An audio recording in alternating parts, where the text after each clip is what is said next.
Chapter 82. What a powerful Gyarados, what a powerful storm. Finally, a trainer will appear who can defeat the Summerwood Gym Master. Wait, it's not over yet. Anxious noises came from the mouths of many impatient trainers. Because of seeing Charizard being suppressed by Gyarados, some people have already said that Gyarados and Amasan won. Until the end, the storm ended. Although Gyarados was hovering majestically in the air, Charizard on the ground did not lose its fighting ability. The power was enough, but it didn't hit the vital points, so it only caused serious injuries. Even considering the injuries Charizard had suffered previously and the consumption of its physical strength, it was still not enough to make it lose its combat effectiveness. Xia Mu's voice also sounded at this time. The storm is really powerful. If it was any other Pokémon, they would have lost their ability to fight. Unfortunately, you are too impatient. You should first use the attribute restraint to wear down Charizard's physical strength, and then use this move to kill it unexpectedly. Before he finished speaking, Hainan on the other side of the ring could not help but refute. Even if I didn't defeat Charizard, I still have the advantage next time. I don't believe that after this move, brother Xia Mu, your Charizard can still fight like before. Hainan is full of confidence. He had indeed calculated this step, but he had overlooked a lot. That is, in high-level battles, there are many factors that affect the outcome of a battle. Not to mention that Xia Mu did not react in time just now, nor did he consider using this trick directly. Now that he has had this experience, Xia Mu will be more vigilant. And because of the attack from Storm, Charizard was seriously injured and its characteristics also erupted. Under Fierce Fire, as your stamina decreases, the power of your fire attribute moves will increase. Charizard's fighting power is stronger than before, especially the power it exudes, which is far greater than before. Obviously, in the real world, the effect of Raging Fire is far more powerful than the dead data setting in the game, and the explosive power in all aspects should be improved. Then you should take a good look at the difference between these two tactics. Xia Mu felt the fighting spirit conveyed by Charizard and immediately shouted an order. Spray flames.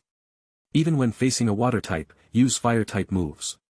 Xia Mu's move left everyone stunned. When the level gap is huge, it is indeed possible to crush them with reverse attributes. But according to all the trainers present, there should be no difference in level between Gyarados and Charizard. There was no data panel, so no one knew the level difference better than Xia Mu. The gap of 7 levels is not big, but not small either. In the following battle, as long as Charizard is not hit by Gyarados' moves, with its current explosive power, it is entirely possible to defeat Gyarados before the fire effect ends. It is inevitable that characteristics have a time limit. Although there are no limits in the game and you can continue to exert your strength as long as you don't fall down, there are physical limits in the real world. Once your physical strength is really exhausted, you will inevitably fall down. Wow, what a terrifying jet of flame! The high man on the opposite side cried out in shock. Obviously, he had never seen such a hot and powerful flame. Many challengers stood up in shock to witness this incredible scene. Although he was severely injured, his strength increased instead of decreased. The Gyarados in the air also obviously felt the pressure and moved its body to dodge, but was still partially hit by the flame jets. Fortunately, Gyarados is a water-type Pokémon, otherwise this move would be enough to defeat other Pokémon over level 40. Under the attribute restraint state, Grass-type and Bug-type Pokémon over level 50 would be killed instantly. I know, it's a Raging Fire. In the audience area, a thought flashed through Kong Nan's mind and he suddenly shouted. This serves as a reminder and also tells everyone present what is going on. The confused people immediately understood after hearing about the fire characteristics. After learning the truth, Hainan immediately reacted. Is this what you mean by the tactical gap between the front and back, brother Xia Mu? Hearing this, Xia Mu nodded and said, when the fierce fire is turned on, the power of Charizard's fire-type moves will be greatly increased. This also means that the strength will be doubled. So, do you think it is better to consume the physical strength first and then use the special move, or is it more advantageous to use the special move first and then consume the physical strength? After that, Xia Mu said to Charizard again. In this battle, let us teach everyone a lesson about the importance of characteristics. So what if the power of fire-type moves is halved against water-type moves? With the blessing of Fierce Fire, the power of the moves has already made up for this gap. At this point, Charizard's physical strength must be less than a quarter left, and based on the power of the jet of flame just now, it must have at least doubled. Therefore, the current fire-based moves have exceeded the range of a 1/5-fold increase in power for less than 1/3 of physical strength, and have reached a 2-fold increase for less than 1/4 of physical strength. In the orthodox generation of games, there is no limit of 2 times, it only exists in the extra games, but Xia Mu can be sure that this is the limit now. Fire is fire, even if raging fire strengthens fire moves, water still restrains fire. Gyarados, use another water cannon move. Roar. Gyarados roared in the sky. It was already unwilling to accept Charizard, so it opened its mouth and fired a powerful water cannon. How can such a slow attack hit Charizard? Fly up to avoid it, and then explode with flames. Ah! The fire-breathing dragon flapped its wings and soared into the sky. The water cannon brushed past it. The flame on the fire-breathing dragon's tail burned fiercely due to the fierce fire, gradually covering its entire body. It was as if he was about to launch a flash flame charge. However, it was not a flash charge, but a sharp increase in fire energy. A huge explosion of flames shot out with such horrific power that it made people stunned. The temperature in the space rose rapidly. If there was a thermometer, it would have reached a level of over 45 degrees. You know, in the Vermillion Island area, the average air temperature is only a little over 30 degrees. It exceeds 45 degrees and rapidly approaches 50 degrees. This high temperature will not make people uncomfortable in the short term, but the human body will not be able to withstand it for a long time in this environment. Don't be afraid, Gyarados, use the water cannon again. Hainan gritted his teeth and asked Gyarados to use the water cannon again. This strike did manage to block the attack of the large character blast, but because the extremely high temperature of the flame collided with the water, a huge explosion occurred at close range. Water vapor then covered the venue and enveloped the entire interior space. No one can see anyone, but it is certain that neither Pokémon has lost their ability to fight. Gyarados, send a tornado across the entire arena. Hainan's command voice rang out again from the other side. He had no intention of resting, nor did he intend to give Charizard time to catch his breath. Under normal circumstances, this kind of battle rhythm is correct, but the problem is that he seems to have not figured out that it is not his Gyarados that is pursuing the victory now. Xia Mu couldn't help but shook his head. Hainan's temperament is indeed as impatient as in the original book. He is eager to attack before the situation has stabilized, fearing that he will miss the opportunity. His method of forcing Gyarados to deal crazy damage will also cause Gyarados to suffer backlash. Even if one's level has reached 48, it is impossible to withstand the continuous use of big moves. Xia Mu has always used low-level moves to deal with all challengers, mainly fighting a protracted war, so he can roughly calculate how much power can be exerted at a certain level. The tornado was indeed unleashed, dispersing the mist in the sky and revealing the situation of Gyarados and Charizard. It can be clearly seen that Gyarados has some burns on its body. The attack just now was blocked at close range, but the power of the explosion still caused Gyarados to burn his skin due to the high temperature. Charizard was also affected, but the raging fire just offset the explosion and also the effect of the water vapor on Charizard. There is indeed not much power left in the bodies of both sides, but in Xia Mu's opinion, Charizard has more power. Level still has the advantage. If he hadn't consumed his energy and gotten injured in a battle with Kong Nan at the beginning, he wouldn't be struggling so much now. However, this is also challenging the limits. This time, I don't believe Charizard can dodge it. Gyarados, give me another storm. Roar. Gyarados raised his head and uttered a long roar, swishing his tail. Baofeng seemed to be about to be unleashed, but it got stuck at the critical moment. This is the backlash of excessive consumption in a short period of time. Insufficient strength and level. If Gyarados' level is 10 levels higher, it can still output like before. As a trainer who is used to using Gyarados, you were carried away by victory.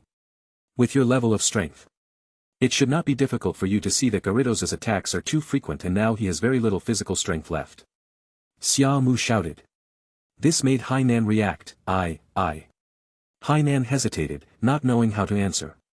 When I saw Gyarados so tired that he dropped from the air to near the ground, I could see clearly the extent of his injuries. There's no point in continuing this battle. Even if your Gyarados can still fight back, you won't be able to defeat me and get the badge from me. I'm eager to win, but being overly demanding and reckless will only backfire. Your Gyarados is very strong. But if you pay more attention to the development of speed instead of focusing on the development of offensive power, you will have unexpected gains. This is why your attack seems to be extremely powerful but cannot hit the target. You need to know that if you can't hit the target, no matter how powerful the power is, it will be useless. Xia Mu persuaded Hainan to retreat. At this point, he had no intention of continuing to let Charizard and Gyarados fight. With the next move, Charizard can take away Gyarados. Even without this last move, he will win. With the accumulation of experience points, Charizard reached level 56. With the accumulation of the morning's battles, plus the experience points of Pidgeot and Gyarados, it would be strange if it didn't upgrade. Hainan felt extremely guilty after hearing Xia Mu's words. He himself knew where his problem lay, but once he started fighting, he would attack regardless of the consequences until he defeated his opponent. This is what happened to him in the Mewtwo counterattack incident. He seemed quite brave at first and was not afraid of threats, but in fact he was too anxious. After suffering a loss, he was even more unwilling to admit defeat, and in the end he ended up with a bloody head and covered in scars. After the battle with Hainan ended, Xia Mu started a series of battles. Because Charizard was injured, Xia Mu used Gardevoir more often to fight, and naturally rotated Lucario, Windy Dog, etc. during the period.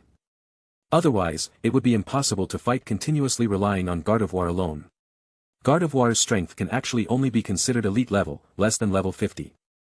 Facing some stronger opponents, it is really difficult for it to win easily.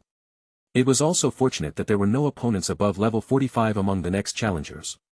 Most of them are over level 30, which further demonstrates that the strength of the vast majority of trainers is actually at this level. The strength of people like Kong Nan, Hainan, and Xiao Tian is actually rare. At least, he is 1 in 100. The gym competition in the afternoon ended, and Xia Mu said goodbye to everyone he knew one by one. Especially since this is an open tournament, everyone will leave together after it ends, so Xia Mu must be polite in this situation. In general, in addition to Kong Nan, Xia Mu also gave out a badge, which was almost the same routine. However, this trainer did have some potential. At least he was very skilled in using roundabout tactics, which made Xia Mu's eyes light up and he learned some new fighting skills. 3 people, there must be my teacher. Blink of an eye, and night falls. Xia Mu stayed alone in the yard to rest and also to further cultivate his Pokémon. Because Gardevoir's intimacy had reached the standard, Xia Mu used berries and enhancement potions to modify her effort value distribution. It should be said that as he experienced more and more things and participated in Pokémon battles one after another, Gardevoir himself felt that his strength was constantly improving, so he trusted Natsuki more and more. Moreover, because of the absorption of the Golden Crown before, Gardevoir has no objection to the modification of the effort value. At this point, Xia Mu's 5th main force was completely formed. The only shortcoming was that its level was not high enough. Even after the battle in the afternoon, it was only upgraded to level 49. Xia Mu also didn't plan to use magic candy on her. After all, there was no need to force her to reach level 70 or above like the other 4. As for Charizard and Mewtwo, Xia Mu has no plan to take any action yet. Even though Charizard's intimacy is high enough, it's only the 2nd day they have been together. In particular, Charizard's temperament still needs some adjustment. By the way, I've always been curious, and I forgot to ask you before, remember the Dragonite that delivered the invitation letter? Where did it go? Did you clone it too? After preparing energy blocks for the Pokémon and letting them move on their own, Xia Mu also handed one to Mewtwo and took the opportunity to ask. Chao Meng was slightly stunned when he heard this. If Xia Mu hadn't asked, it would have forgotten that such a guy existed. Do you want to capture that Dragonite? Mewtwo understood the meaning of Xia Mu's words and asked. Xia Mu naturally did not refute what had been said. He nodded and said. When I first saw Dragonite, I thought about taming it, but I just didn't do it. Of course, I am more curious now, where did it go? Judging from your expression, you created that guy too. Chapter 83.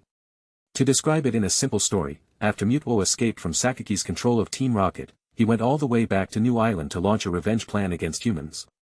But at that time, it was seriously injured due to many reasons and needed treatment, so it kidnapped Joey from Homelian City and asked him to take care of it, help it recover from its injuries, and handle many things to a certain extent. It turns out that Mewtwo's choice was correct. In the process, it used Joey's mind to not only rebuild the Pokémon City, but also completely repair the cloning machine and create a machine to make Mewtwo balls. It can be said that in such a short period of time, Mewtwo has risen rapidly as if it had turned on a cheat. It would be impossible to say that it was not due to Joey's contribution. It wasn't until his body fully recovered and Mewtwo could control his power at will and not let it run away that he began to make new plans. If it wants to take revenge on humans, it naturally needs humans to know that it is in the Pokémon City and attract people to come. However, he couldn't jump out blatantly, so with Joey's advice, he came up with a plan to become the strongest Pokémon trainer. In order to implement it, Mewtwo captured and controlled a lot of toucans, and traveled around the Kanto region with video equipment to investigate the situation of Pokémon trainers. As long as they met the minimum requirements, they could get its invitation letter. In Mewtwo's narration, it was at this time that the bottleneck was encountered. After all, toucan can only be used as a monitor and cannot act as a messenger, and Mewtwo is too lazy to do it himself. Finally, by chance, a Dragonite flying on the sea accidentally came to the new island. When they first met, Dragonite was very unwilling to fight against Mewtwo. After being defeated in just 3 rounds, Dragonite had no choice but to submit to Mewtwo and become its exclusive courier. This is how the working Dragonite came into being. So, you dismantled those recording devices and modified the memories of those toucans, but you forgot about that Dragonite? Xia Mu was a little surprised. Mewtwo still has times when he fails. Although this is not a very critical detail, it is indeed a loophole. If Dragonite could speak, and if for some reason Dragonite expressed what it knew, it would definitely cause another uproar. The most important thing is that Dragonite might still be sending out invitations. This is a death mission given to it by Mewtwo. The man and the beast looked at each other, and the atmosphere suddenly became more awkward. How about I go back and look for it? That guy shouldn't be that stupid. Xia Mu rolled his eyes and said, of course I have to go back and take a look. You know, some Pokémon will stick to it once they decide on something. Even though Dragonite was threatened by you, since it has been doing its job as a messenger seriously, it means that it has recognized you as the boss. When Xiaomeng heard this, for some reason, he felt an indescribable feeling in his heart. The Pokémon in the yard came over one by one, obviously having heard the conversation between Xia Mu and Mewtwo and knowing that something was going to happen. Naturally, they don't want to fall behind. Come on, I'll go with you. After all, if it stays on the new island, it will be my chance to capture it. Then, Xia Mu ran into the house and put on his coat to avoid catching a cold. The temperature on the sea at night is very low, especially after experiencing a storm across the sea, so Xia Mu has a clear feeling. After making sure that Natsuki was ready, Mewtwo used his superpowers to control Natsuki's body, and then the man and the beast soared into the sky and left the Red Lotus Gym. No one knew that Xia Mu had left because he moved so quickly and there was no surveillance camera capturing it. But just a few minutes later, Mewtwo then brought Natsuki to the new island which had been extensively destroyed and razed to the ground. I have to say, soaring in the sky will be scary at first and you will be afraid of heights, but after you get used to it, you will have a feeling that the world is in your control. The Pokémon City no longer exists. Although the underground space is still preserved, all the machinery and equipment inside have been destroyed, with no possibility of reuse. The moonlight illuminates the entire island, making it seem exceptionally quiet, and the sea breeze blows by, as if there is no life. It wasn't until a mournful cry was heard that Xia Mu and Xiaomeng were attracted over.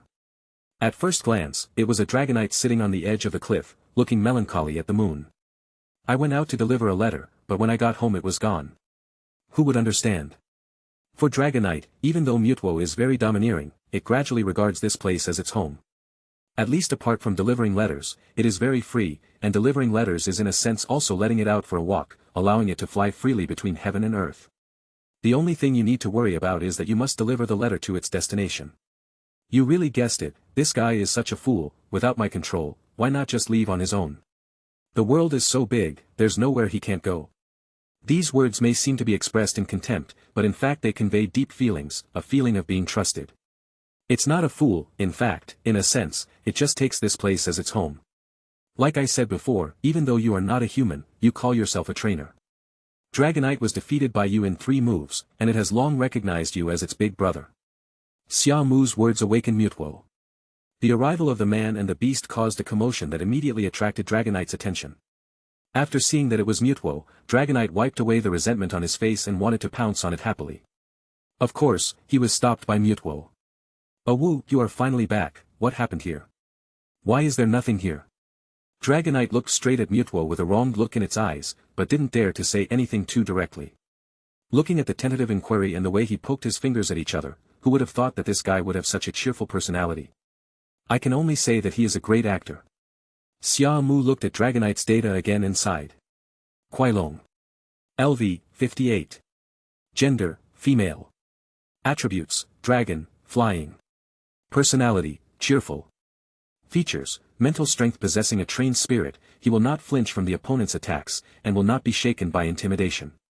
Skills, Titan, Stare, Feather Perch, Speed, Wing Attack, High-Speed Movement, Pray for Rain, Tornado, Electromagnetic Wave, Flame Fist, Lightning Fist, Dragon Tail, Smash, Water Tail, Dragon Dive, Reverse Scale, Mysterious Guardian.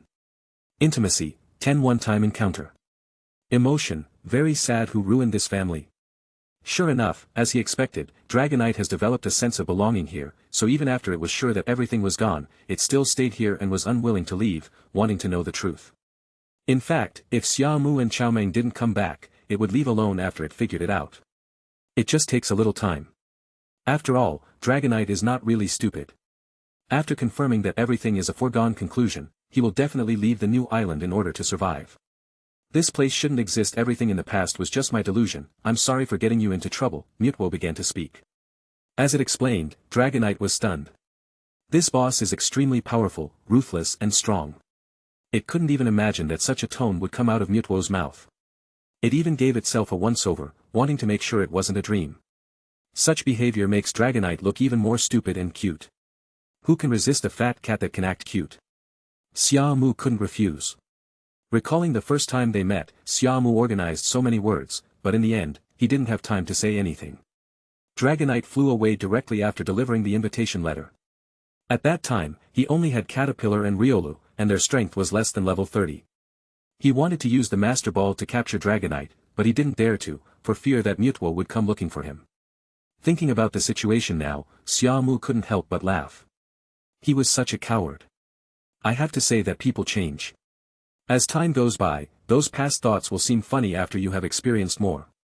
Of course, this is not to laugh at my past self, but rather to feel that I thought too much in the past. Sometimes, people are restricted from doing many things because they think too much. Dragonite knew all the causes and consequences, and also knew that Mewtwo was captured by Natsuki. This guy actually started to look at Xia Mu with resentment. Xia Mu was a little amused and said, "You don't want me to support you, do you?" As soon as these words came out, Dragonite's eyes lit up, and he immediately knew that Xia Mu could understand what he said. It's so smart, and nodded quickly. Xia Mu looked at its attribute panel again and saw that its intimacy was skyrocketing, doubling in just 2 or 3 seconds and exceeding 50 points. Then comes the emotion column, which shows anticipation, and the following content is, I should be able to eat enough by following this human, right? Love is about finding a long-term meal ticket for yourself. Xia Mu didn't know whether to laugh or cry. This guy was very arrogant when I first met him. I didn't even want to say a word to him. Now, it keeps trying to please him, as if it would have no way to survive if he abandoned it. Xia Mu really wanted to say, "You are Dragonite, can you have a little moral integrity?" However, Xia Mu was indeed happy to be able to be recognized directly without having to fight. In fact, Xia Mu knew a little bit.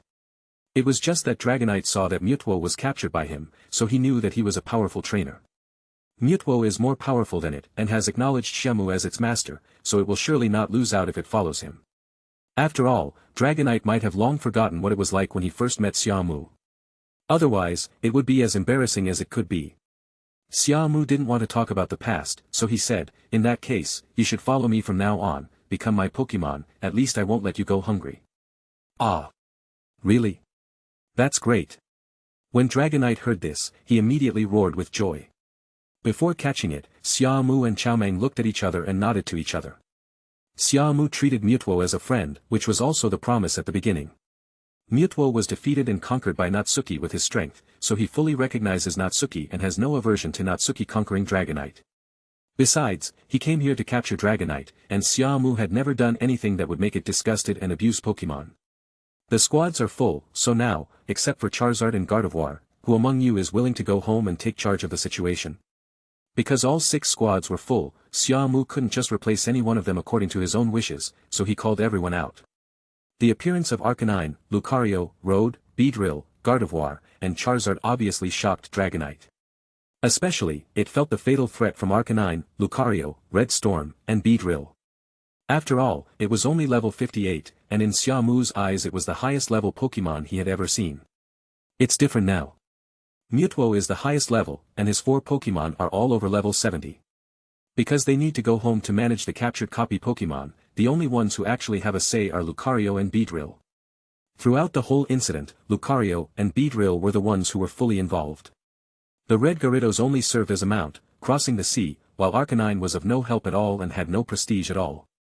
Finally, the 4 of them discussed it and decided that Lucario would step forward and go back home to manage those Pokémon to reduce the occurrence of accidents until Xia Mu returned home. Xia Mu probably understood why Lucario stood up on his own. He and Lucario had a telepathic connection and knew that it was protecting him in disguise. In the team, only Beedrill can completely suppress Mewtwo. It would be bad if Beedrill left and Mewtwo acted recklessly. Then I'll leave it to you, Lucario. The memories of those Pokémon have not been removed, so they must recognize your strength. Xia Mu smiled and said it as a joke. Luca. Don't worry, Natsuki-sama. Lucario assured. Then, Xia Mu put them all into the advanced ball, then took out an empty advanced ball and aimed it at Dragonite. What he didn't expect was that Dragonite was more proactive than he thought. It moved its head forward and hit the button of the advanced ball, then turned into a red light and was absorbed. The advanced ball didn't even shake, and 3 rays of starlight emerged directly, indicating that it had been successfully conquered. Then, the 7 advanced balls will prompt that the carrying number exceeds the limit, and within 1 minute, you must choose which elf to teleport back. Xia Mu pressed Lucario's advanced ball. In an instant, Lucario's advanced ball disappeared from his hand, which was magical. As Lucario's advanced ball was teleported back, the other advanced balls that had been flashing also stopped flashing. I have adjusted myself recently and things at home have gradually been sorted out. The updates have been gradually advanced to the afternoon, then to the morning, and the number of words has been gradually increased. Chapter 84. On the Blue Sea, a private luxury cruise ship is sailing. The weather is clear and the sea breeze makes people feel particularly comfortable. After resolving the Mewtwo incident and staying in the Crimson Gym for 2 more days, Xia Mu said goodbye to Xia Bo on the 3rd day and left, returning to Round Island with Professor Mulan and Sonia. During this period, many interesting things happened. But there are also some annoying things. For example, because of the arrival of Dragonite, the entire Red Lotus Gym was thrown into chaos. If it hadn't become Xia Mu's Pokémon, if it hadn't been the quasi-god Dragonite. Anyway, in the end, Xia Mu had to take action himself and beat it down with Arcanine, which made Dragonite completely obedient. It was too easy to tame Dragonite, so Dragonite's temper could not be restrained. Originally, Mewtwo was planning to suppress it himself, but Xia Mu felt that it was unnecessary because what he wanted was for Dragonite to listen to him in the future. Mewtwo's intervention can indeed stop Dragonite from causing trouble, but from now on, we will still listen to Mewtwo.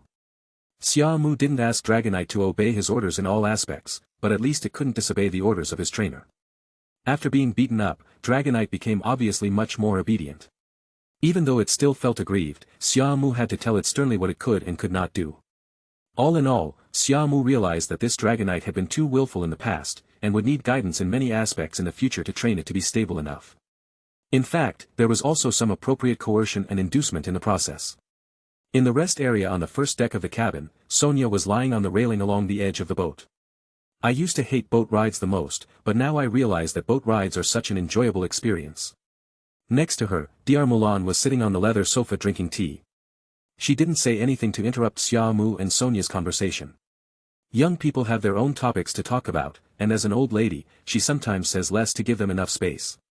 Of course, Mulan has other important things to do. After several days of testing, the Rotom Encyclopedia can finally be used. This is also the reason why Rotom's illustrated manual did not appear in the past few days. He originally went to Crimson Lotus Island with everyone. But after arriving at Crimson Lotus Island, Mulan had been asking Rotom to absorb information from the Kanto region. It can be said that Rotom has been immersed in the online world of the Kanto region these days. Xia Mu was also very fortunate, because he thought that if the Rotom Pokédex went to the new island Pokemon City, then no matter how powerful Mewtwo was, it would probably not be able to modify the data obtained by Rotom. After all, Rotom is a Pokemon, but the Pokédex is an artificial crystal, and the information it collects will be synchronized to the internet as soon as possible. It is worth mentioning that according to Rotom, it also made a good friend on the internet, named Porygon. With the help of Porygon, Rotom can ignore many rules and restrictions.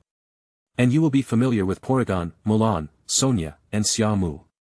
Mulan and Sonia, one is a senior doctor and the other is at least an outstanding researcher. They are also dedicated to studying the science of artificial intelligence, so how could they not know about the existence of Porygon? As for Xia Mu, it was because of his identity as a time traveler. Of course, he could only express his half-understanding, and then through Mulan and Sonia's explanations, he took the opportunity to deepen his understanding. In general, the setting of Porygon is not that different from that in the game animation. After you return to Round Island and deal with the Pokemon you captured this time, when do you plan to officially go out on a trip? During the conversation, Sonia asked the doubts in her heart. Xia Mu thought for a moment and said without hesitation, it depends on the specific situation. If it's fast, it will be 2 or 3 days, if it's slow, it will be about a week. After all, the Quartz Conference will be held in a month, and I have to hurry up to collect badges. After all, the registration deadline is a week before the competition. In short, we still have to take good care of them. If any of them want to return to nature, I won't stop them. For those who want to stay, I won't be stingy either, at least I will train them carefully and let them show their strengths. After the words fell, Sonia agreed with Xia Mu's words. That's good. If you encounter any difficulties, you can tell me directly. Although I need to accompany Grandma to check some information in the next few days, I can still spare the time. Also, you must not run away by yourself, Sonia said. As soon as she heard this, Xia Mu immediately understood that she was worried that he would abandon her and go off alone. Are you starting to like me? Do you want to rely on me? Sonia blushed on the spot, unwilling to admit that she had feelings for Xia Mu, and retorted. I just see that you are capable, and I have to supervise you. What if you are not good to those Pokémon? Besides, you promised Grandma to take me to travel around the Kanto region. Sonia explained in a righteous manner, as if she was afraid that others would see that she had improper thoughts. Xia Mu didn't confront her, but watched her argue with a smile in his eyes. Xia Mu looked away only when Sonia felt uncomfortable being stared at. Don't worry, I promised you that I won't leave alone. Even if I am about to leave, I will come and ask you. After speaking his true feelings, Xia Mu shifted his gaze to the endless sea. At this moment, a group of water Pokémon jumped out of the water, which was very spectacular. It was 2 hours later when we arrived at Round Island. Because we set off quite early, we arrived at Yuandao Port at noon. Xia Mu's mother, Mu Xiuli, had already driven over and picked up Xia Mu and the other two, and went to Yuandao City's very famous Bay Hotel for dinner. After not seeing each other for a few days, Xia Mu really missed Mu Xiuli when he saw her again. The mother took such meticulous care of him that even a stone was warmed up. Facts have proved that Xia Mu underestimated this mother. Not only did she communicate with Dr. Mulan without any obstacles, but they even became closer with just a few words, as if it was a conversation between mother and daughter. Even Sonia was stunned. My grandmother is usually very serious and strict, and it is rare to see her show this kind of emotion to others. It can only be said that Mu Xiuli's communication skills and affinity are so strong that even Mulan was very happy because of her. It's no wonder that after Mu Xiuli and Xia He got together, they were recognized by the top management of the Xia family and took control of the group. Having such ability is enough to illustrate its value. Xia Mu even felt that his mother was an absolutely virtuous wife. Because of her, his father was able to rise to prominence. After lunch, Mu Xiuli sent Dr. Mulan and Sonia to the research institute. After exchanging a few words with the institute staff, he drove Xia Mu home. On the way, Mu Xiuli asked questions with concern from time to time, and even mentioned whether Xia Mu and Sonia had any feelings for each other. When it comes to Sonia's question, Xia Mu answered very tactfully. After all, he couldn't say too much. It would be embarrassing if his mother did something more outrageous. What I want to talk about mainly is my feelings about this trip out. This is what Mu Xiuli is most concerned about. Even if it is just a short time out, it is not unprecedented for the original body to go out before, but Xia Mu is indeed the first time to go out as a Pokémon trainer. After returning home, Xia Mu said goodbye to his mother and went straight to the backyard.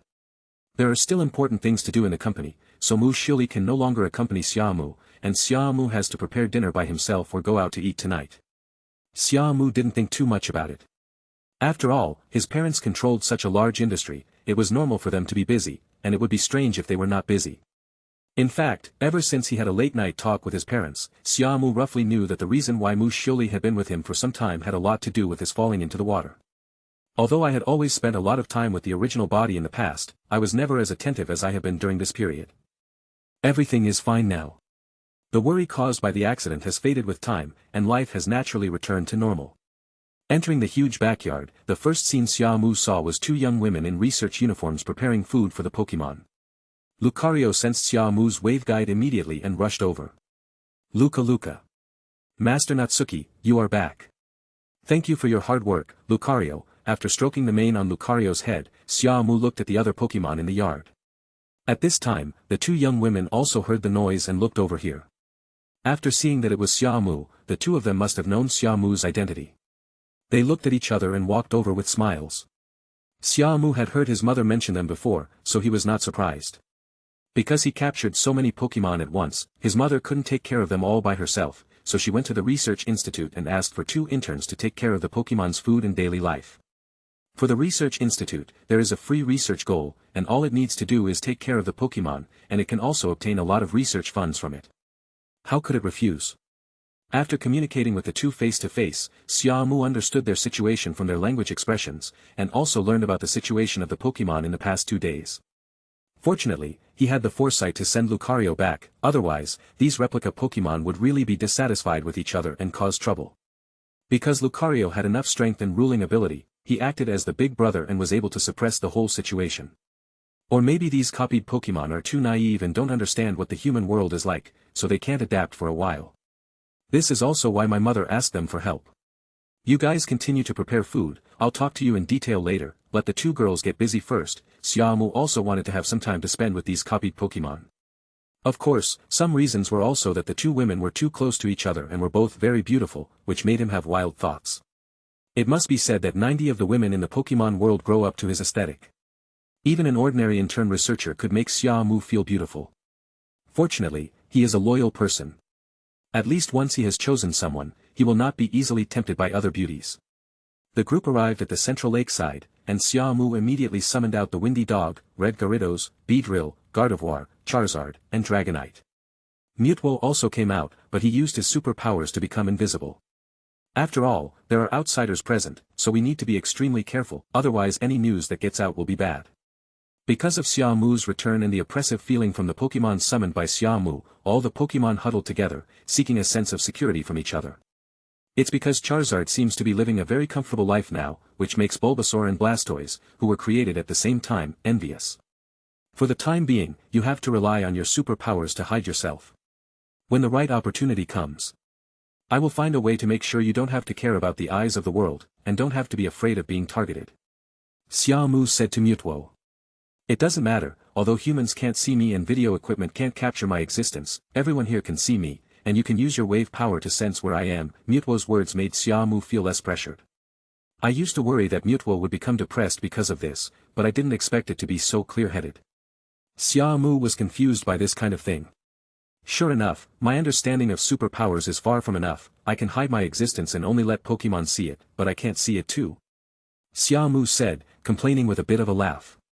In fact, I just erased the color of my body to some extent, so that human eyes and ordinary video equipment cannot capture it, but if you use those high-end instruments made by you humans to scan, you can still detect my existence, so, there is no way to make it visible only to you.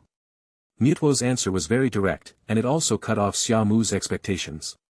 Turning to look at the Pokémon, Xia Mu also observed the data panels of the Pokémon one by one. Blastoise and Venusaur, these are naturally Xia Mu's focus. Because they will definitely come in handy next. Not only are they level 55, but all the data shows that they are worth cultivating. Regardless of their status, they are all the first generation of the big three. Then, it's the copied Pokémon of Xiaotian, Jigglypuff, Flamehorn, Ninetales, Viperon, and White Sea Lion. I have to say that Ninetales and Tyrannosaurus are both good. As a water and ice type, White Sea Lion makes up for Xia Mu's current shortcomings in the ice type. The Pokémon copied from Hainan, Gyarados, Seaspur, Nidoqueen, Venomostrix, Golduck, and Vaporeon.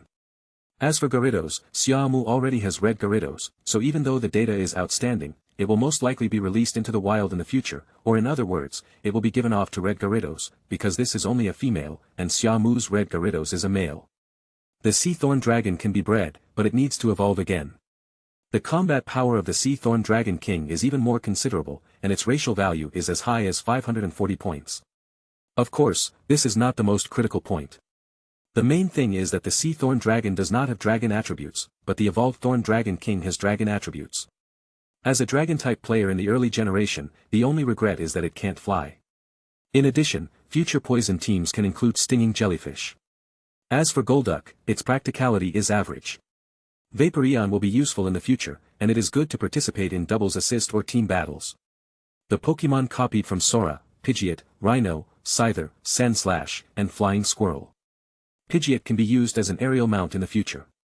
As the first-generation family bird with a speed of Mach 2, it was very popular back then. Xia Mu also wanted to try it.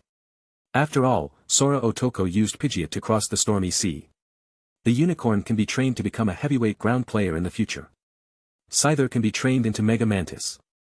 This tactic of stopping at the right time is the best way to capture wild Pokémon in a game.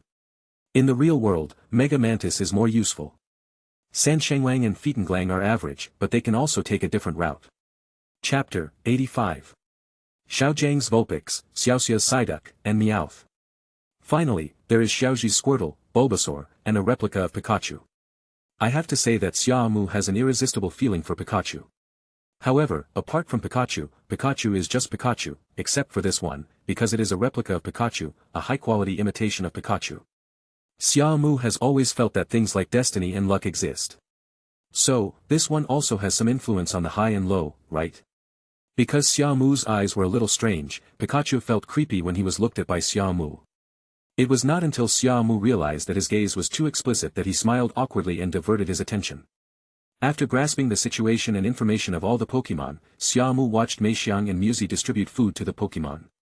After all, he was also the trainer of these Pokémon, so he took the initiative to help with the distribution, taking this opportunity to deepen his relationship with the Pokémon. It is not tiring to work together as a man and a woman. Xia Mu had never experienced this before, but he felt it this time. It should be said that which man doesn't want to show himself when surrounded by beautiful women and receiving attention? This is a very magical phenomenon, which cannot be changed even if there is a huge gap in status. It may be an instinctive reaction of the body, thinking that the better one performs in front of the opposite sex, the more attention one will get, thereby attracting the opposite sex, obtaining the right to mate and reproduce offspring. Even if Xia Mu suppressed his evil thoughts, he still cared a lot about their opinions. Maybe after seeing it more often and becoming more familiar with it, I won't have this feeling anymore.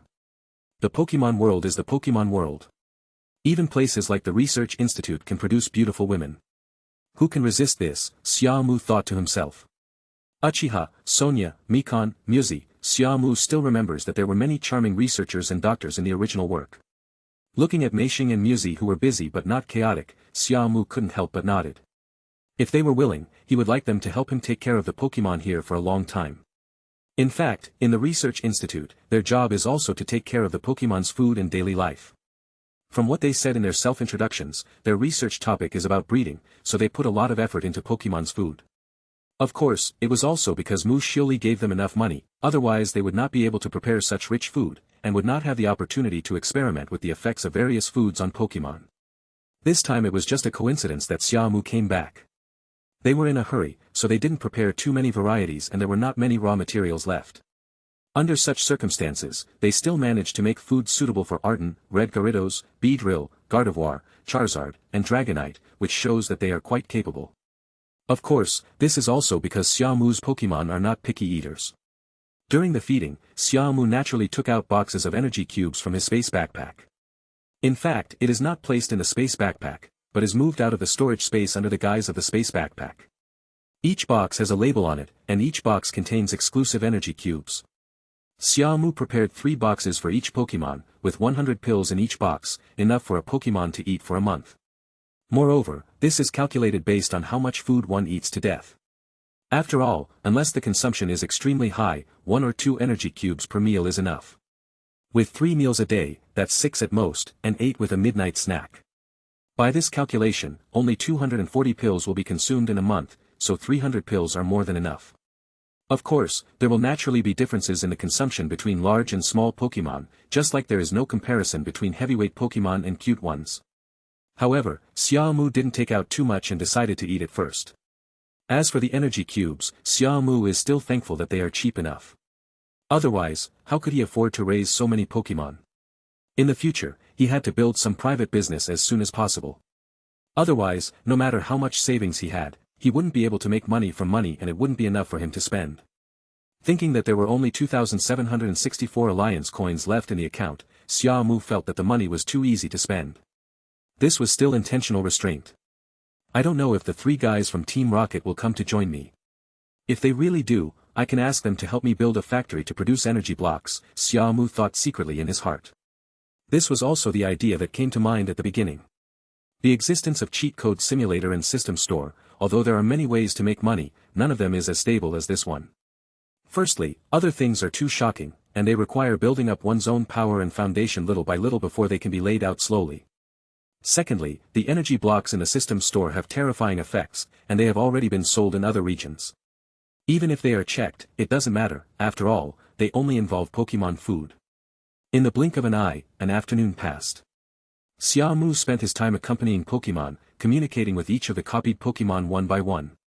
In fact, Xia Mu was somewhat surprised, because he thought that some Pokémon would not want to stay and wanted to leave. As a result, all the Pokémon were willing to stay, and it seemed that because they were copies, they were particularly competitive. In the evening, Xia Mu saw Meixiang and Muzi off. They usually come at 7 or 8 in the morning and go back at 4 or 5 in the evening. After finishing the care work here, they have to go back to the research institute to organize the materials and report various research data in order to accumulate enough foundation and get rid of the title of intern graduate student in one fell swoop. It has to be said that being a researcher is really a very hard job, and it is not as simple as Xia Mu had thought before. Without outsiders, Xia Mu could feel more relaxed because he no longer had to worry about Mewtwo being discovered, and he could communicate and interact with Pokémon boldly. Even though there are surveillance devices installed in every corner of your own home, the only people you can see are your own family members. Xia Mu can also directly control the switches of these devices, and can turn them off and stop recording. This kind of life is actually quite satisfying. If it continues like this, it will be pretty good, Xia Mu said while playing with his mobile phone while lying on a lounge chair in the yard. But you don't seem to be the kind of person who would be content with pleasure. Mewtwo's inappropriate words made Xia Mu look embarrassed. If Xia Mu said that he had nothing after traveling through time and space, and was just an ordinary person among ordinary people, and did not have a cheat code simulator, then he might have accepted his fate. Train some Pokémon steadily, and after proving himself, he would choose a place to settle down, and then find a woman who was not very beautiful but definitely not ugly to spend the rest of his life with. However, this is not the case. Not only is he a time traveler who knows everything, he also has a cheat code simulator and a system store that allows you to directly access games. All these factors combined, plus his family background, did not allow him to be an ordinary person. Ambition is something that is built up slowly step by step. At the beginning, I just thought that as long as I had a certain level of strength, I would be able to live a good life. Later, I felt that I had to have a certain level of strength. After all, I had come to this world, so I couldn't just do nothing, right? Then, after receiving your invitation, I suddenly felt that I could try to do something bold. Having said this, Xia Mu sat up. His serious expression attracted the Pokémon around him to become serious as well, especially the Vaporeon in his arms. So, what is your goal now? Mewtwo asked. Xia Mu pondered for a moment, then the corners of his mouth rose and fell slightly. My current goal is naturally to improve day by day, and then to win some achievements that I can get, for example, the Quartz Conference League Championship in a month. Of course, this is just the beginning. What I want to do is to become the regional champion. To do this, I must have enough strength and foundation. A tall building starts from the ground. Just like building a building, I need to lay a solid foundation before I can gradually reach the top. It's the same with anything. If I really become the regional champion one day, I will have more say and can do more. Maybe I will be very selfish, because I just want to live a better life for myself and let you all live a better life. At least, you won't be threatened by others. Having said this, Xia Mu paused. He did not go on to describe his inner blueprint. After all, many things would seem awkward if they were said now. And how does Xia Mu know about the future? Even if it is his own Pokémon, Xia Mu will not reveal his true background. It's not that they don't trust the Pokémon, but that they are unwilling to let the Pokémon share this pressure. Humans are too complicated. Mewtwo fell into deep thought because of what Xia Mu said. It has its own ideas, even though it is already Natsuki's Pokémon. What you see is still very one-sided. Human nature is much more complicated than you think. After saying this, Xia Mu put the Vaporeon down, then stood up and moved around. Because of his words, the Pokémon around him stayed silent, and no one made a sound. After an in-depth discussion in the afternoon, everyone completely recognized him as the master and were willing to get close to him. Especially regarding the goals he wanted to focus on, Xia Mu communicated more. For example, Pikachu, Vaporeon, Pidgeot, Ninetales and Vulpix. In a way, Xia Mu is also a face control. Who doesn't like beautiful and cute people? Taking a deep breath and calming himself down, Xia Mu looked at the little guys one by one, then looked into the distance. The Pokémons are chasing and playing. It's so lively. All in all, the scene in the backyard at this moment is completely different from when it was first established. At that time, there were only 4 little ones, and even after adding Gardevoir, there would only be 5. There are now more or less 31 Pokémon in this yard. No, there are 32 of them, including Mewtwo. There are so many Pokémon, although most of them are just for numbers and have low training value, but they make this complete ecological area lively and it will no longer be as empty as before. In the future, more Pokémon will arrive, and Xia Mu knows that Pokémon in the same egg group will reproduce if they stay together for a long time. Plus, my parents mentioned bringing back all the Pokémon they had in foster care outside, so it's foreseeable that things will be even more lively in the future. Ding-ling-ling. Just then, Xia Mu's cell phone rang. When I picked it up, I saw Sonia's call profile picture on it. I clicked the answer button without hesitation. It was a video call. Sonia is very proactive. If she were an ordinary woman, how could she casually communicate with a man via video? Xia Mu, are you home? After the call was connected, Xia Mu saw Sonia leaning on her waist and looking at him. Well, I'm at home, what's going on? Can't I look for you if there's nothing wrong? I just finished my work and the first thing I thought of was to contact you. Xia Mu laughed and could only say no. Then we got down to business. It turned out that Meishing and Muzi returned to the research institute and reported today's work to her and Dr. Mulan. After learning the specific situation, Dr. Mulan asked Sonia to contact him, hoping to establish a temporary research site in the wilderness area of Xia Mu's home in the future. In this way, he could use Xia Mu's Pokémon for research and save a lot of money. How could Xia Mu refuse such a request? Not to mention that it was Sonia who asked, even if it was just Mulan who came to him, he would not be able to refuse. Besides, he could provide proper care for his Pokémon. It has to be said that if a Pokémon Research Institute wants to be truly stable, it needs enough trainers to send enough Pokémon there over a long period of time to provide them for researchers to study.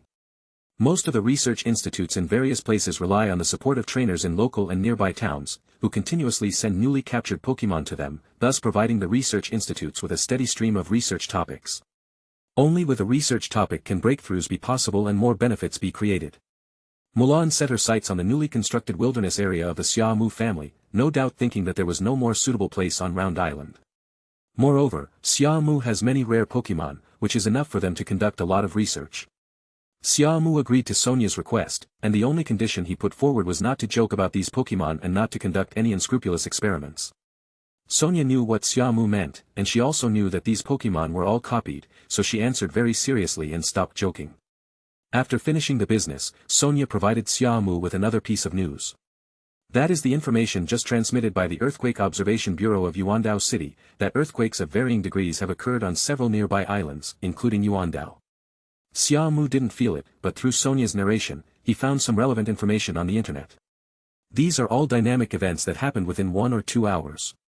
According to the official statement, the movement of ocean currents on the seabed and slight changes in the Earth's crust caused the Lantern volcano on the island of Gathering to be squeezed.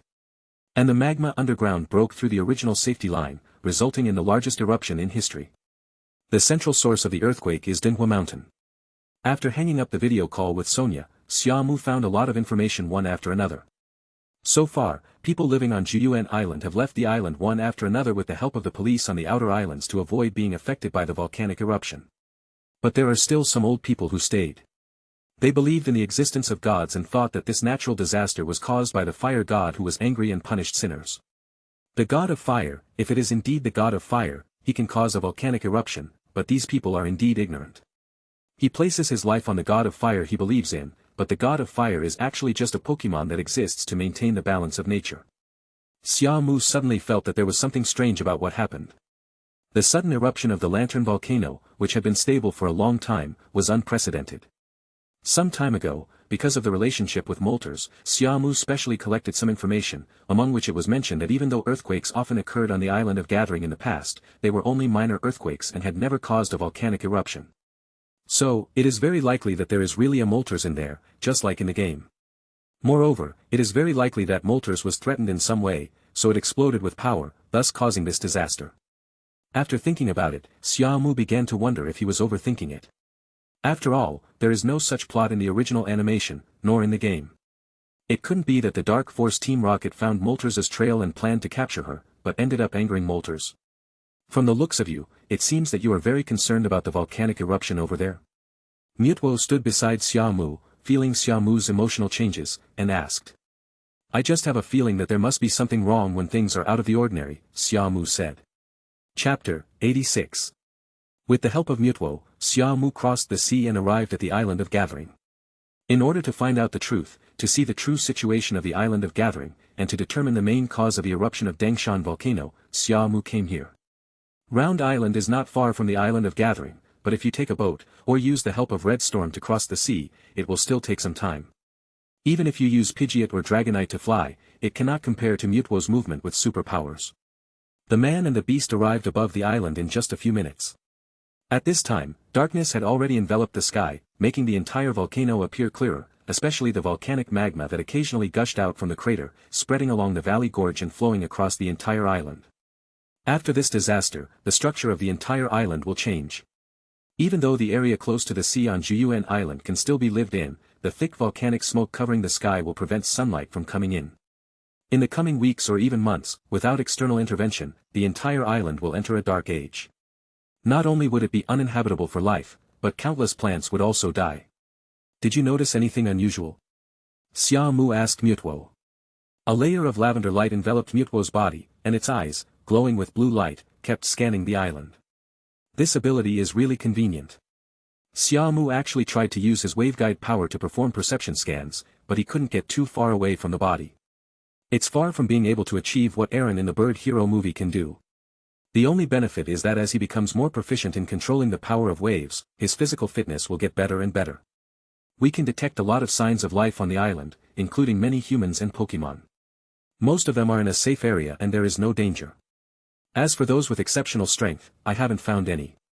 After saying this, Mewtwo raised his hand and used his superpowers on Natsuki. Before Xia Mu could respond, he suddenly felt his eyes light up. The superpower was attached to his eyes, and he actually achieved vision sharing. It's so clear, as if it's right in front of me, Xia Mu said in surprise, and then began to see the current situation on the island with his own eyes. I have to say, it is indeed the same as the effect of close-range wave force perception. This also made Xia Mu even more determined to practice well. He couldn't stand still just because he already had this ability. He had to continue to develop this supernatural power. Only when you are strong enough, you don't have to rely entirely on the power of Pokémon when facing danger. He scanned the island, finally focusing his attention on the light mountain volcano in the center. Wait, there are people up there. Xia Mu found traces of several people while scanning. At the critical moment of the volcanic eruption, there were still people who dared to stay in the most dangerous area. Mewtwo looked along, and after its superpowers were strengthened, a clearer picture was projected directly into its and Natsuki's minds. There were 4 people in the group, led by a woman. They were all dressed in uniform and each of them had a Pokémon that looked quite powerful. The woman in the lead looks familiar, Xia Mu said hesitantly. After all, there are too many characters involved in the original work, many of whom only appear once or twice, but are important characters. Besides them, there are 6 more people in the crater. Xiaoming's words diverted Xia Mu's attention and looked towards the hidden corner of the crater. That area is right where the magma is flowing, and if you don't observe carefully, you really can't find it. There is a raised pile of rocks there, which has avoided being submerged by the magma. There are not only 6 people operating some machines on it, but also a specially made aircraft. Team Rocket. There was a striking R on the pitch-black uniforms. Who else could it be but Team Rocket? Moreover, Xia Mu recognized the 2 leading members at a glance. It was none other than Amato and Kozaburo. Team Rocket, it's these damn guys again. Mewtwo's emotions were a little out of control. Obviously, the rockets are a taboo in his heart. Not only was he created by the rockets, but he was also deceived by the rockets and did many wrong things. After escaping from Sakiki's control, it learned through in-depth understanding that Team Rocket is an evil organization. It was also because of the shadow brought to it by Team Rocket that made its heart filled with hatred. Even though a lot of things have been resolved now, and even though it has started a new life under Xia Mu's guidance, it is impossible for it to feel balanced when it meets Team Rocket again. The first thing Mewtwo thought of was that this disaster must have been caused by Team Rocket, otherwise, what were they doing here? Don't get excited, I really want to know their purpose now. Maybe, as I expected, there is a Moltres living here, and they come here for Moltres. Xia Mu felt Mewtwo's emotional fluctuations and began to dissuade him. Once it gets out of hand, things will become more complicated and troublesome. Molten? Mewtwo looked at Xia Mu suspiciously, very curious. Upon hearing this, Xia Mu used his wave power to outline the pattern of Moltres and related information and passed it to Mewtwo. This is another use of the power of waves besides telepathic communication, but it has great limitations. The content cannot be too much, and it cannot be too complicated. The God of Fire. Is this the legendary beast you mentioned that can be compared to my uniqueness? If it is this bird Pokémon, I have scanned it inside this volcano, but its strength is average. Xia Mu was embarrassed. There seemed to be some problems with the definition of average strength. If compared with Mewtwo, Moltres' strength is definitely inferior. When Mewtwo first appeared, its level was 80, and it is now level 85. As for Moltres, it should be between level 50 and 70 at most, and it is impossible for it to exceed this level. You must know that the Moltres in the game is only level 50. What's more, if it's not the Moltres from the Fire Island, it can only be regarded as a rare Pokémon in the shell of a legendary Pokémon, and it may not even be considered a second-level god. Molten is indeed a divine beast. But it can only be regarded as the weakest among the divine beasts. Those divine beasts that can be compared with you that I mentioned when chatting with you before are mostly unique existences. With only one in the world, I call them all first-level gods. Xia Mu said. Level 1 god. Another new word made Mewtwo fall into deep thought. Yes. Moltres cannot be shortlisted as a first-level god, it can only be considered a second-level god. After hearing this, Mewtwo looked at Xia Mu deeply. Chapter 87. Crater.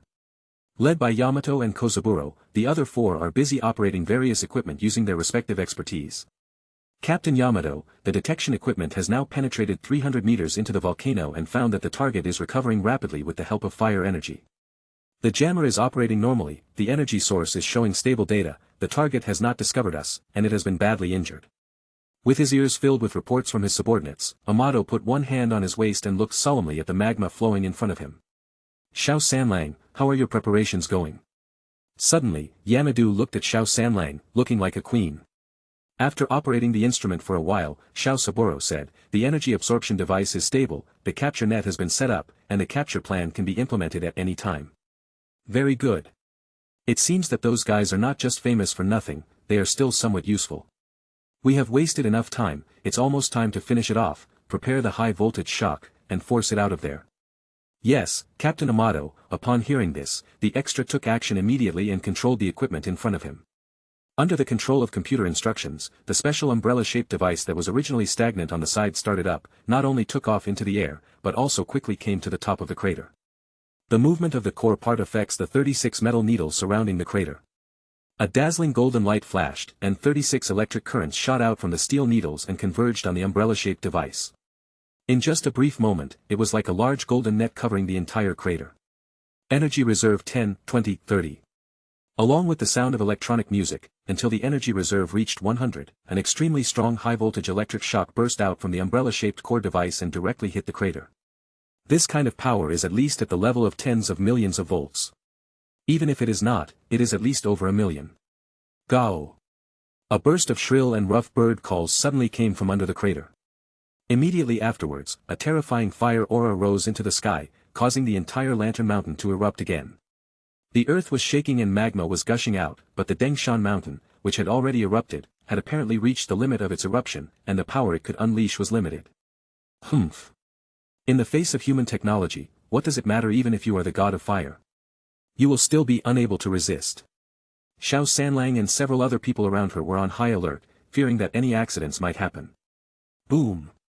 At the same time, a thick column of flame pushed the powerful high-voltage electric current straight up. Unfortunately, the power of flames is always limited. It can only offset the high-voltage current and cannot cause any damage to the core equipment. However, the counterattack did not end there. The next second, a huge figure rushed up, and it was Moltres. Injured and trapped, it now intends to break the blockade and leave this place of trouble. For the Moltres, it has lived here for who knows how many years, and it never thought that one day it would be found and forcibly captured by humans. As a sacred bird, one of the 3 sacred birds in the Kanto region, it has its pride and accepts challenges, but will never allow itself to be blasphemed. Are you finally stopping being a coward? Unfortunately, it's too late to come out now, increase the output power of the power grid to the limit. Upon hearing this, several people hurried into action. Gao! Moltres didn't take the barrier seriously at all. It felt that it was strong enough, and even if the electric currents would cause harm to it, it would definitely not trap it. But soon, it paid the price for this contempt. Forcefully breaking through the constraints of the power grid caused it to suffer a huge backlash. The moment it was touched, it felt painful and paralyzed all over. After successfully suppressing Moltres, everyone showed joy. Before, they were not completely sure that the power grid could suppress Moltres. Now that Moltres really could not break through, it meant that everything they did was effective. All that was left to do was to try their best to consume Moltres' energy. The location halfway up the mountain. The 4 people who had been guarding here heard the explosion coming from the top of the mountain, and their expressions changed slightly. Sister, it seems that the capture operation has already started on the top of the mountain. One of them yawned, perked himself up, and spoke. With him taking the lead, the other two followed suit. I thought the Kanto region's Moltres was very powerful, but it turns out it's only this powerful. It has to be the eldest sister. She is so powerful that she can even defeat Moltres. In my opinion, those so-called captains and officers of Team Rocket are all trash. The woman in the lead didn't listen to the flattery of the two men at all. Don't take it lightly, not to mention the Moltres matter. Don't forget the real purpose of our coming to Lampfire Mountain this time. I hope the data collected before is correct, otherwise this trip will be in vain. The woman spoke as she took action. The equipment in her hand was detecting the underground of the area. It's not for Moltres, nor is it simply to help Team Rocket, but there is a more important goal. Obviously, it can be analyzed from the conversation that they are not Team Rocket, but other forces and organizations. This time, he helped Team Rocket capture Moltres only because they had another target underground. At the same time, in the sky, Xia Mu and Chao Meng had unknowingly arrived above the Lantern Mountain. Not only did we see what the rockets did, but we also determined what was going on. The man and the beast hid in the air and watched. Unless they were scanned by special equipment, they would never be seen by the naked eye. Do you want to take action? Mewtwo looked at Xia Mu and asked. Xia Mu didn't answer immediately, but just nodded slightly, thinking in his mind. Moltres, he had always wanted to capture it, and now it was presented to him. However, the situation is a bit complicated. Team Rocket made such a big fuss to capture Moltres. What was their purpose? Simply to capture the mythical beast for research? Or, in addition to Moltres, there is another energy underground that is as powerful as Moltres. Mewtwo spoke again, causing Xia Mu to be slightly stunned. It's as powerful as Moltres, right? Is there another Moltres below? Chao Meng shook his head, indicating that it was not the case. This made Xia Mu even more curious. It's not Moltres. But it lives under a volcano. Ordinary Pokémon don't have this ability to survive. Soon, a figure emerged and Xia Mu used the power of waveguide to simulate a picture and transmitted it to Mewtwo. Yes, that's the Pokémon. Mewtwo saw the pattern transmitted by Xia Mu and nodded. It's true, I didn't expect that Denguashan not only has a Moltres, but also a Sildenafil. This guy's strength is among the top among the second-level gods. The only flaw is that he can't fly, Xia Mu said. Below are the pictures. I will use other sounds in the future, which may be outrageous, so don't criticize me. After all, some sounds are too difficult to replace with words. Chapter 88. Sidoran. The legendary Pokémon. Because it lives in caves under volcanoes, it is also called the lava monster. Of course, Xia Mu prefers to call it Fire Steel Beast. As a mythical beast with a racial value of 600 points, its actual combat capability is even greater than that of the Divine Bird, Holy Beast, Divine Pillar, etc. After all, there aren't many second-level gods whose racial values can reach 600 points, and most of them are only 580 points. Moreover, the fire and steel attributes not only make it highly resistant in battle, but also allow it to output damage, and it is quite outstanding in both close combat and long-range attacks. From the look of you, it seems that you have some new ideas. Mewtwo saw through it but didn't say anything. It was obvious that he sensed Xia Mu's desire to conquer him. Chao Meng would not know Xia Mu's psychology. Who doesn't want a divine beast? Even if it is of little use in the game, it is still a divine beast, one of a kind and must be captured. Anyway, the top priority now is to save Moltres. Xia Mu changed the subject. The general situation has been figured out. If it continues like this, Moltres will inevitably suffer heavy damage. No. It's actually been hit hard now. If we delay any further, we might end up on the verge of death and our lives will be in danger. It's already ready, just waiting for your order. As soon as Mewtwo's words came out, Xia Mu could feel its supernatural powers constantly condensing. There is no intention of showing mercy to the rockets. Are you sure you want to take action? You should know that your existence is very special to Team Rocket. Once you are exposed, you will definitely be in trouble in the future. Although he really wanted Mewtwo to stop, Xia Mu knew that it needed to vent. Chao Meng was stunned in the air. After hesitating for a long time, he said, "Are you afraid that I will cause you trouble because of me?" Xia Mu shook his head. "You think too much. If I was afraid of trouble, I would not have conquered you, let alone promised you anything. Besides, I can definitely do some covering up so that others can't recognize me." As Xia Mu spoke, he took out a black mask from his space backpack and put on a pair of plain glasses. "In the past, I bought some props because I thought I might get into trouble during the trip and would need to hide myself from time to time." Seeing this, Chao Meng fell into deep thought, weighing the pros and cons. Seeing that Mewtwo was still not moving, Xia Mu smiled and said, "Actually, I would like you to track down those 4 people. After all, we don't know what their purpose is. As for these Team Rocket members, it's better to let me deal with them." As soon as he finished speaking, Mewtwo's expression changed. "But can you fly in the sky without me?" "Of course I can. I brought the big bird with me just to avoid this kind of situation. Besides, both the old spray and the fatty bird can carry me flying in the sky."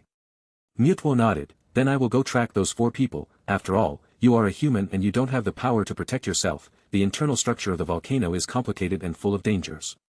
Mewtwo's words warmed Natsuki's heart. Unexpectedly, after just a short time together, Mewtwo had already started to worry about his safety. Xia Mu never thought that it was because he was always concerned about the Pokémon's every aspect, whether intentionally or unintentionally. That his Pokémon would indirectly care about him unconsciously. In other words, his Pokémon had strong autonomy and could distinguish the importance of things even without Xia Mu's instructions. "Then let's split up and destroy the device that releases lightning before leaving, this way you will feel better," Xia Mu said with a smile. Venting out one's anger does not necessarily mean dealing with Team Rocket's members. Destroying key equipment and ruining Team Rocket's plans is also a way. Xiaomeng understood, and the corners of his mouth rose and fell slightly. Although it didn't show it too obviously, you can be sure that it was smiling.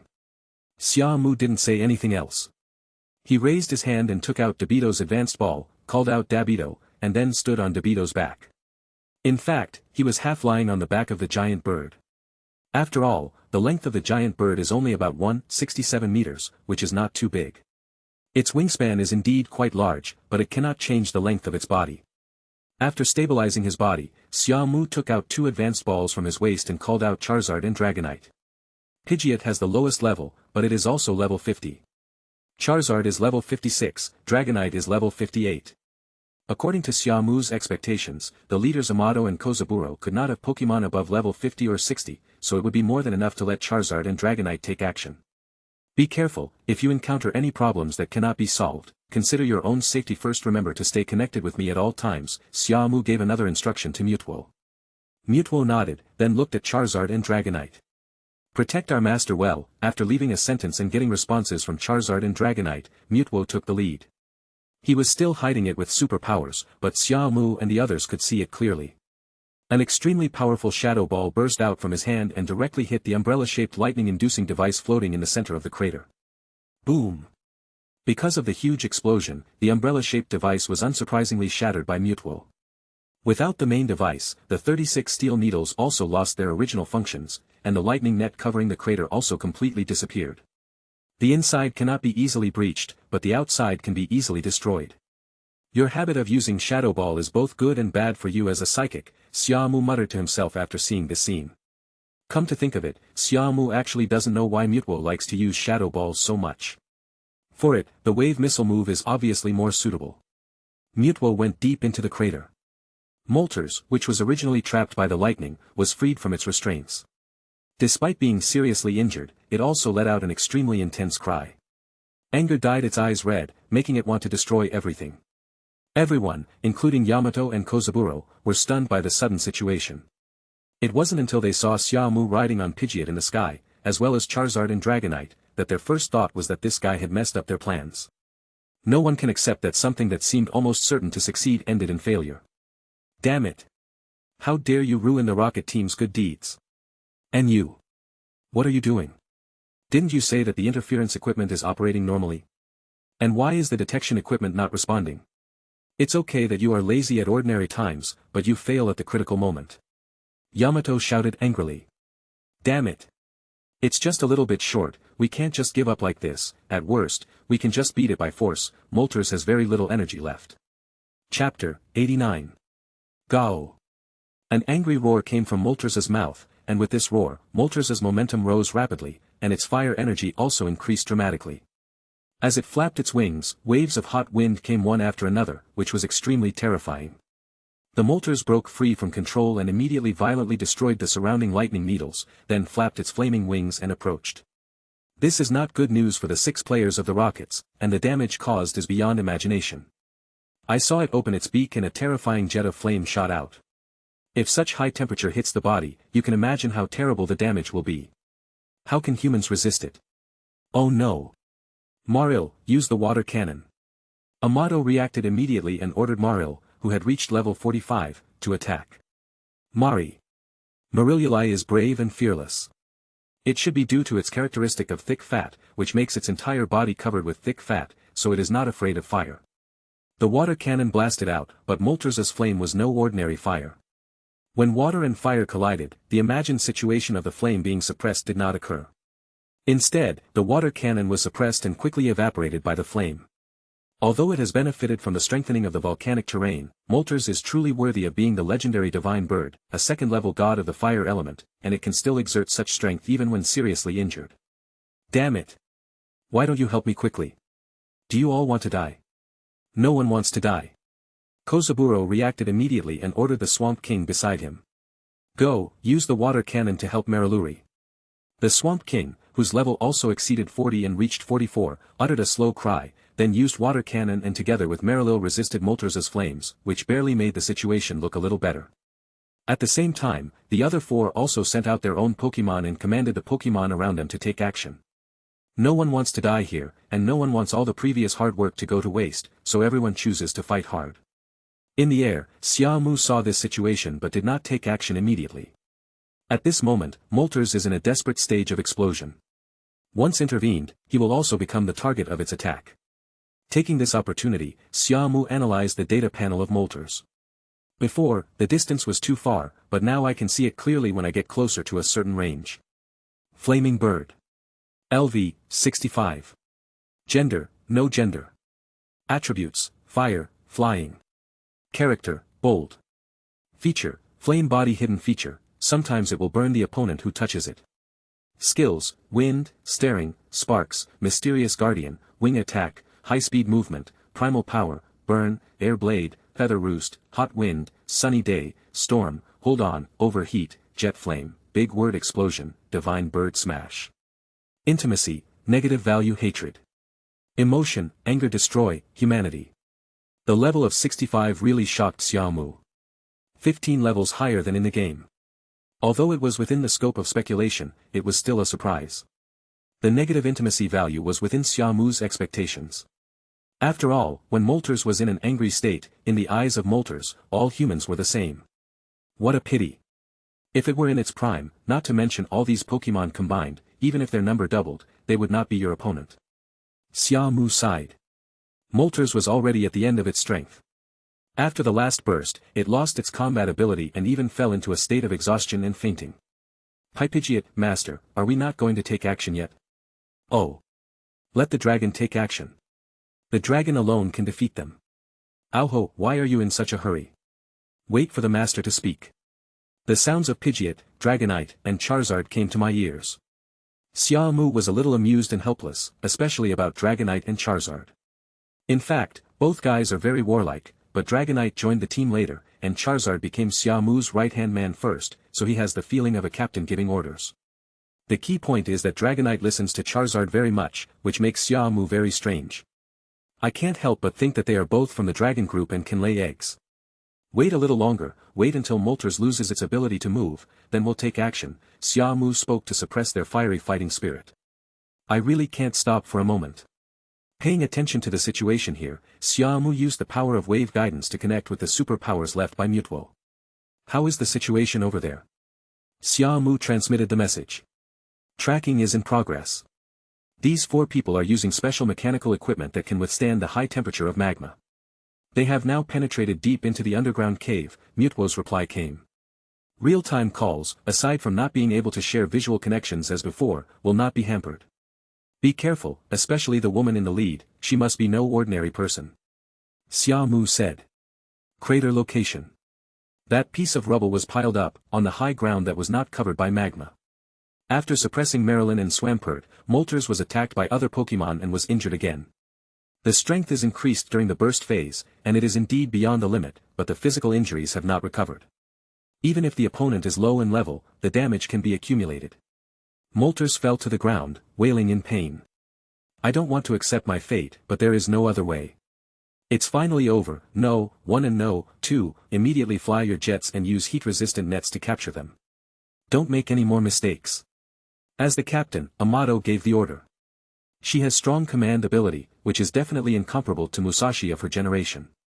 Musashi may be tougher than Yamato in some aspects, but in terms of intelligence, there is some gap. In the original novel, Amato was able to get a promotion and a raise quickly because she was smart, capable, and useful enough. However, the character Kozaburo, who is a counterpart to Kojiro, cannot be compared with Kojiro. In the original novel, he has a very domineering and arrogant personality. He would quarrel with Kojiro every time they met, and he would often get angry when others called him Kojiro or Koshiro. I have to say that I am far behind him in terms of cultivation. But it is also true that not everyone is born with a silver spoon in their mouth. Xiao Sanlang is just an ordinary person after all. Although he has outstanding abilities, how can he compare with the young master? What's more, Xiao Jilang is a genius in many aspects, and his cultivation is beyond reproach. Watching his subordinates know 1 and know 2 start to take action, Xiao Saburo commanded the rest of the people to prepare to call it a day and retreat. I say, are you too anxious and don't take me seriously, or do you think I will just watch you take Moltres away like this? Xia Mu controlled the big bird to fall from the sky. He did not come down directly, but looked down at these people from a high position. Charizard and Dragonite were on the left and right sides, like guardians, not allowing anyone to get close and hurt Xia Mu. Chapter 90. Not to mention 1 against 6, Xia Mu has seen big enough scenes and been in charge of the Red Lotus Gym, so he won't panic even if he faces 60. What's more, the strength gap is there. Even if Xia Mu does not send out Arcanine, Lucario, and Red Gyarados, he can still use Charizard and Dragonite to suppress almost all opponents below the king.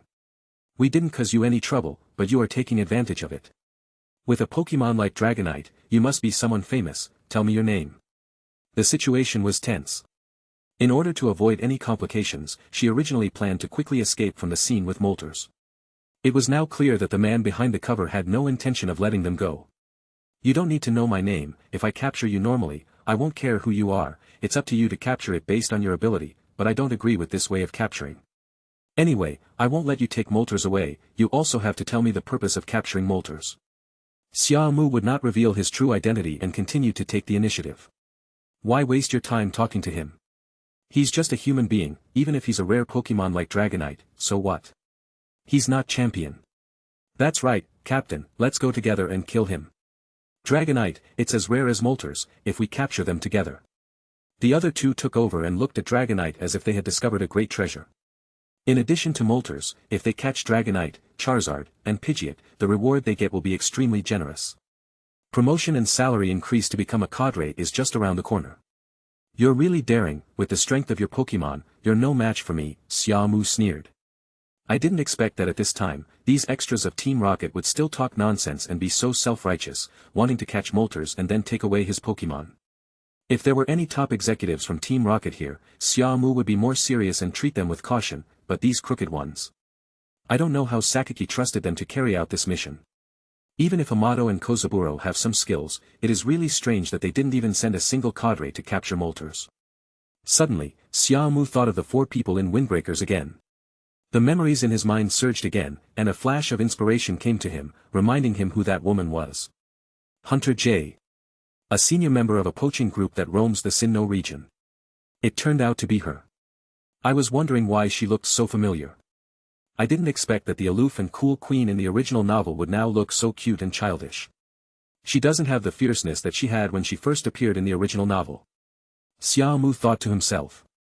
Although it was seen through a superpower scan, the appearance was indeed seen clearly. It must be said that women often change over a period of several years. Recalling Hunter J in the original work, his simple words, "I won't let my precious goods die," shocked countless people at the time. A woman of integrity and ruthlessness. The two sides confronted each other, Xia Mu did not give in, and the war was provoked by verbal provocation. Faced with Amato and Kozaburo taking the lead and ordering Mario and Swamplord to launch an attack, Dragonite was already impatient to take the lead. 2 water cannons were directly blocked by the dragon's wave. If it weren't for the 2 water cannons, Dragonite's dragon wave would have crushed Vermillion or Swamplord instantly. After all, there was a difference of more than 10 levels. And Moltres had also consumed their stamina before. The explosion raised a thick cloud of smoke, cutting off the area. What are you still standing there for? Capture Moltres quickly. Dragonite is not easy to deal with, as you can tell from the previous collision. If they missed the opportunity, they would be afraid that they would not be able to deal with the person who stopped them and would not be able to take Moltres away. Yes, Captain, no. One obeyed the order and immediately started the jet. No. Two was operating the capture equipment, preparing to cast a net for Moltres. Xia Mu naturally saw this scene, so how could he just sit there and watch? Have you asked for my consent? Lao Pen, spray fire to stop them. After giving the order, Xia Mu's eyes were full of coldness. Ah! The fire-breathing dragon raised its head and roared, flapping its wings and soaring into the sky. The thick jet of flames hit the jet directly. However, the jet had an energy protection layer and was able to withstand the flames from Charizard's attack. No wonder they are so confident in capturing Moltres. These high-tech equipment alone increase the probability of successful capture by several %. In the Pokémon world, the power of Pokémon is undoubtedly strong, especially the legendary beasts. However, this does not mean that humans cannot fight back. The human body is indeed not as good as Pokémon, and they cannot master super powerful powers, but the development of human technology can control, restrain, and even defeat the legendary Pokémon. Damn it! Are you determined to go against us? In that case, let's kill you completely first and keep you here forever. Let's go together. She also sent out a level 43 Rhydon, a level 43 White Sea Lion, and a level 46 Golbat. It is obvious that these are her trump cards, prepared to prevent unexpected events, and now they have to be taken out. Seeing this, Xiao Sanlang quickly summoned a level 40 Rada, a level 44 Houndoom, and a level 46 Longhair Pig. Then there are the two subordinates. They originally only used level 38 Garagara and level 40 Slowshell, but now they have sent out level 40 Onyx and level 39 Magneto. I have to say that their strength is pretty good, at least at elite level. That's it. If that's all, I'm afraid you all have to stay here today. Besides, since you want to kill me, I have changed my mind and will not show mercy to you anymore. Fat, go help Dragonite destroy that jet. I don't want to see it fly again, let Arcanine handle this. With a raised hand, Xia Mu took out the advanced ball of Windy Dog. With a flash of white light, the heroic figure of Wind Speed appeared here. Woof! A muffled roar threatened. The attack of all the Pokémon present dropped by one level, and because the momentum of Arcanine was too strong, several of them even lost their ability to move and were stunned. You may say that a gap of 10 levels is not big, but if the gap exceeds or levels, it is an absolute crushing defeat. Chapter 91. Crush. A complete crushing victory, no suspense at all. Just a short minute or two. After Arcanine appeared, all the Pokémon sent by Amato, Kozaburo and others were killed instantly. Not only did the battle situation on the ground stabilize, but the jet with a protective shield was also dismantled by Charizard and Dragonite. Although the right to fight in this battle was snatched away by Windy Dog, Dragonite was still very happy to demolish it. The gap in strength was so huge that the group led by Amato were stunned and couldn't believe it. For a moment, everyone thought of the champion Du. Although they had never confronted him head-on, their intuition was that they had provoked a champion-level figure. Otherwise, how could they be so helpless? Even Moltres didn't put so much pressure on them. You, who are you? Xiao Sanlang asked. His question raised the question on everyone's mind. Xia Mu heard this and smiled without saying anything. We won't tell them until the situation is settled, let alone now. You are not worthy of knowing who I am. Now, let's talk about the purpose of your Team Rocket capturing Moltres. Xia Mu narrowed his eyes slightly. Although he was wearing plain glasses, his intimidating look seemed even more explicit. The 6 people felt the oppression coming from Xia Mu, and with the pressure from Arcanine, Charizard, and Dragonite, they trembled in fear. At this moment, he no longer had the arrogance he had before, and he dared not be rude anymore. Based on the assumption that everyone is afraid of death, Xia Mu used threats and inducements on them, but the result was beyond his expectations, because these 6 guys were very tough, and none of them was willing to betray Team Rocket or Sakaki. Thinking of the scene when he recruited Musashi, Kojiro, and Meow Meow, Xia Mu was a little curious for a moment. How did this guy Sakaki do it? What kind of magic could make these men die rather than surrender? Since you don't want to say anything, there's no need to continue talking nonsense with you. I can probably guess that it's nothing more than using the power of legendary Pokémon to conduct research and gain the power to conquer the world. Unable to get their response, Xia Mu could only test them in this way. Whether it is yes or no, whether it is silence or an answer, the right or wrong of the answer will cause a change in expression. Although he is not a master of expression management and has not studied psychology, Xia Mu has become more meticulous in observation after gaining the power of waves, and can at least identify some problems. As expected, in this situation, although Amato and Kozaburo still looked fearless, and the other four also looked like dead pigs that were not afraid of boiling water, there was a hint of disdain in their eyes. This means that capturing Moltres is not for the purpose of studying some power to conquer the world. Xia Mu guessed wrong, so they were arrogant and thought that even if Xia Mu had powerful Pokémon, his IQ was just a so-so. It wasn't for this reason that Xia Mu was a little puzzled. After all, everything Team Rocket did in the original story was to conquer the world. Apart from the goal of conquering the world, what is the point of capturing Moltres? Etc. Suddenly, an idea flashed through Xia Mu's mind. There is still 1 month until the Quartz Conference opens. The sacred fire of the Quartz Conference comes from the fire of the Moltres. By capturing Moltres, does this mean that Team Rocket intends to disrupt the Quartz Conference? If that's the case, this plot shouldn't have happened in the original novel. The only explanation is that Moltres was saved by someone else. In other words, the flaming bird was indeed captured, but the Alliance did not collect the flame from the flaming bird. There was too much information, and Xia Mu was overwhelmed. Looking at the 6 people in front of him, his expression changed slightly, and he was thinking in his mind how to deal with them. Indeed, both sides had made threats before, but when the critical moment came, would they really kill them? Xia Mu still feels psychological pressure. Not to mention that he had never done such a thing in his 2 lives, just from his understanding of the Pokémon world, there is no such thing as murder. This is true in games and in the anime world as well. Criminals from evil forces are generally handed over to the Alliance police for detention and trial. Knock them out. Use the power of the wave to give orders to Arcanine, Dragonite, Charizard, and Pidgeot. After hearing the command, the 4 beasts' eyes flashed with ferocious intent. This fierce look also contained a strong hint of ridicule and mockery. The 6 people didn't know what they would face next, but when they saw this kind of gaze and felt the murderous intent in the air, they trembled even more for a moment. They are really afraid, but they are really loyal. If I could have such a group of subordinates in the future, would be very lucky. Under the intimidation of Arcanine, Dragonite, Charizard, and Pidgeot, the 6 of them fainted without even actually making a move. Having completed the task, the 4 beasts waited for Xia Mu's praise. Xia Mu didn't know whether to laugh or cry. After praising them one by one, he tied them up with ropes, took away their Pokeballs, and collected the Pokémon that had lost their combat capabilities one by one. In order to avoid unnecessary trouble, they are not allowed to possess Pokémon anymore. As for how to deal with these Pokémon, it will naturally be left to the Alliance police to arrange. In fact, 99 of Pokémon are neither evil nor good. According to the rules of nature, as long as they are not natural enemies and as long as there is no hatred, it basically follows the principle of, you don't offend me, I don't offend you. In other words, the people who control the Pokémon are the key. If a Pokémon is a good person, it will not do bad things even if it looks fierce and scary. But if the owner is a bad person, no matter how good the Pokémon is, it will gradually be affected, and the things it does will become selfish and be led astray. Next, it's Moltres. Turning around and looking at Moltres, Xia Mu was slightly surprised. Because it had a certain amount of time to recover, Moltres has emerged from its coma and regained consciousness. It is worth mentioning that it did not look at Xia Mu with vicious eyes, nor did it show any hostility towards Xia Mu's Pokémon. It was obvious that it did not take out its hatred on Xia Mu for what the 6 members of Team Rocket did to it. Maybe it was because of its previous anger that it hated humans to its core. But after seeing what Xia Mu did and helping it defeat those evil people, its emotions calmed down a lot. It seems that I was overthinking. I originally thought that you were in a near-death state and your life would be in danger. After buying a full recovery medicine from the system store, Xia Mu walked forward and said, "My wave power can establish communication with you. You should be able to feel that I have no hostility. This is a healing medicine that can help you recover from your injuries."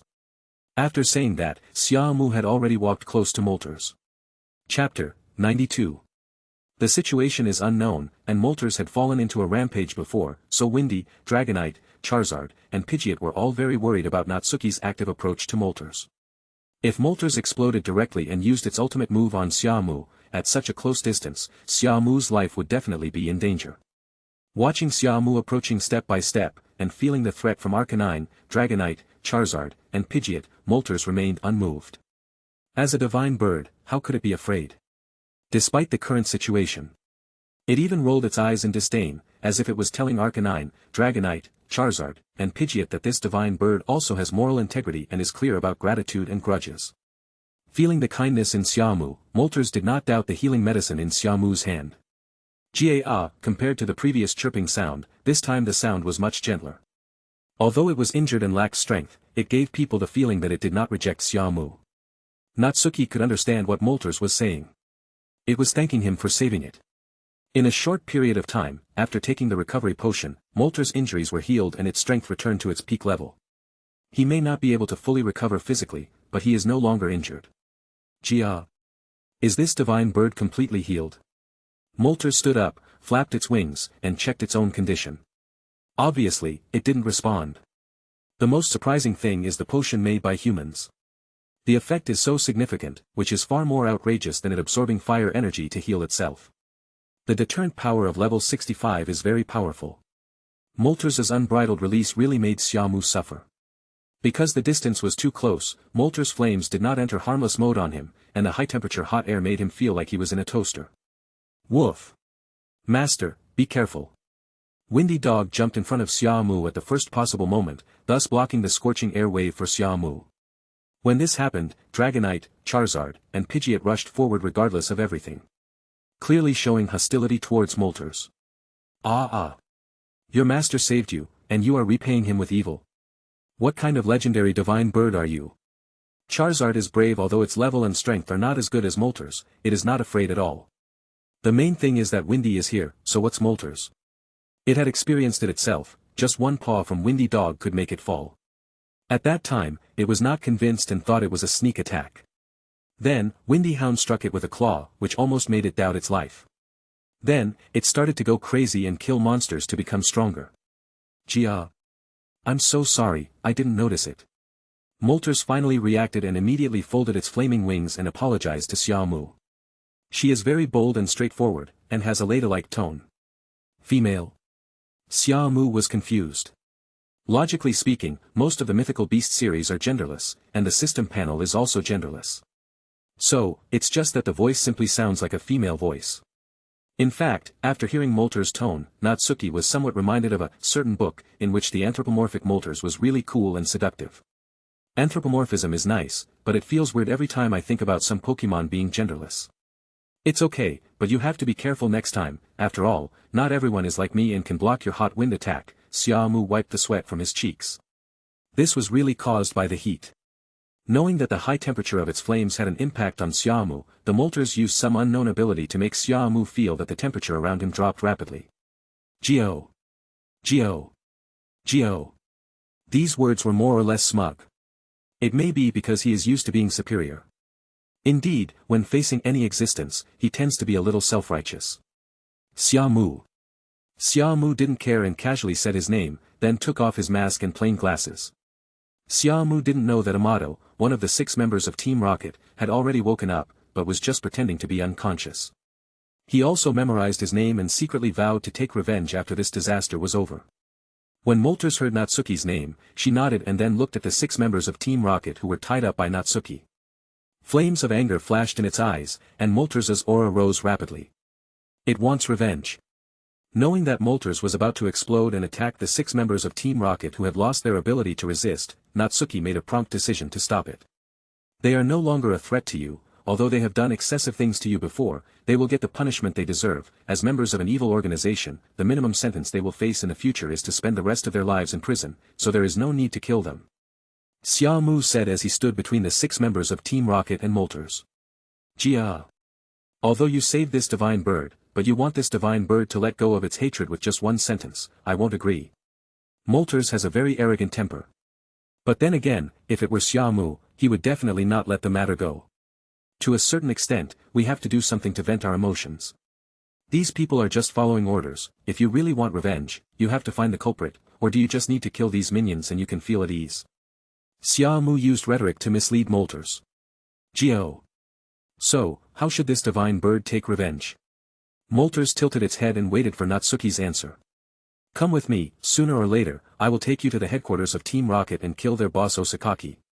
Xia Mu said with narrowed eyes. Geo. You want to tame this divine bird? Moltres' eyes narrowed. That's right. Don't doubt whether I have the ability. Since I dare to say this, I must be very sure. Speaking of which, I actually want to know, are you the god of fire on the Fire Island? After Xia Mu stated his purpose, he expressed the doubts in his heart. The god of fire of the Island of Fire. Regardless of whether it is true or not, the Moltres will think that the focus of this sentence lies here, rather than worrying about the issue of strength. Xia. This divine bird has not yet practiced enough, but sooner or later, I will become the new god of fire. No wonder. Then I roughly understand why your strength is so weak. These words made Moltres furious. Xia. How is this divine bird weak? If you were not weak, you wouldn't have been beaten so badly. However, if you come with me, I can help you surpass the god of fire. Only then will you have enough strength to take revenge. Otherwise, with your current strength, you may not even be able to defeat the Charizard and Dragonite in my hands who are of average strength. Xia Mu said again. Gah! Are you serious? Hearing this, Xia Mu was sure. Although this Moltres is very arrogant and complacent, it seems, not very smart, and easy to fool. Of course, you have actually seen my strength, so there is no need to worry whether I have this ability or not. Xia Mu gestured to Moltres to look at the Pokémon present, especially Arcanine, and then said. The Pokémon present are only part of my strength. Chapter 93.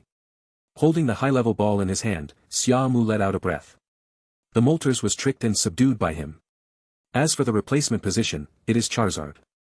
The reason why he didn't let the other Pokémon go back was because things here were not over yet and he had to ensure that he had enough fighting power. The most important thing is that with both fire and flying attributes, and with Moltres in hand, Charizard will not have any big problems returning home. In fact, Charizard didn't want to reply, but since Xia Mu had spoken, it had no choice but to accept it. After taming Moltres, Xia Mu released it again immediately and carefully checked its data panel. The most important thing is to look at the individual values, because the other information has been mastered. The only thing is that the intimacy has reached 60 points, which means that Moltres recognizes Natsuki as a trainer. Flaming Bird. LV, 65. Gender, no gender. Attributes, fire, flying. Character, bold. Characteristic, flame body. Skills, wind, staring, sparks, mysterious guardian, wing attack, high-speed movement, primal power, burn, air blade, feather roost, hot wind, sunny day, storm, hold on, overheat, jet flame, big word explosion, divine bird smash. Intimacy, 60. Emotion, general. Flame bird individual value. Physical strength, 26 very good. Special attack, 31 best. Special defense, 15 average. Attack, 30 amazing. Defense, 18 quite good. Speed, 20 quite good. Overall evaluation, amazing ability. Effort value, physical strength 0 inch, physical attack 0, physical defense 5, special attack 7, special defense 4, speed 0. Only one statistic reached the best, but there was also one statistic that reached the extraordinary level. Although it is somewhat disappointing, it is quite good for a divine bird without a divine position to reach this value. What's more, the outstanding one is the double attack. Although Xia Mu has not studied the breeding route of Moltres, he roughly knows it. After all, Xia Mu has memorized the numerical values of various Pokémon almost by heart. Maybe he has forgotten the unpopular ones, but he has a very solid grasp of the numerical values of the legendary Pokémon. Moltres' physical attack is 100 points, and its special attack is 125 points. Although they are not among the top ones, their high indexes still rank them in the upper level. Xia. I hope you don't lie to me, Xia Mu. Moltres' tone was still arrogant. Don't worry, I won't cheat, and I won't fool you. It won't be long before you see changes in yourself. By then, you will be glad for your decision today. After giving Moltres a reply, Xia Mu looked at the 6 members of Team Rocket again. Xia Mu also put on a mask and glasses again. Even though Mewtwo can use his superpowers to modify memories, he still has to be careful. How could Xia Mu know that he had already been exposed, but it would be a long time before this matter was mentioned in the future. Moltres didn't make any more noise, just staring at Xia Mu's back quietly, wondering whether his decision was right or wrong. After all, it is a divine bird, but now it has been subdued by a human being with just a few words. Windy Dog, Dragonite and Pidgeot stayed on Xia Mu's side, always keeping alert to prevent any accidents. Mewtwo, how are you doing there? The atmosphere was very quiet at this time, and Xia Mu once again used the power of wave guidance to connect with Mewtwo's superpowers. At this moment, deep underground in the Denghua Mountain, Mewtwo defeated several people led by Hunter J on his own. Its thunderous methods are much more direct than Xia Mu's. Track the target, determine what the target is going to do, and then take decisive action to make these humans with bad intentions pay the price. Hunter J and the other 3 people obviously had no information about the sudden appearance of Mewtwo, let alone what kind of Pokémon it was. After all, Mewtwo was created not long ago. Damn it! What kind of Pokémon is this? It has such powerful strength, it's on par with the legendary ones. There is no data about it in the file at all. I didn't expect that this mission would allow us to discover new species. We are no match for it. In a little while, this underground space will be swallowed by magma, we have to leave quickly. The 3 of them spoke up immediately, anxiously. They all do have certain strengths, but at best they can only be compared with Amato and Kozaburo. Even Hunter J, the leader, couldn't beat the other side. Even if they fought desperately, they could only be abused. Still no response from Team Rocket? Hunter J asked. Although she is not as mature and steady as she appears in the later part of the original work, she now has the basic appearance of her future. He is extremely decisive in his actions and never drags his feet. The situation was critical, and she already had an idea. After hearing this, one of the 3 people, sweating profusely, answered, "We haven't received any response. Could it be that they caught the Moltres and ran away? No matter what, even with the help of Team Rocket, we may not be able to defeat this unknown Pokémon. We are not well prepared, and we have underestimated the strength of this sildenafil," said another person. Hunter J listened to the conversation next to her ear, her eyes were filled with ferocity. She knew she couldn't stay for long, so she immediately ordered, "Mission failed, retreat." As she gave the order, the 3 looked at each other, took back their Pokémon at the same time, and threw out smoke bombs. This scene was seen by Mewtwo. In fact, it wanted to sneer because it felt that these humans did not take it seriously. It doesn't intend to let them go easily. Although it has no grudges against Pokémon, it hates the members of the evil organization that persecutes Pokémon to the extreme. In a sense, it is a transfer of hatred. The 4 members of Hunter J took the blame. Just when Mewtwo was about to strike again to teach them a profound lesson, a voice suddenly sounded in its mind.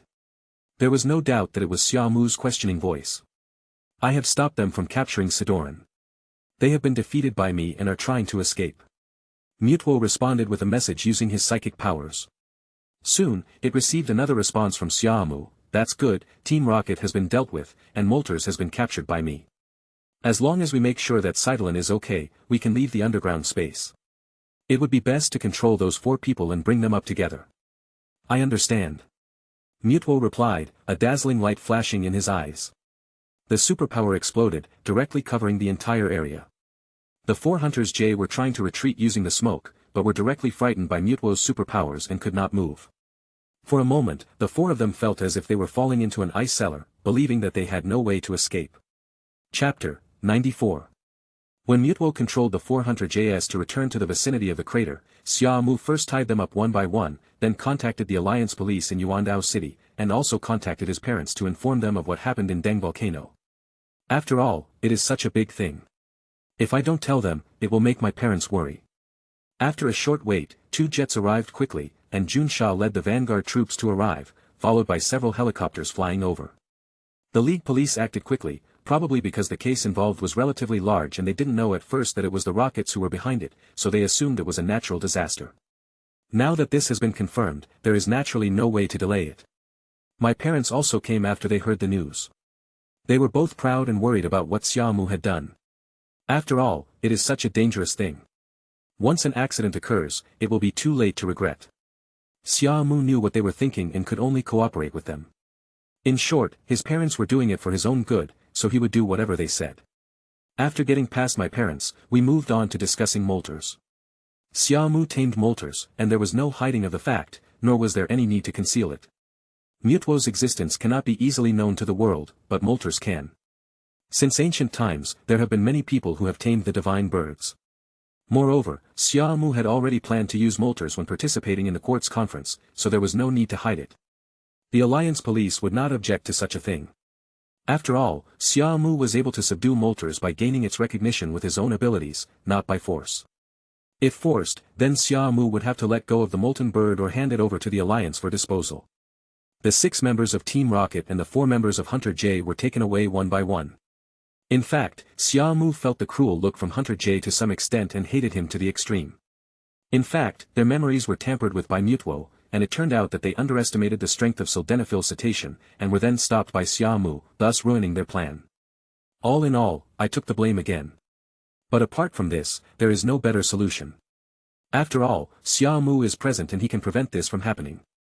Following Miss Junsha back to the police station in Yuandao City. After all, the record still needs to be taken. Although the eruption of the Lantern Volcano on the island of Gathering was caused by a joint operation between Team Rocket and a poaching gang, Xia Mu was involved and could not be avoided. After explaining the details of the incident, Xia Mu left the police station with his parents an hour later. For the next period of time, he must keep his phone open so that he can be contacted at any time. The purpose is to inform him of the subsequent handling results, etc. as soon as things progress and his assistance is needed.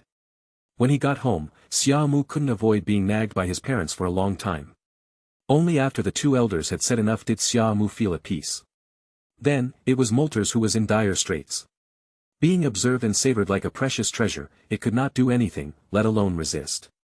For Katusari and Xia He, seeing the legendary divine bird up close was too shocking. Even though they were excellent Pokémon trainers in the past, they had never seen a real Moltres.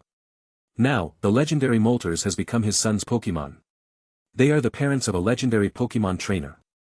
Son, you've really made it this time. Counting the days, it's only been more than 20 days. And your achievements are already something that most people cannot achieve in their entire lives. Mom is really happy for you. Mu Xiu's words were full of joy for her son. Xia He on the side nodded and said, "You are the pride of your parents. This time you have captured Moltres, which is enough to prove that your future will be more dazzling than your parents expected. I believe you are determined to win the championship of the Quartz Conference, right? Seeing you look so confident, you are really like your father when he was young, full of confidence in the face of everything. A few days ago, your grandfather Xia Bo called me and told me that your mother and I were somewhat skeptical about how you could suddenly become as powerful as a king. Now, Dad even thinks that you will become a champion in the future. You are outstanding and excellent enough. Dad is proud of you, but Dad still wants to remind you that no matter how powerful you become, you must be humble and low-key. Don't let conceit and excessive pride lead you to go the wrong way. There is never a shortage of geniuses in this world, because you may be a genius today, but tomorrow there will be someone even more monstrous to break your record." After listening to Xia He's words, Xia Mu nodded seriously. He thought so too. Although he is a time traveler and knows this world very well and knows all the information about Pokémon, it is true that in this real world, there are always people better than you. "I know, don't worry, Dad and Mom," Xia Mu promised them in an obedient tone. Mu Xiuli and Xia He were obviously very pleased to hear this. "In this way, Mom can let you go completely and travel far away. I heard that this time when you went to Honglian Island, you not only got along well with Sonia, Xiaotian and the others, but also made some new friends," Mu Xiuli suddenly said. These words shocked Xia Mu a little, because his mother knew so much about Honglian Island. Seeing Xia Mu's confusion, Xia He replied in his sleeves, "Don't be surprised, Honglian Island is our Xia family's territory after all. Your mother and I will know everything you do at the first time. The reason why I confess to you now is that I know you have grown up and become capable. So I will slowly let you know how big the Xia family is." Xia Mu nodded without resistance and immediately answered some details about Honglian Island. Xia Mu knew that his contact with Xiaoji and his group, as well as Sora and Ko and others, must have been recorded and passed on to his father and mother.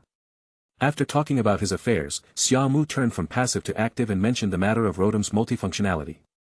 This is also what Xia Mu was most concerned about after he left. The answer was that an in-depth investigation was already underway. Although the Xia family is not a powerful family with influence all over the world, it is definitely among the top families in the Orange Islands of Guandu Chengdu. Therefore, when the investigation really starts, it won't take 10 days or half a month. Basically, after one phone call, someone will take action. According to Xia He, in no more than 2 days, the specific information will be fed back in the form of a report, and then a special department can be set up to conduct research and attempts. If they can grasp this wave of wealth, at least the Xia family will not decline. After all, this will be the mainstream in the next few years. Xia Mu also began to think about his own affairs and briefly mentioned to his parents the matter of building an energy block factory. Chapter 95. The next day. Xia Mu got up early and went to the yard to take care of his Pokémon. My parents also got up very early. They had some important things to deal with, so they just prepared some breakfast and said goodbye to Xia Mu after eating. As the number of Pokémon increases, the time required to take care of them also increases proportionally. Xia Mu has always held a principle in his heart, that is, once he has conquered a beast, he must treat it well, instead of throwing it aside and ignoring it when it is no longer needed. When I was playing games in the past, in order to complete the illustrated guide, I caught all types of Pokémon and stored them in a computer box. Since they didn't need special care, I only used about 10 or 20 of them. All in all, the real world is nothing like the game. In fact, playing games is one state of mind, and watching animations is another state of mind. Especially when watching the animation, Xiaoji threw all the Pokémon he captured at the Oak Laboratory, and had to start all over again every time he arrived at a new area, which made Xia Mu feel more or less stupid. Of course, the plot requires it. I just don't know what will happen to Xiaoji in this real world. Anyway, he won't be like Xiaoji. At least he takes every Pokémon he captures seriously. Although he doesn't carry them with him all the time, he will replace them from time to time to bring out their characteristics. The Pokémon were fed food one after another, and the most important thing was naturally to feed them energy blocks. After getting used to it, feeding becomes a pleasure and can further deepen the intimacy between you and your Pokémon. In the blink of an eye it was almost 9 o'clock in the morning. Meishing and Mewtwo came to take care of the Pokémon. The difference was that Xia Mu agreed to let the Institute set up a temporary point here, so they brought a lot of equipment this time. Xia Mu let them in only after confirming the functions of these devices. After all, not everything can be placed at home. Even if he agreed to the establishment of a temporary point, it does not mean that this place will become the territory of the Research Institute. At the very least, he had to make sure that he and his Pokémon had enough privacy. If it was a surveillance device, then sorry, it was absolutely not allowed. Soon, Mulan and Sonia also arrived. Such eagerness is undoubtedly because Natsuki has captured the legendary Moltres from the Kanto region. Surprises and accidents one after another, this time it involves the legendary Pokémon. If this still can't make Mulan and Sonia care, then nothing can move them. This is the fire bird of the Kanto region, although I've seen it in photos, it's really shocking to see it with my own eyes, Sonia said excitedly with stars in her eyes. She kept looking up and down at Moltres, making Moltres want to escape from here. For Moltres, the torment of last night is still fresh in its memory, and now there are a few humans who treat it as an object to be observed. It knew that it was a sacred bird, admired and respected by humans, but it felt uncomfortable being stared at like this. The god of fire in the Kanto region is indeed fundamentally different from the Moltres that only appears once every few decades in our Galar region. I have lived for most of my life and have seen the Moltres, which is known as the representative of sacred fire, with my own eyes. Dr. Mulan began to mutter. Her words naturally carried a lot of weight. Sonia and Natsuki both knew about the Moltres in the Galar region, so they just looked at Dr. Mulan and waited for her to continue speaking. However, Meixiang and Mewtwo are researchers in the Kanto region. They are not familiar with the Galar region and don't know what the Moltres in the Galar region are. Are there any differences between Moltres? Meishing asked. Mulan nodded, looked at Meishing and Mewtwo, two young and promising researchers, and explained, "You two are researchers who study the changes in Pokémon habits, so you should know that some special Pokémon will undergo some special changes due to different living areas, such as different colors, different body shapes, different mutations, etc. The Galar region's Moltres and the Kanto region's Moltres are both Moltres, but they are actually two different extremes. The Moltres of Kanto is the legendary bird of yours, the god of fire in mythology, the symbol of holiness, but the Moltres of the Galar region is called an evil Pokémon. Its flame exudes an evil aura and is said to be able to burn even souls. In terms of attributes, Kanto's Moltres is a fire and flying Pokémon, while Galar's Moltres is a dark and flying Pokémon." After she finished speaking, Mulan pushed up her glasses and gave instructions to the Rotom Atlas floating in the air beside her. "Rotom Pokédex, pull up the information about Moltres from the Galar region and show it to everyone." "Okay, Lotto." Rotom came in front of everyone, and the big screen quickly lit up, and the shape of Moltres from the Galar region appeared. It cannot be said that they are exactly the same, it can only be said that they have nothing to do with each other. Gah! This is the only thing you can call a flamingo on par with my divine bird? You must be kidding. Are you blind? Moltres was obviously shocked. It simply couldn't accept that appearance that overturned its perception. Xia Mu heard its complaints and was at a loss whether to laugh or cry. If he wasn't a time traveler, he wouldn't believe it. The game just set up different forms.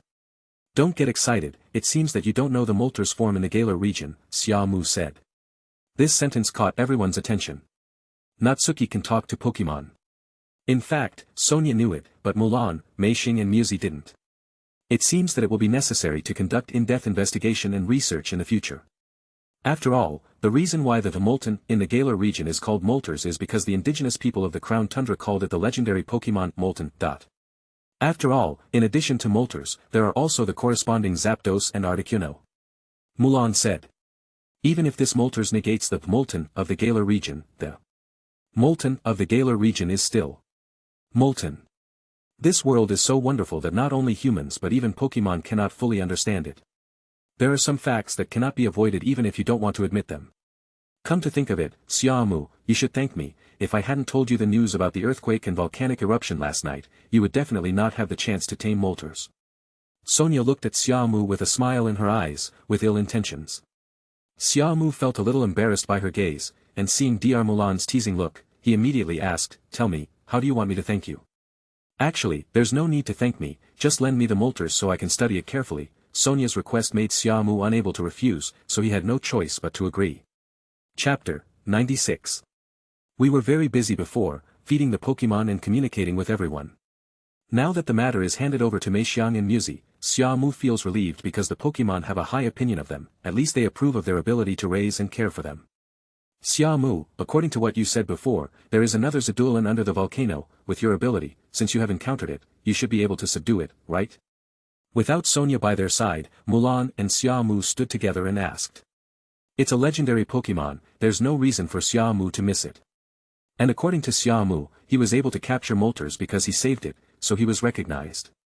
It doesn't make sense that Xia Mu saved Shidulan, but there was no follow-up. As for hiding it, Mulan thinks it is unlikely, because if someone wants to hide it, they will hide the Moltres. I also wanted to subdue him, but at that time, Sildenafil directly went deep into the magma. Although Windy Dog and Charizard could survive under the magma for a short time, they could not track down Sildenafil, Xia Mu answered without hesitation. Lying does not cause your heart to beat faster, your face to blush, or any small movements. During these days of getting along, Xia Mu deliberately trained himself mentally. This is because I'm afraid that my mental activities will be easily seen through by others. Mulan in particular had an amazing eye for detail, and she was able to see through his thoughts with just a few words. Fortunately, Mulan did not have too many doubts this time, and had no intention of investigating further. That's such a pity, if you could capture one, you would be a legendary trainer with 2 legendary beasts. This is extremely rare in history, even the regional champion may not be able to do it, Mulan sighed. Hearing this, Xia Mu laughed twice and didn't take it seriously. Actually, I don't think there's anything to pursue, it's enough for me to be able to subdue Moltres. If I force myself to subdue Sidoran, it may not be a good thing. Do you really think so? Mulan was surprised by Xia Mu's answer. Of course, there's nothing to hide about this kind of thing, Xia Mu nodded. This made Mulan look at Xia Mu with even greater respect, and she felt that she had made the right choice in choosing him.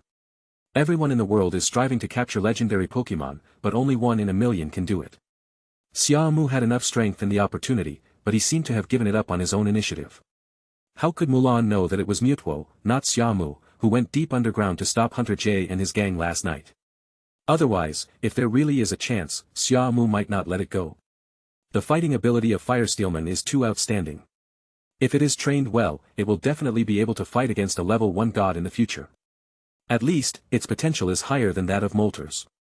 The reason why Xia Mu answered Mulan in this way was because Sildenafil was indeed hiding deep in the magma. At that time, Mewtwo had no chance to control Sildenafil at all in order to deal with Hunter J and his gang. Later, under the command of Xia Mu, Mewtwo conducted a large-scale scan and found that the Stonehenge had left the island of Gathering Fates along the underground magma and was nowhere to be found. In the end, they missed the opportunity and the matter was left unresolved. After chatting with Dr. Mulan for a few more words, Xia Mu did not stay in the backyard for long, but returned to the room alone and briefly outlined his business plan. Just like that, time passed quickly and in the blink of an eye it was already afternoon. In just a few hours, Xia Mu had a clear plan for the future. Speaking of which, I discussed the energy cube factory with my parents last night. The 2 elders fully supported and agreed with his desire to start his own company. Simply put, if he wanted, they could directly allocate a piece of land to him, or give him a ready-made factory. As for the introduction of technology and the purchase of equipment, the 2 elders could also help him operate it. It's like this, he provides ideas and they help him manage things, allowing him to be a hands-off boss. Although it was a good idea, Xia Mu still refused. If my parents get involved, it will become the Xia family group's industry, not his private property. Even if his parents helped him and made the factory his private property, as long as the profits reached terrifying numbers, it would surely arouse envy, and in the end it was inevitable that private property would become public property. What Xia Mu needs now is to build his own team and then earn money that he can control 100. Only in this way can we plan more step by step. Frankly speaking, the multifunctional use of Rotom was a deliberate bomb thrown by him to make everyone focus on it and share this big cake. Taking advantage of this opportunity, he started other small businesses and continued to accumulate. When his business scale was large enough and stable enough, he would have enough say and would not need to be held hostage. After all, it all comes down to money. With the assets he currently has, it is indeed enough to build a medium-sized energy cube factory. But once you invest, it takes time to get a return. If you want to earn back 20 million Alliance coins after investing 20 million Alliance coins, it will definitely take at least half a year or a year. I still have to recruit another wave of middlemen to make a profit from the price difference, and it will also cost a lot of money to train other Pokémon, Xia Mu muttered to himself. He didn't want to ask his parents for money, and even if they were willing to give it, he wouldn't want to take it. Pulling out his cell phone, Natsuki contacted Katsusuk at the friendly store again. Fortunately, a lot of things happened in the past few days, so he had an excuse to shirk responsibility. Unlike the previous 2 times of selling evolution stones and comet fragments, the source cannot be clearly explained and the only option is to fool people. This time, Xia Mu plans to have a good talk with Katsusuk about the repurchase price of the evolution stone and the recycling price of the comet fragments. The first time I sold evolution stones, the recycling price was 15,000 Alliance coins. Although it seemed cheap, the price difference was several times higher. So I sold them all without knowing anything and made some money. I also took this opportunity to sell a lot of comet fragments. Xia Mu knew that things are valuable because they are rare, so he made a decision. Whether it is capital monopoly or something else. In short, this time we have shown a sufficient number of evolution stones to see how high the recycling price of the evolution stones can be raised. The Alliance stipulates that individuals are not allowed to sell, but it also supports him to apply to become a merchant and obtain the qualifications to sell evolution stones. It is nothing more than paying taxes. This was also the thought that came to Xia Mu's mind after he sold the evolution stone. The recycling price is 15,000 Alliance coins, and the selling price is or Alliance coins. This money is not easy to make. We are not fools, but this is the Alliance's rule, and capital is behind the scenes.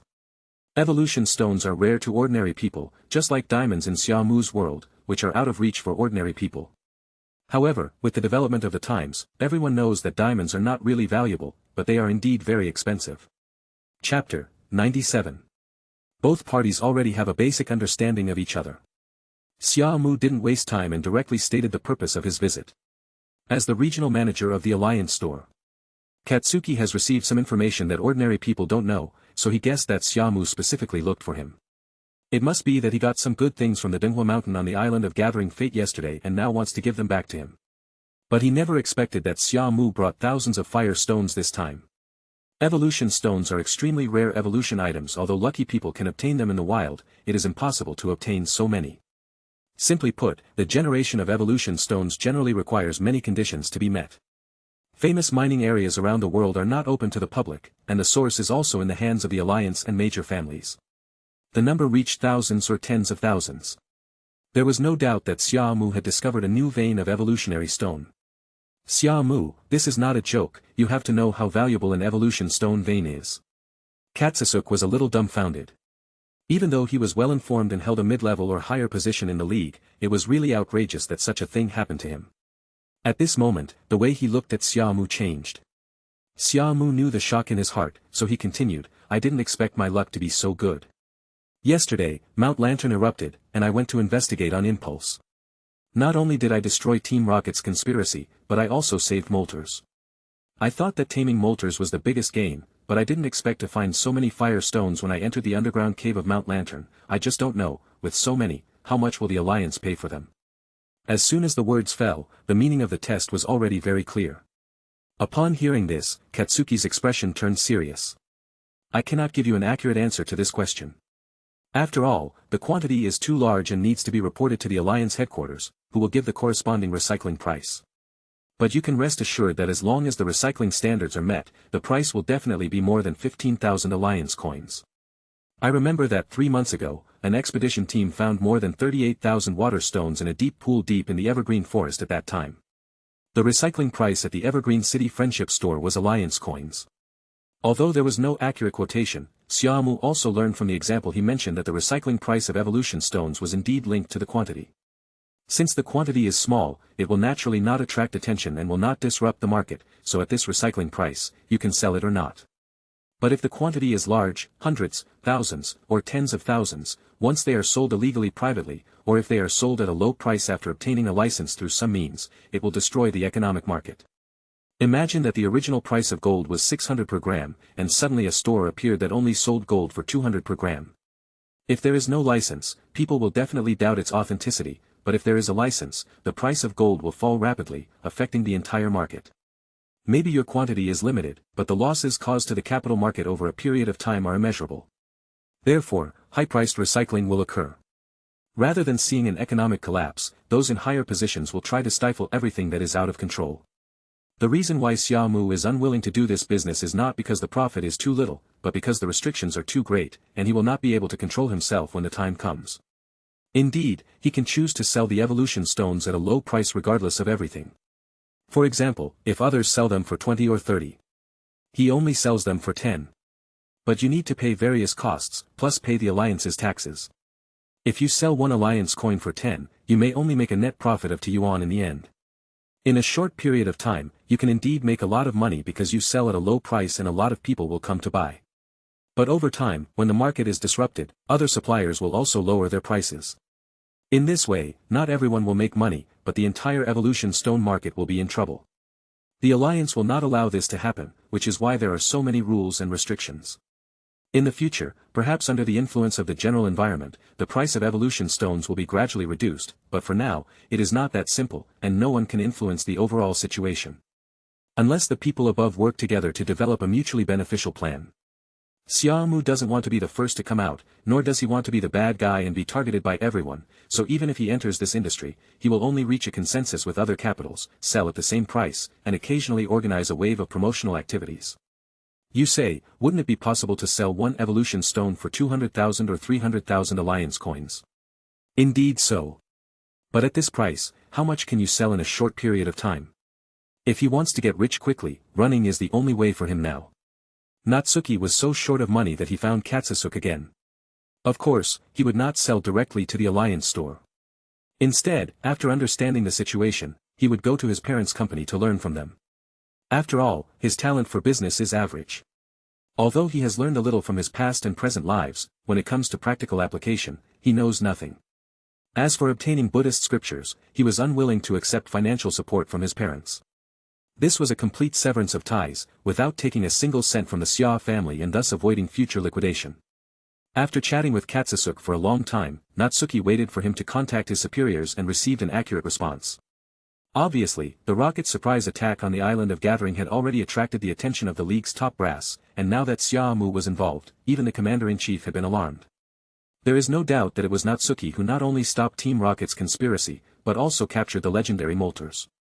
Although this has happened in the history of the League, it is not something that just anyone can do. In addition, Xia Mu is a young member of the Xia family, and this time he is going to sell tens of thousands of fire stones. If we don't come up with a reasonable acquisition plan for such important news, wouldn't it lead to hostility? Xia Mu also realized that his name had already been remembered by the top leaders of Kanto, especially the commander-in-chief. Through the phone call, Xia Mu also had several conversations with the commander-in-chief named Yen Tai. Xia Mu felt that the extremely enthusiastic old man opposite him was trying to get close to him and told him that he must visit Quartz Plateau if he had the chance, which made Xia Mu feel flattered. Xia Mu could only agree casually. After all, even Xia Bo had moved out, which meant they were old friends with a very close relationship. Xia Mu was indeed tempted by the price of buying it back for 5 alliance coins. If tens of thousands of coins were sold at once, that would be a full 5 million alliance coins. Moreover, this should be the highest recycling price that the Kanto Alliance can offer. As for the comet fragments, due to a series of reasons, Yentai directly raised the recycling price to 10 million alliance coins. The original plan was to mainly sell comet fragments. After all, the recycling price of fire stone was too low, so it was really better to sell comet fragments directly. Anyway, if anyone asks where it came from, just say you picked it up at Dengguashan. Chapter 98. Walking out of the door of the friendly store, Xia Mu felt extremely emotional. Many of my past thoughts were too naive. After experiencing this incident, Xia Mu deeply understood that if there were no adventures, then people without power and influence could only live a mediocre life in this world. At best they would not achieve much in their lifetime, and would not have any way out. Resources are controlled by a very small number of people. Just like an evolution stone, it is actually just a natural product generated by nature, but it is controlled by capital. If ordinary people want to get it, they have to spend a lot of money to buy it. This is just one of them. There are many things like evolution stones. Frankly speaking, Xia Mu has indeed seen many people owning Pokémon that need evolution stones to evolve over these days. Most people do not choose to evolve their Pokémon, not because they don't want to, but because they don't have the money. In other words, it's not that people don't want to cultivate Pokémon with high talent and potential, but that they don't have the money or resources. Even if you are given such Pokémon, you can't cultivate them. What's more, rare Pokémon are indeed in the hands of a small number of people, and this cannot be changed. Therefore, most people will just taste the sweetness of being a trainer when they reach a certain age, and then go to school to learn truly useful knowledge and seek a future livelihood. In the past, Xia Mu always felt that most trainers were just street bug catchers. In fact, it was very likely that these people were not even as good as the bug catchers. Recollecting his thoughts, Xia Mu summoned Arcanine and jumped up, heading towards his parents' company. 9,000 fire stones and 10 comet fragments were purchased from the system store at a cost of 2,760 million alliance coins. It was not that Xia Mu did not want to buy more, but he only had 2,764 million alliance coins left. Xia Mu didn't hesitate and sold it directly to a friendly store in exchange for 5 million alliance coins. After all, Commander-in-Chief Yen Tai has been contacted and has given him the green light. If he doesn't sell it, it would be very tactless. Although the price still did not meet Xia Mu's minimum requirement, Xia Mu would naturally not miss the opportunity as it would allow him to get rich quickly and avoid scrutiny perfectly. Now when I go to see my parents, I naturally want to learn from them. It doesn't mean that you can stop after making this deal. This is just the beginning. If he wants to lay out his own business blueprint, he must have a careful plan and sufficient understanding. In addition, he really needs talents. If Musashi, Kojiro, and Meow Meow do not come to him in a short time, then he plans to give up on them and recruit some basic management personnel first to get some things done. You can't relax just because you have money and put everything off until later. He needs to create more wealth. Only in this way can he have more money, grow bigger, and cultivate more Pokémon. Just like now, with 5 million alliance coins, Xia Mu can first choose a Pokémon and upgrade it to level 5000. He also really wanted to see how powerful the level 100 strength was. From this, we can judge how terrifying those first-level gods are. This is an idea that I dared to have after I had 5 million. In other words, if he had 50 billion, he would dare to come up with the idea of raising all the members of his first-line team to level. Came to Xia Jiao Logistics Group Company Ltd. Xia Mu also found his father and mother. They have been busy since morning and have just had some free time now, so they are eating lunch.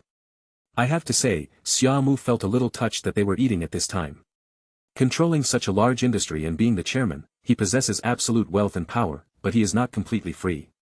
When Xia Mu arrived, Mu Xiuli and Xia He were very happy because Xia Mu came here on his own initiative. They learned about the family situation and learned from Xia Mu what happened in the friendly store. The two of them agreed with Xia Mu's way of handling the matter, because if it were them, they would make roughly the same decision as Xia Mu. However, Xia He mentioned one point that made Xia Mu suddenly realize something, and he secretly cursed himself for being too naive. That is, he will no longer be so bold to make such a large deal with the Alliance. Although the Alliance can accept it all, he will also be targeted and monitored in his life. Just like now, Xia Mu has been noted by the Commander-in-Chief, and everything he does in the future will be under great attention. He can no longer hide anything he does as he did before. Fortunately, there are no disputes or estrangements between the Xia family and the Guandu Alliance. On the contrary, the Xia family and the Alliance are of one mind. As long as the Alliance needs them, the Xia family will do their best. In short, respond to the call, don't oppose, don't fight, just obey. Even if they might compete secretly behind the scenes, they won't do anything too ugly on the surface. This time, the recycling of evolution stones and the increase in the purchase price of comet fragments are the Alliance's active efforts to show goodwill to Xia Mu. This was something Xia Mu had fought for himself, because he was good enough that after stopping Team Rocket, he also captured Moltres. A legendary Pokémon trainer, what a big title. The Alliance will naturally not make enemies, but will only make appropriate friends, making you feel that you have gained an advantage. Xia Mu also realized why Yen Tai took the initiative to invite him and get closer to him. In fact, he just wanted to establish a preliminary friendly impression in his mind to facilitate further development in the future. For the Alliance, it is just a matter of spending a little more money to win the favor of legendary Pokémon trainers. It is a sure-win business. Xia He spoke bluntly, but what Xia Mu didn't expect was that his mother Mu Xiuli said it even more directly. The meaning is very clear, that is, it is too petty to use such a small amount of money as bait to seduce legendary Pokémon trainers. Indeed, for a family of the size of the Xia family, a mere few hundred million is nothing. What's more, Xia Mu paid 9,000 fire stones and 10 comet fragments. It's a pity that the Xia family did not get involved in the evolution stone industry, otherwise they could have consumed these evolution stones themselves. In short, Mu Xiuli still felt at a disadvantage. If you keep the stocks and sell them slowly, you can at least double or triple your returns. After all, the selling price determines the profit. Even if it takes a long time, this is a no-cost business. The evolution stones were all obtained by my son in Dinghua Mountain. Xia Mu didn't expect that his mother would be so decisive. After looking at Xia He, she decided to send people to Dinghua Mountain to investigate as soon as possible. This wave of news will spread quickly, especially since the Alliance has already learned the intelligence. They will definitely send personnel to investigate as soon as possible. The only thing Xia Mu could say was that he had investigated and all the fire stones had been taken away by him. Even if there were some left, there would not be many left. Having said that, the two of them were still determined to investigate further. In case there was anything missed, it would be a huge fortune. Xia Mu had no choice but to tell them that he still had a lot of stock, which attracted his parents' attention. Chapter 99. After leaving the company, Xia Mu did not summon Arcanine to ride, but walked along the street, thinking about life. Everything that happened today was another lesson for him, letting him know that no matter what he did, he had to be more careful and consider more aspects. All in all, he has made a decision now and just needs to implement it bit by bit. As he walked along, Xia Mu didn't notice that there were 3 figures following him. It wasn't until they had walked a long distance and the flow of people had gradually thinned out that Xia Mu noticed. Using the power of waves to investigate, Xia Mu didn't expect that it was the 3 members of Team Rocket. After waiting for 2 or 3 days without any news, she suddenly came and was following him. It seems that I have worried too much. You still have some ideas and don't want to continue living that wandering life. Xia Mu's mouth corners rose and fell slightly, and he had a teasing thought in his mind. I continued walking forward, but not towards home, but turned into a narrow alley. Seeing this, Musashi, Kojiro, and Meowth, who were following Natsuki, were afraid of losing him, so they quickly quickened their pace and chased after him. However, when they arrived at the entrance of the alley, Xia Mu had disappeared without a trace. Where did he go? Musashi exclaimed. There was no one in the alley and the end was blocked. Could it be that we were discovered and he deliberately walked into the alley and hid? Kojiro asked suspiciously. But how did he leave, Meow? There is no trace at all, Meow. Are you guys looking for me? Suddenly, Xia Mu's voice came from behind, scaring the 3 members of Team Rocket. The situation changed, and Xia Mu stood at the entrance of the alley, blocking the only exit. As for how he moved, it certainly couldn't have been his own strength, but rather he borrowed the power of Mewtwo. Xia Mu always carries Mewtwo with him, and he is not afraid that it will know his secrets. Even if it knows some of them, it will only think that he is unfathomable and will not be suspicious of him. After all, Xia Mu conquered it with his own strength. You. How did you get behind us? Kojiro and Meowth, who were standing by, looked at Xia Mu with serious faces. They suddenly felt a little regretful. Even though this person recruited them, it was only verbal recruitment and there was no actual action. It was a bit abrupt for them to come to him like this. However, since he had already made some ideas and decisions, despite his fear of being restrained, Kojiro still plucked up his courage and said at the first moment. When we were on Homelian Island, you said that if we wanted to find a better way out, we could come to you. Now we are here. After saying this, Kojiro couldn't help swallowing his saliva again. Seeing this, Xia Mu narrowed his eyes slightly, and that expression completely understood the psychology of the trio. You guys actually came to Yuandao yesterday, right? Instead of answering their question, Xia Mu asked back. Hearing this, Musashi and Kojiro looked at each other, then looked at Meow, and nodded one after another. Then, you should also know that the rocket team led by Amato and Kozaburo and the poacher gang were caught by me while trying to capture Moltres at Dinghua Mountain, and they have now been detained by the Alliance police, Xia Mu said again. Musashi, Kojiro, and Meowth must have come to test him because of this, which made them even more certain that he had enough ability and strength. Seeing them nod again, Xia Mu became more certain of his thoughts. Seeing that they didn't dare to speak, Xia Mu also signaled them to relax. Don't be so nervous, since I have extended an olive branch to you. It means that I have a certain understanding of you. I can't say that I know you like the back of my hand, but I already know the most basic information. After these words were spoken, Xia Mu took the initiative to tell them the information about them in front of their shocked expressions. Don't doubt anything I say, because if I say it, I must be 100 sure. Let's talk about you first, Musashi. Your mother Miyamoto was once an assistant to the leader of Team Rocket. She was in a very high position and had great power. Unfortunately, when your mother was young, she went to look for the legendary phantom Pokémon Mew and there was no news of her since then. You were probably only 5 years old at the time, so maybe you never even knew your own life experience. After your mother, Miyamoto, left, you were adopted by a poor family. Because of poverty, you never had enough to eat. When you were little, you didn't understand. Because of the shortage of food, you even dreamed of using snow to make delicious food to fill your stomach. If you weren't lucky, you would have died on a snowy night. Having said this, Xia Mu paused for a moment. Musashi's expression became more and more ugly. It was obvious that Musashi still remembered what happened in his childhood, so he always longed to stand out. However, he never had the opportunity and was plagued by bad luck. He had no choice but to join Team Rocket. I admit that I'm lucky, but you say that's just good luck. Then I can only say that you don't understand at all. If I had died on those nights, I wouldn't have the life I have now. In comparison, I should be the most unlucky person in the world. Musashi's determination was unexpected. After learning about this, Kojiro and Meowth couldn't help but look at Musashi with comforting eyes, but they didn't dare to say anything. They understood Musashi and knew that once they provoked him, things would get out of control. Although Musashi appears to be carefree, she is actually a very strong-willed woman. Although I can't feel how painful everything you went through when you were young was, I know that you should have become a Pokémon nurse like Joy. But you entered the Chansey Academy by mistake. As far as I know, your grades at Chansey Nursing Academy were quite good. But you were unable to graduate because humans can't use Pokémon skills. You could have made the transition at that time, and you didn't have to become a Pokémon nurse. But you finally chose to join Team Rocket because you began to give up on yourself and felt that you were not good at anything. You yearned for freedom, and you wanted others to look at you differently, and Team Rocket could give you all these. In fact, you are very beautiful, but it's your hairstyle that ruined you. If you had developed in the direction of a star model, you might have achieved great success. Xia Mu praised Musashi in a roundabout way as he spoke. This also diverted Musashi's attention, and he felt a little embarrassed. This woman is actually very easy to fool. She has a simple mind and is neither a bad person nor a bad person. Even though they have done a lot of things to steal Pokémon in the past, they have actually gotten rid of the reputation of being bad guys after being influenced by Satoshi.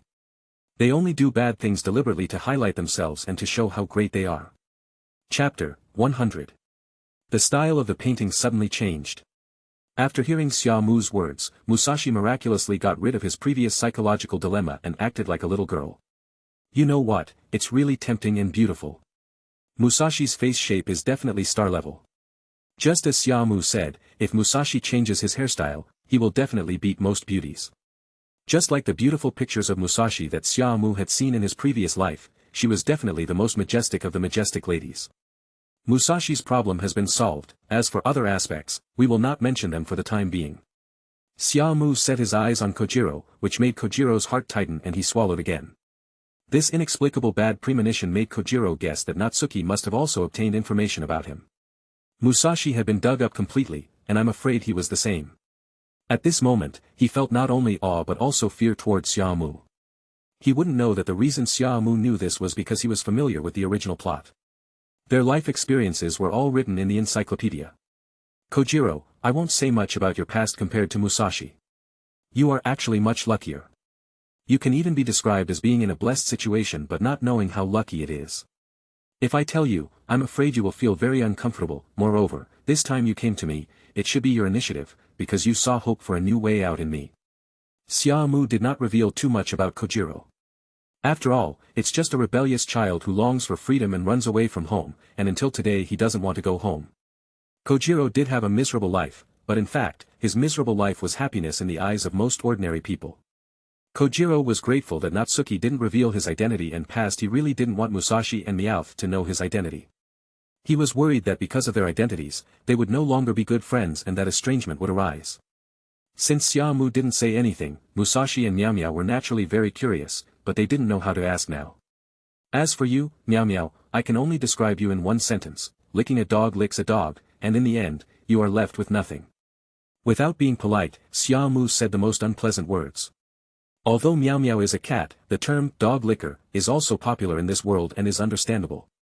Before Meow Meow could respond, Xia Mu continued, but the only thing you succeeded in was that in order to pursue Madonna, you learned human habits and learned to speak human language. Even though you failed in love in the end, you were unexpectedly valued by Sakaki. Unfortunately, the good times didn't last long, because apart from being able to speak human language, you had no training value, so you were abandoned by Sakaki and now you have become a member of the team. After he finished speaking, Xia Mu stopped talking. Meow Meow was already looking at Xia Mu as if he were a ghost. It had never told anyone else these things, but Xia Mu knew them. You, how did you know that, Meow? Meow Meow asked fearfully. Don't worry about how I know this, I am actually still very interested in you. You can become stronger. But you have spent all your potential on developing your brain. However, in terms of strength, you are not weak, but you are not good at fighting and are unwilling to fight. Xia Mu responded. Meow Meow was speechless for a moment, and didn't know how to continue communicating with Xia Mu. Musashi and Kojiro, on the other hand, felt incredulous about Meow Meow. Who would have thought that Meow Meow, who usually keeps a low profile, would have such a complicated experience? She learned to speak in pursuit of Madonna, something that Meow Meow had never mentioned before. The atmosphere became very depressing in a short period of time. And because Natsuki was always blocking the exit of the alley, Musashi, Kojiro, and Meowth felt tremendous pressure. Of course, this was also what Xia Mu intended.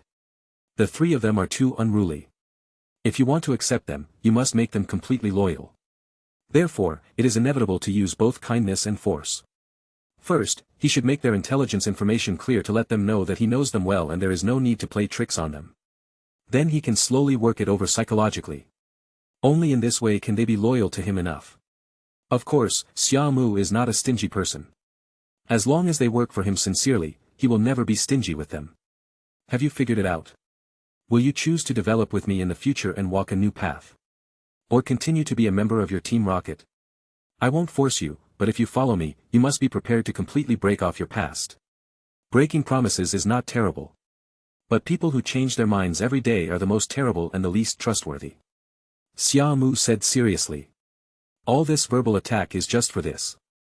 The three of them stared at each other for a moment, getting their thoughts from each other. It was indeed my idea to come find you. Musashi and Meowth were dragged here by me, and they actually agreed with my idea, but what kind of guarantee can you give us? Why should we follow you? Kojiro took the initiative to step forward and spoke. But before he could finish his words, Xia Mu understood what he meant. It's nothing more than how much their future will change and what they can get after following him. What I can give you is that you don't have to worry about the Rocket's bad reputation anymore. I will use my methods to help you clear your name and give you a legal identity. Then, from now on you will truly have freedom, and you will at least live a life without worries about food and clothing. I won't say that you will be promoted to the upper class in a short period of time, but you will definitely not have to worry about money anymore. Of course, this alone is not worth it for you to follow me, so I won't beat around the bush. You probably understand my identity. What I can give you is power and money. While you enjoy everything I give you, help me lay the foundation for the prototype of my business empire. I need absolute loyalty. Perhaps you will be very surprised why I do this, because I am the legitimate son of the Xia family. No matter how bad it is, I can directly inherit the family business without having to work hard for nothing. But this is not what I want. What I want to do is to establish my own business empire, but my ability is limited, and there are many things I need to do, so I need people to assist me, and it happens that the three of you are very suitable. Speaking of which, Musashi and Meowth may not fully understand, but you should understand, Kojiro. We all want to rely on ourselves. One day, when you have enough wealth, you will no longer need to be bound by your parents. Having said this, Xia Mu stopped. The bait has been thrown, now it depends on their reaction. Xia Mu felt that he had acted well and should be able to trick them into taking the bait. Chapter 101. Half an hour later, Musashi, Kojiro, and Meowth were still standing in the alley in a daze. They looked stupidly at the 1 million alliance coins that had been deposited into the alliance account, their hearts filled with disbelief. They never thought of trying to seek refuge with Xia Mu. Not only did he know everything about them, but he also trusted them so much that he directly transferred so much money to them. Although 1 million alliance coins are public and required for doing business, the other 1,000 million are funds they can spend at will. If everyone divides it equally, they will have more than 330 million alliance coins. This money not only allows them to live a life without worries about food and clothing, but also allows them to no longer have to worry about food and clothing in the future. What do you think? Should we just run away with the money? When I was on the rockets, the most money I ever received was only a few 100 million or tens of millions, and the most I could get at one time was a bonus of 100,000 or 200,000 league coins. From the time I joined Team Rocket until today, a total income of 1 or 2 million is considered good, and most of this money is used to fund the next mission, so I have always been spending more than I earn, and I have never felt my wallet getting fatter. Kojiro and Meowth couldn't help but roll their eyes because of Musashi's words. They are naturally much smarter than Musashi. Since others dare to give them the money, it means that they are definitely not afraid that they will run away. That is how Musashi came up with this idea. Feeling a little uncomfortable being stared at by Kojiro and Meow Meow, Musashi laughed dryly and said, "Hey, I'm just joking, don't take it seriously." After saying this, Musashi wiped the sweat from his forehead. "Since you have chosen to work for him, you must abandon your previous identity and not even have the idea of doing so. If he runs away with the money, we will still be the same as before, blinded by money. What big things can we do? I now have a new goal, so I will never betray again," Kojiro said seriously. He kept Xia Mu's words in mind, and thought that if he could really accomplish something great, his family would no longer put pressure on him. "You're right, Meow. I didn't expect that he knows us so well and trusts us so much. Just for such a large amount of money, our total funding over the years is less than 1%. Since we can't find a sense of existence in the rockets, then we will start over. With our abilities, we can definitely make a comeback and become people respected by everyone, Meow." Meow Meow said with emotion. He was somewhat resistant at first, thinking that as a member of Team Rocket, he had been working hard for promotion and should not betray his team. "Now I truly feel that others trust me and that I have been entrusted with important tasks. This is more meaningful than continuing to be a member of Team Rocket. Even if they have no foundation now, as long as they have money, starting over is also a new way out for them." This is what Meow Meow thought. So what should we do now? Compared to Kojiro and Meowth, Musashi's innocence was revealed. "I have a lot of ideas at ordinary times, but I have no idea when the critical moment comes. The rise of life is so rapid that no one can react. Now, should we change our clothes first? After all, this uniform no longer suits us." There was never a moment when they felt there was something wrong with the clothes they were wearing, and they used to be proud of it. Speaking of which, it was because of the encounter with Yamato and Kozaburo some time ago. I learned from them that their uniforms had long been eliminated by the rocket team. Only then did I realize that they were no longer valued. Buying clothes? That's great, I haven't been shopping in a long time. But the next second, her stomach growled, and along with it, Kojiro and Meow Meow did the same. "Before we buy our clothes, let's go have a big meal to celebrate." Agree Meow.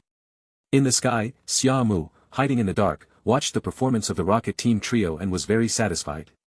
It was neither beyond his expectations nor disappointing.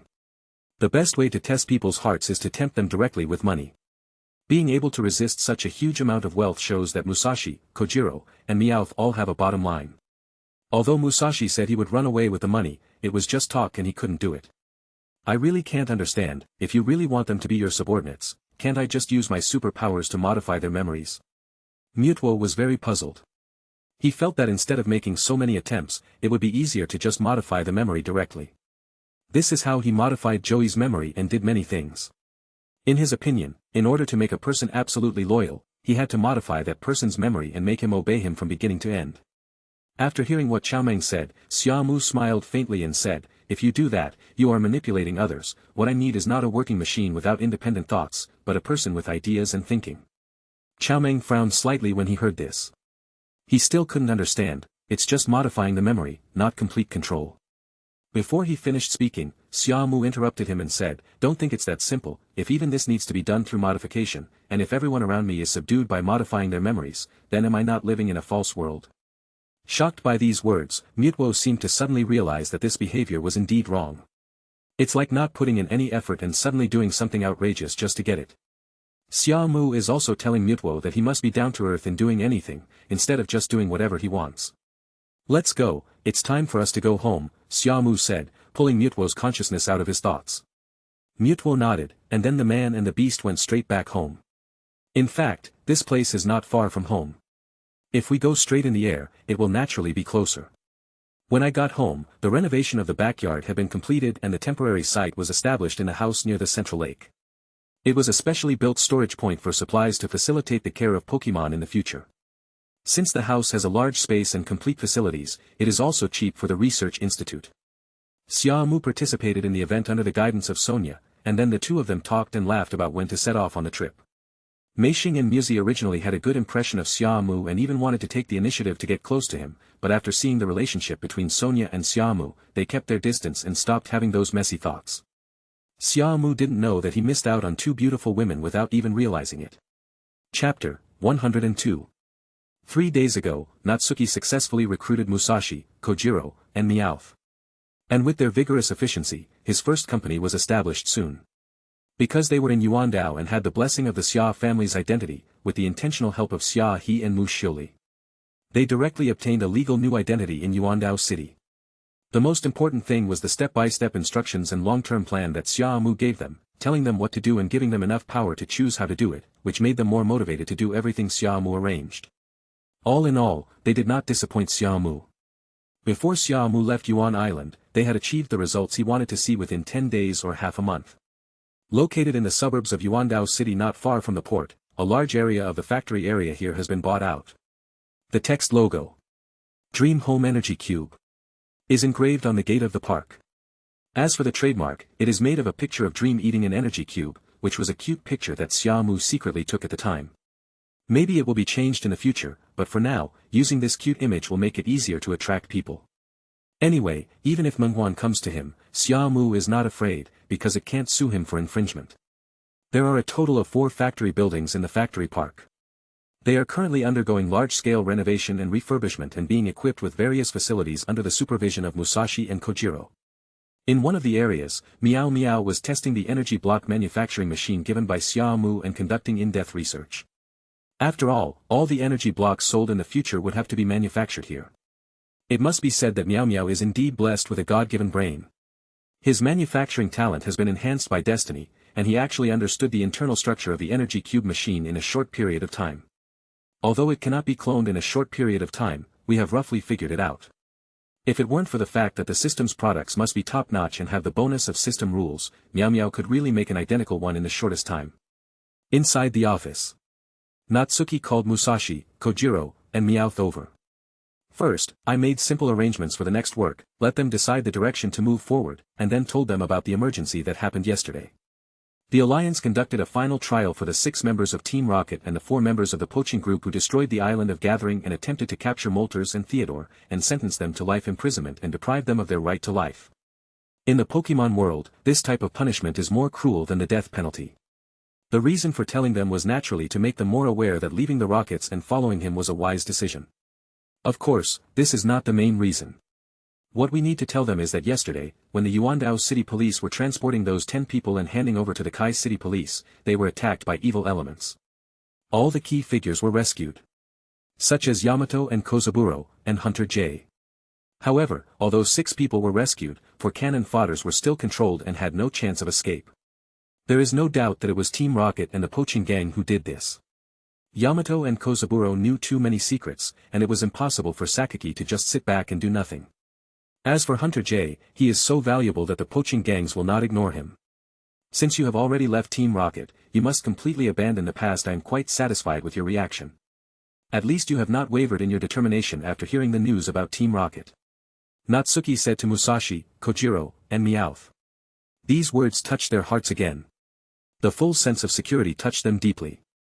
For them, the past few days have been the most fulfilling and impressive time in their lives in the past few years. No more hiding or worrying about being recognized. They work with their heads held high and are even respected as bosses by others, which makes them feel that life can be so wonderful. Make friends with new people one by one, and no longer need to bear the pressure of being Team Rocket and being cautious in everything you do. Faced with the loyal feedback from Musashi, Kojiro, and Meowth, Natsuki simply responded with encouragement and a smile. In the short term, providing various emotional values will naturally have a very good effect, but over time, no one knows what the future will be like. Therefore, what Xia Mu needs to do is to completely consolidate his position in their hearts in the shortest possible time, just like Sakaki's position in their hearts was once unshakable. So there is one more thing today. I also brought you a Pokémon today. You will be very happy when you see it, Musashi. As he spoke, Xia Mu took out a Pokeball and handed it to Musashi. From the day he recruited them, Xia Mu has been trying his best to do something. For example, this Pokeball contains the Chansey egg that originally formed a bond with Musashi. Of course, I am a happy egg now. This is for me. Musashi was a little confused and didn't know what was going on for a moment. Kojiro and Meowth also looked curious. At Natsuki's signal, Musashi finally plucked up the courage to release the Happiny in the Pokeball. When Musashi and Happiny looked at each other, they recognized each other. The sudden surprise made the two of them cry with joy, especially Musashi, who cried while hugging Happiny. Happiny knew that he would be sent to Musashi, so he was mentally prepared, but his eyes were still filled with tears. It is obvious that Jigglypuff wanted to follow Musashi at the beginning, but was forcefully rejected by Musashi because he would not have a good life following her. Now that they meet again after many years of separation, the bond between them has erupted uncontrollably. Natsuki was moved, and Kojiro and Meowth were in tears. They finally realized that Xia Mu had been doing some seemingly insignificant things for them. They now realized that what they got was not only money, but also Xia Mu's respect. You two don't have to be so sentimental. You're making me a little out of control. Although it was very hard to find this Happiny, fortunately there are records to check, so it's easy to find. As for your Madonna, meow meow. It will take some time to find it, and as for Kojiro, I can only promise you a blank check now. As long as you have any requirements, you can tell me and I will do my best to satisfy them. Xia Mu said to the man and the cat. This tone of conversation made them even more moved. Meow meow, do I really have a chance to see Madonna again meow? Why are you so nice to us meow? That's because you chose to follow me and be my people. If I can't even give you the most basic things, then what qualifications do you have to work for me? Xia Mu said decisively. Chapter 103. In fact, Natsuki had no idea how loyal Musashi and Kojiro were to him, but he could analyze their situation through Meowth. Because Meowth is a Pokémon, the data panel provides two columns, intimacy and emotion. With the help of these data, we can indirectly see the level of loyalty of Musashi and Kojiro. It is worth mentioning that Meow Meow's intimacy with him has reached 165 points. This increase can be said to be almost reaching the limit. The most important thing is that Meowth is not his Pokémon. It is not easy to increase the intimacy between two trainers who are not in a master-servant relationship. Just like wild Pokémon, no matter how nice you are to it, it is extremely difficult to quickly increase your intimacy with it. It is worth mentioning that Meow Meow is in an untamed state, and I don't know what's going on. Of course, Xia Mu wouldn't bother about it. How do we know this? That's because Pokémon that have been captured by others will not show intimacy, but favorability. Favorability and intimacy are similar, but different. Xia Mu once tried to improve the friendship level with other people's Pokémon, but the feedback he received was very little. Unlike intimacy, when the value reaches a certain level, the Pokémon will develop a single special emotion towards you. Just leave it to us, we are so honored to be treated like this by you. If we can't even do such a small thing, then we are useless, Kojiro nodded solemnly. As he said this, Musashi followed up with, you are right, we will definitely do what you asked us to do, and it will definitely be better than you expected. After she finished speaking, Happiny beside her also let out a happy cry and naturally integrated into the team. And meow meow, I can't guarantee anything else, but in less than a month, we will definitely get the factory back on track, maybe by then, we can even use the Quartz conference to advertise for free. Meow Meow said, and suddenly an idea flashed in his mind. With your ability, if you win the championship, our products will not only sell out, but at least become hot-selling items in a short period of time. This is the energy block that the league champion has been using, Meow. What a good idea. Why didn't I think of it? Meow Meow, you are becoming more and more aware of the overall situation. Of course Meow, Meow is a military advisor, Meow, Meow Meow said complacently. Xia Mu just listened to their discussion on the side and felt very satisfied. According to the plan they discussed, if it is successful, the energy blocks alone can bring huge profits in a short period of time. Since the Dream House Energy Cube factory has been given to you to handle, you are the boss, so feel free to do whatever you want. If you are short of working capital, you can contact me at any time. I only have 2 requests. First, now that the factory is established, we must not be stingy. Every step must be taken in full. The subsequent recruitment of workers should be paid the same salary to meet all expenses. Second, the purchase of raw materials and fruits cannot be inferior. It is better to produce more and never wait until the need arises to prepare, by then it will be too late. Xia Mu expressed his thoughts. I understand, you can rest assured about these 2 points, as for the funds, there are still more than 60 million Alliance coins in the account that can be mobilized, and no more capital reserves are needed, it's just that we will need to cooperate with many merchants in the future, and there will also be advertising investment. Kojiro professionally took out a notebook to make detailed calculations and explained the current situation. Being able to get into working mode anytime and anywhere is a first-class talent. Perhaps we can choose to open our own store to sell energy cubes. After all, if we only sell energy cubes, the requirements for the store are not high. Although we need to cover the entire Kanto area, we only need to open dozens of stores. The initial investment is indeed large. But the later profits will be more substantial. Musashi's words opened Xia Mu's eyes again. I used to think that Musashi was simple-minded, but in fact, she just didn't use her talent. Once she did, her ideas were very advanced. Xia Mu originally wanted to sell it online or find some partners, such as friendly stores in the Alliance. Very good, seeing that you have so many ideas, I am completely relieved. As I said before, if you need money, you can contact me directly. After leaving these words, Xia Mu did not stay any longer. Because he had other things to do. After sending Natsuki away, Musashi, Kojiro and Meowth became more motivated. This time, Chansey also joined the team. It seemed that under the influence of Chansey, they were more optimistic about the future and always felt that they were chosen by the goddess of luck. After returning home, Xia Mu immediately started choosing Pokémon and confirming the travel route. There is less than a month left until the opening of the Quartz Conference, which is 4 weeks in total, but actually only 3 weeks, because the last week is when the list is finalized and registration will close. Arcane, Gardevoir, Vaporeon, Venusaur, Pidgeot, who should I take with me for the last one? Talking to himself, Xia Mu was actually very distressed. There are so many Pokémon that it's hard to make a decision. In the early stage, the main force is only Windy, in order to give other Pokémon more opportunities to perform. After all, challenging the gym is not a high-intensity battle. If it weren't for the fact that Arcanine had to be carried as a mount, Xia Mu would have wanted to leave it behind too. In short, Gardevoir and Vaporeon are the two main ones that Natsuki is currently training, followed by Venusaur. Which is after all the first generation of the Big Three and the first batch of Grass-type leaders. Then, Venusaur is convenient for aerial movement, and the flying type is indispensable for travel. You asked why he didn't bring Charizard and Dragonite. To put it bluntly, Charizard's fire type is the same as Arcanine, so Xia Mu didn't want to bring it.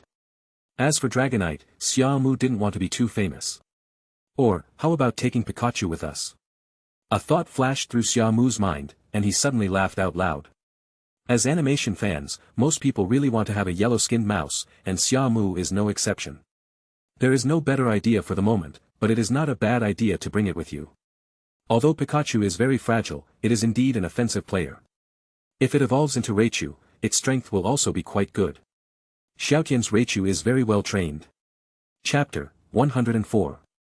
After making the decision, Xia Mu began to think deeply again. The reason is not for anything else, but to consider whether to upgrade all the main forces to level 100. After all, I now have enough money, and I can buy any item in the system store without any worries. Even a Master Ball worth 1 million Alliance coins can be easily bought now that I have money. If I were playing the game, in 20 days or so, I would have at least a dozen or so level 100 Pokémon on me, not to mention completing the second round. Xia Mu thought secretly in his heart. I have to say, that is indeed the case. Not to mention the early Pokémon games, just take Sword and Shield Vermillion generations as an example. Training Pokémon is actually becoming easier and easier. If you find the right method, you can easily train many level 100 Pokémon in the first round. It just takes more time to gain experience. In fact, the key is the existence of special props such as experience candy in the game. Although it cannot be compared with magic candy, it does have excellent effects in the early stages. The lower the level, the less experience points are required. Magic candy has a greater effect in the later stages, and one candy increases the level by 1. If you take an XL experience candy in the early stage, won't the level increase rapidly? It is not comparable to the magic candy. Experience candy XS can increase a Pokémon's experience value by 100 points. Experience candy S can increase a Pokémon's experience value by 800 points. Experience candy M can increase a Pokémon's experience value by 3000 points. Experience candy L can increase a Pokémon's experience value by 10,000 points. The last one is experience candy XL, which can increase a Pokémon's experience points by 30,000 points. System store, you don't even have this kind of item. I don't know whether to say you are professional or unprofessional. This is not the first time Xia Mu has complained.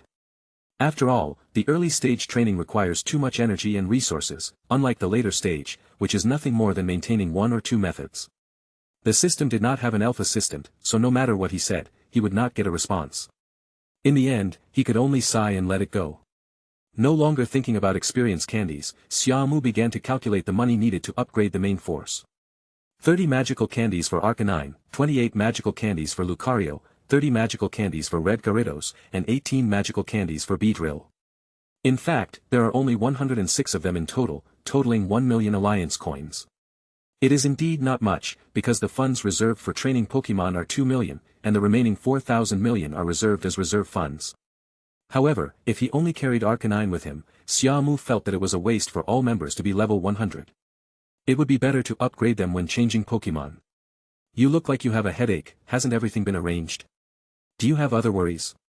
Next time you want to speak, could you please remind me first? Xia Mu said with a helpless smile. Chao Meng didn't care, he was already used to this way of doing things. Then I'll go. Forget it, since you've shown up, don't leave, just chat with me and relieve some stress. As he spoke, Xia Mu took the Master Ball from his belt buckle and summoned Mewtwo. Anyway, I'm in my own room and no one else can see me. After Mewtwo came out, he just strolled to the window and looked at the outside world. He actually glanced at the draft paper on Xia Mu's desk. Although he didn't know what the scribble Xia Mu wrote on it meant, he knew that Xia Mu was having a headache about it. Tell me, if I have the power to make Pokémon stronger at any time, should I help them all become stronger directly, or should I do it one by one? Xia Mu asked Mewtwo. I didn't explain it clearly, but I gave a general idea. Chao Meng was not surprised when he heard this. Because it had also witnessed the scene of Xia Mu training Pokémon, and it knew that Xia Mu was extraordinary and could always take out magical things from his universal backpack. He used his superpowers to scan, but found nothing. Those things seemed to appear out of thin air. Can I become stronger too? Mewtwo's question made Xia Mu suddenly stunned. He really ignored Mewtwo. Now that it said that, Xia Mu should no longer worry about whether all members should be level 100, but should consider what to do with Mewtwo. As the contact time increased day by day, both parties had gotten to know each other very well, and the intimacy level had unknowingly exceeded 150 points, reaching 158 points. It doesn't seem high, but it's actually quite good. Xia Mu actually did nothing. He just chatted with Mewtwo as usual, and then used the things he did as usual to influence it. I'm not completely sure because I haven't tried it yet. After all, you are too special. I once said that you were created with the help of Mew's genes. In a sense, you can be comparable to any legendary Pokémon. Xia Mu said without hiding anything. Then let me try. I also want to become stronger. Have you really thought it through? You should know that once you use my method, it might limit your growth. After all, your original potential is comparable to that of a first-level god. Xia Mu was embarrassed for a moment, and after thinking about it, he asked back. There's no harm in trying it. After all, Mewtwo is completely at peace, and it's not just about helping it reach level 100 directly. Eating a few magic candies and letting it reach level 90 is also a way to give it a taste of sweetness, letting it know that there is at least hope if it follows him. Xia Mu had thought about telling Mewtwo about Mega Evolution before, but Mewtwo never had the thought of leaving from beginning to end, and they had always been in peace, so Xia Mu kept it in his heart as a last resort to keep Mewtwo. Seeing Mewtwo nod, Xia Mu didn't hesitate any longer and directly bought 5 magical candies from the system store. What is this? Something appeared out of nowhere, and Mewtwo looked at Xia Mu with even more shock. This master of mine is really not an ordinary person. How could humans possibly master this method? Unless, it's God. God. Mewtwo doesn't know why he had this idea, maybe it was engraved into his genes by humans when he was created. There are some things I can't say, at least not now. I will tell you slowly later. Anyway, you can rest assured that these things are helpful to Pokémon. If you eat one, you can increase your strength by 1 level. You may not understand what I am saying. Another way to understand it is that each Pokémon has a level, from level 1 at birth to the highest level 100. Of course, this level 100 is the highest in my opinion, and it may be even higher. Then, according to the level division, your current level is 85. After eating these 5 magical candies, you can be upgraded to level 90, and it is an upgrade with absolutely no side effects. Having said that, Xia Mu looked at Mewtwo more seriously. So, this is the ability you said that can help Pokémon improve their strength? Mewtwo looked at Xia Mu, then at the 5 magical candies, and asked.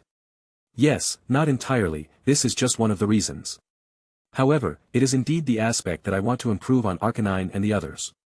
Mewtwo understood, approached Natsuki, and took the magical candy from Natsuki.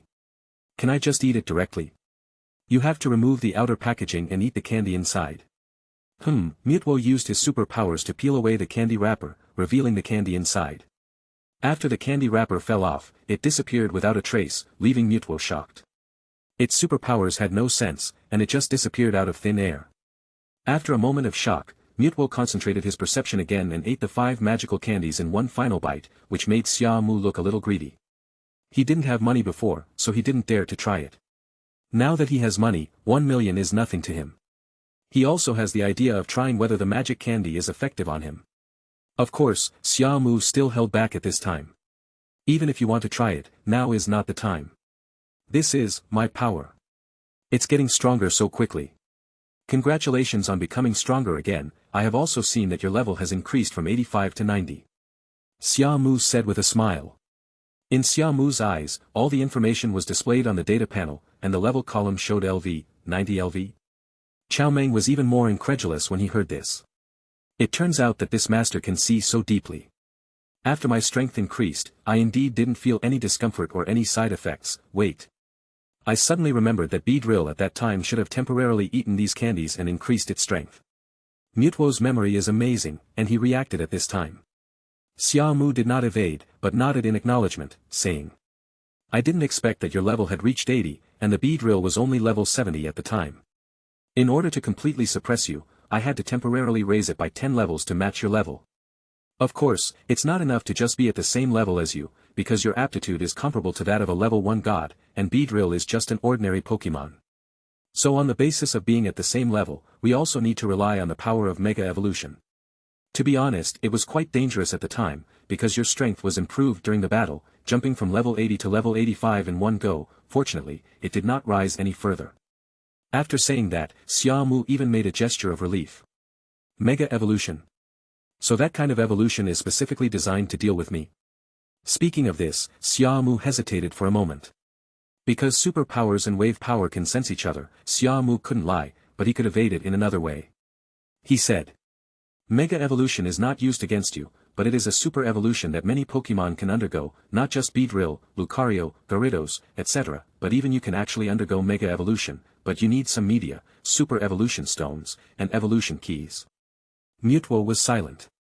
Because of the in-depth communication at this moment, Mewtwo truly saw a broader world. At this time, Xia Mu was also a little confused. He never thought that so many things would be involved because of a communication. If he had known this, he wouldn't have asked Mewtwo's opinion. But since we've already done it, we might as well do it thoroughly. Since leveling up requires adaptation anyway, we might as well complete the modification and enhancement of individual values and effort values in one go.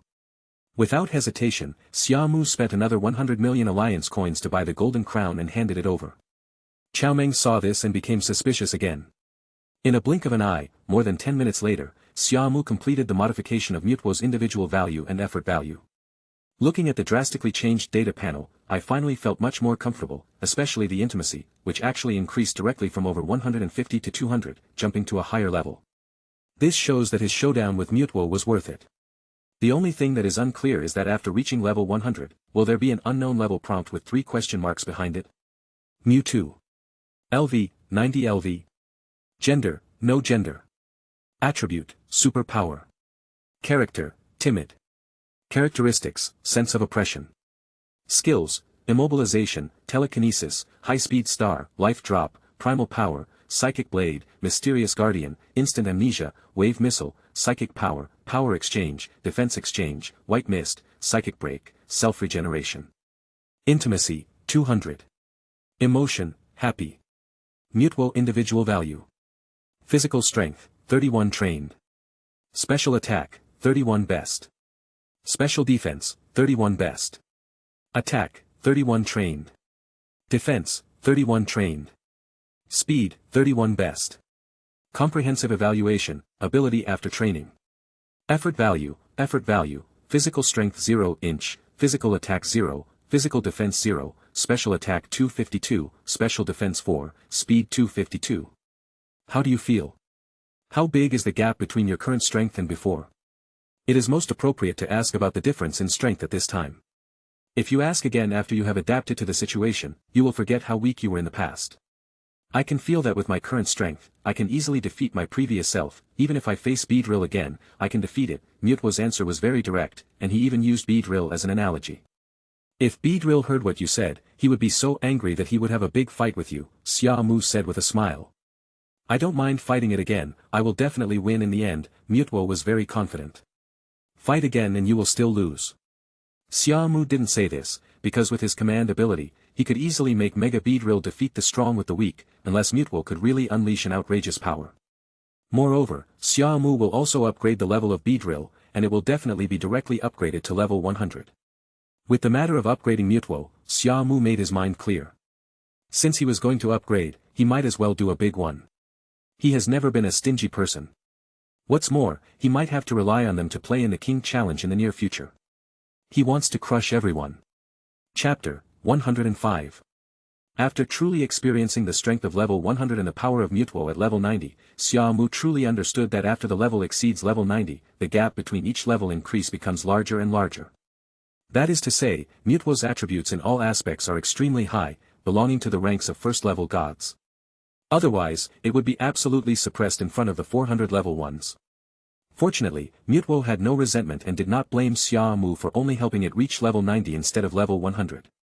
Xia Mu also explained its particularity to it, so it also had a new idea, which was to try its best to develop its own strength.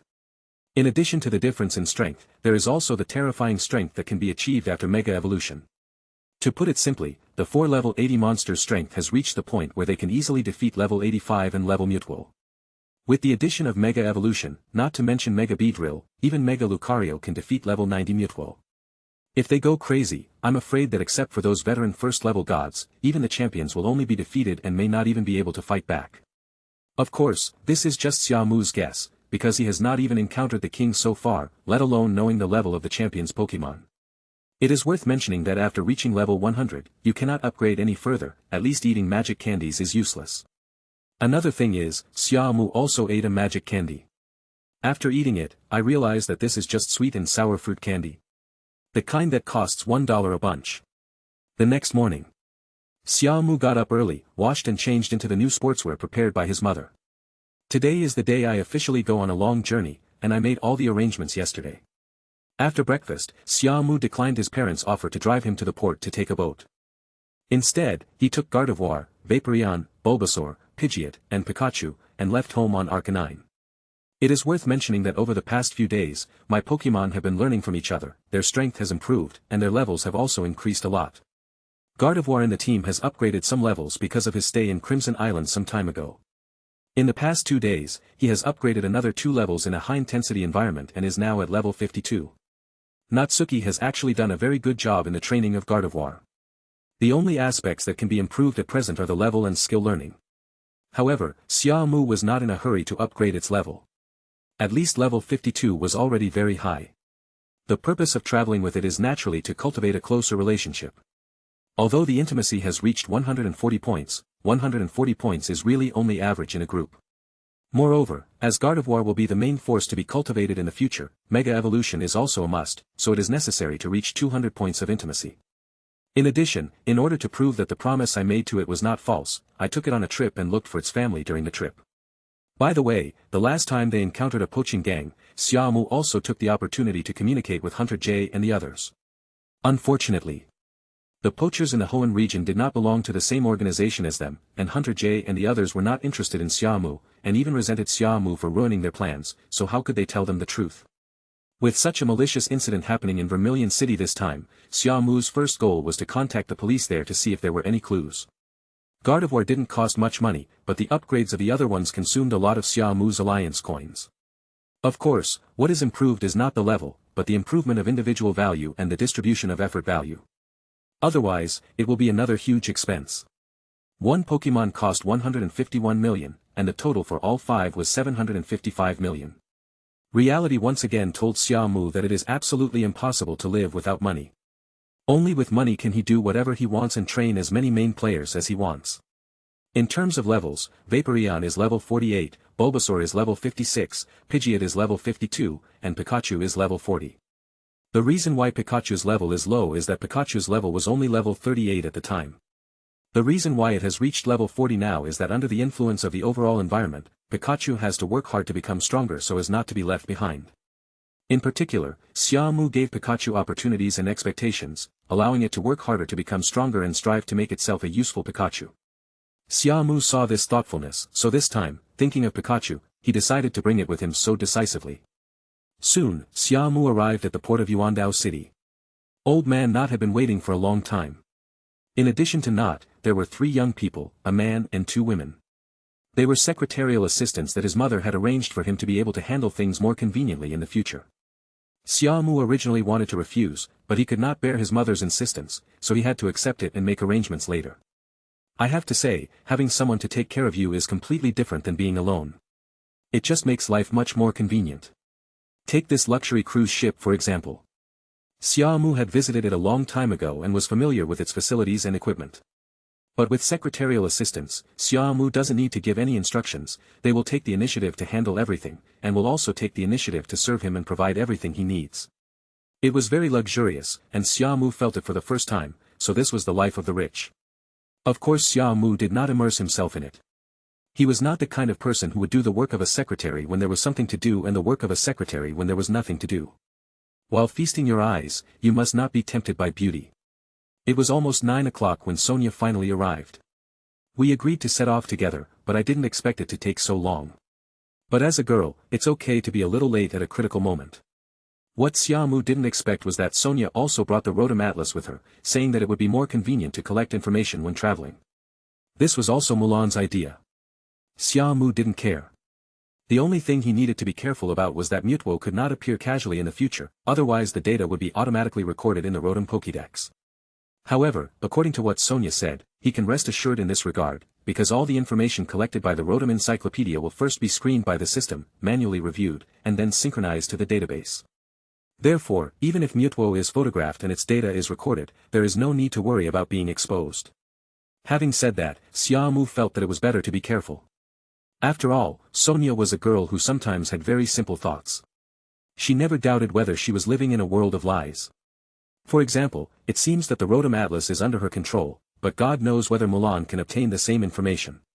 It's just that Sonia herself thinks that she can control all the data and information. Officially set sail, the weather is clear. Since the destination is Vermillion City in Kanto Continent, the journey is a little farther than going to Crimson Island. Of course, if we set out now, and everything goes well, we can arrive before 3 p.m. Because there was plenty of time, Xia Mu directly released the other Pokémon he was carrying. For Gardevoir, who was on his second sailing trip, he actually enjoyed this feeling. However, Bulbasaur, Pidgeot, Vaporeon, and Pikachu seemed very restrained. It is not a water-type Pokémon, but it has an instinctive fear of the sea. Of course, this feeling soon dissipated. After all, the ship was big enough and gave enough sense of security. The adaptability of Pokémon is unmatched by humans, so after just a short while, they started chasing and playing together, except for Bulbasaur. As the first generation of the 3 grass-type starters, on the one hand it is too large in size, and on the other hand it will become more quiet and stable after evolution, especially in this kind of weather, it is constantly photosynthesizing. Aren't you going to take Moltres with you this time? If you do, you'll soon become the legendary Pokémon trainer that everyone talks about. She was really curious about how Xia Mu could resist the temptation of the legendary Pokémon. Now that you have captured it, you should keep it with you all the time, right? Everyone would do the same. However, Xia Mu's choice was far beyond her expectations. Not only did Xia Mu not bring Moltres, he didn't even bring Dragonite and Lucario.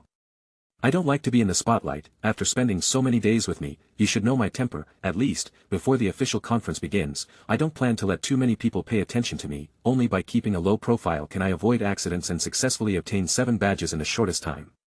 Xia Mu answered while sitting on the sofa, playing with his mobile phone in one hand. Sonia was not surprised when she heard this, because Xia Mu was indeed such a person. He is capable and thoughtful. He knows how to hide himself and think of all possibilities before doing anything. The more I get along with you, the more I feel you are a deep person. Can't you be more casual? Sonia knew that Xia Mu was right, but she still said with some contempt. Wouldn't it be more direct for you to just say that I'm not living a real life? Not really, I just think you think too much and it will make you tired. just like my friend. Sonia's expression froze for a moment, and then she continued. Although there are many bad people in this world, the vast majority are good people. Indeed, Xia Mu did not refute and nodded. Seeing that Xia Mu agreed with her, Sonia was about to speak again, but was suddenly interrupted by Mr. Knot, who appeared on the upper deck. There are indeed more good people than bad people in this world. But as a senior, I still have to say something, and I believe you have heard it before. Don't have the intention to harm others, but be on guard against others. When you are away from the protection of your elders, remember to protect yourself when traveling abroad, and never trust outsiders easily. The words of elders are particularly educational. Older people are wiser. Grandpa Knot has walked more roads than we have eaten meals, Xia Mu responded with a smile, making Knot laugh. Sonia rolled her eyes at Xia Mu, and then said politely, "Thank you, Grandpa Knot, for reminding us. We will pay attention to it." Knot nodded, then said something like the wind was just right and today was a good day to set out. Then he returned to the cabin. Without Knot's interruption, Xia Mu suddenly remembered what Sonia mentioned before, so he asked. "Speaking of which friend of yours do you think I resemble?" "Let me guess, it can't be the champion Dante who has been making a lot of noise in the past 2 years. I heard that since he became the champion of the Galar region, he has been committed to changing the status quo of the Galar region. With his efforts, the Galar region has not only developed better, but it is said that there are no evil forces anymore." Having said this, Xia Mu stopped. Sonia's expression was strange, and her bright eyes made people afraid to look directly at them. "You have such a clear grasp of my information, have you investigated me?" Sonia stared at Xia Mu and asked back. "Why do I need to investigate whether you and Dan D are friends? Moreover, you mentioned it to me more than once, although you didn't specify who it was. I can probably guess it. Besides, Dr. Mulan also told me something about you too." To be honest, Xia Mu was a little jealous. Before I came into contact with it, I was only thinking about the plot of the original novel. Now that I have come into contact with it, and it is still in this situation, I will definitely feel uncomfortable listening to the beauty next to me talking about other people all the time. It was as if Sonia had always been thinking about Dondi, and he was the one who intruded. After all, it was indeed him, the outsider time traveler, who had intruded. "Is that all? You're not jealous, are you?" "I don't have the bad taste to investigate others casually." Xia Mu forced his attention to look at the Pokémon playing. The action was somewhat deliberate, and Sonia noticed it. "Well, I don't care even if you investigate. After all, I have nothing to hide. In a sense, I have also investigated you. After all, this is our relationship now." Sonia finished speaking and suddenly blushed. If a woman investigates a man and knows about his past, living habits, behavior, etc., and talks about it now, how can she not feel embarrassed? "I know, if you need to investigate people in the future, I'll do it. Your carefree and simple personality will be too easy to be exposed," Xia Mu couldn't help but say. "I only found out about this matter the day before yesterday when someone suddenly told me about it." Xia Mu didn't expose it, so he just pretended to know nothing. "Now that everything has been said, let's put it on the table and discuss it." The two looked at each other, seemingly too close, and the atmosphere became somewhat ambiguous. The two people who noticed the abnormality shifted their eyes at the same time and coughed awkwardly. Coincidentally, Jiawang and Pikachu came over. The two, who belonged to the same electrical department, quickly established a good friendship. In addition, the age limit in the Pokémon world does have some issues, so we try to make it as reasonable as possible and made this arrangement. Chapter 106. As expected, under Knot's driving, the ship arrived safely at the port of Vermillion City. Xia Mu and Sonia took back the Pokémon ahead of time and prepared to get off the boat. It has to be said that it is different from the ports of Yuandao City and Honglian City. Xia Mu and Sonia felt the difference just from the moment they approached. The most crucial thing is the shock brought by the land city. Unlike an island, the endless sky and earth that one can see with the naked eye is too shocking.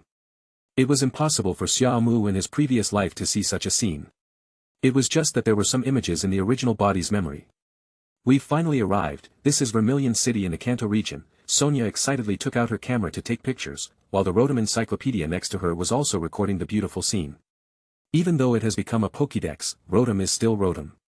After waiting for the ship to dock completely, Xia Mu and Sonia said goodbye to Knot and only took his assistant named Alan with him. After all, he was traveling, and having so many people around him would seem too deliberate. Besides, he was not a child anymore. The reason he kept Alan was because she could indeed do some small things, such as acting as a driver and taking them to know Vermillion City. The most important thing is that the Xia family logistics group has a large branch in Kai City, so everything has been calculated by my parents. The reason for arranging these people is to make it convenient for Xia Mu to visit the branch company here after arriving in Kai City. To use the imperative words of his parents, he is their son, and since he has chosen to take this path, he must get involved in some of the group's industries. Master, should we go to the company now or go somewhere else first? Alan asked while driving. Xia Mu looked at Sonia beside him, then looked at Alan. Don't worry, I have read the detailed report you gave me about the company's situation in Vermillion City. Let's go to the gym in Vermillion City first, and get the badge while it's still early. Okay, young master. Alan could not go against Xia Mu's decision. This was also a death order given by the master and mistress after they arranged for me to be with the young master.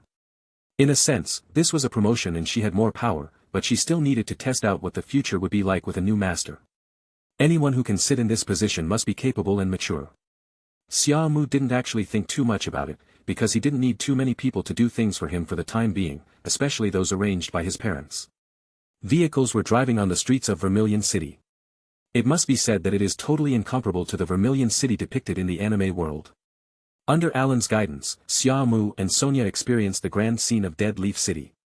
There are tall buildings everywhere, people are constantly flowing in the streets and alleys, and there are countless shops. It feels bustling. Although the pace is fast, you can really feel the prosperity and vitality of this city. It's worthy of being the largest port city. Although there are more prosperous cities in the Galar region, the styles are completely different. This is Sonia's heartfelt feeling. In fact, the customs and habits of the Kanto region and the Galar region are somewhat related, but they are separated by a sea, Xia Mu said with a smile. This is the interpretation of the information of this world after traveling through time. There was no such information description in the previous life.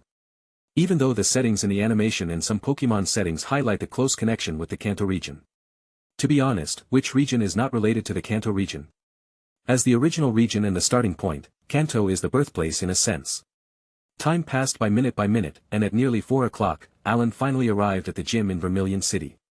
What was surprising was that the door of the gym was closed. According to the time, the earliest closing time is after 4:30 in the afternoon. Do you need to contact us, master? Alan asked proactively. Ma Zhisher was not there, which was indeed beyond Xia Mu's expectations. The original plan was to get the badge first, then go to the company, then go back to the cruise ship to spend a night, and then go to the police the next day to find out about the rescue of the poaching group and Team Rocket. This disrupted the plan.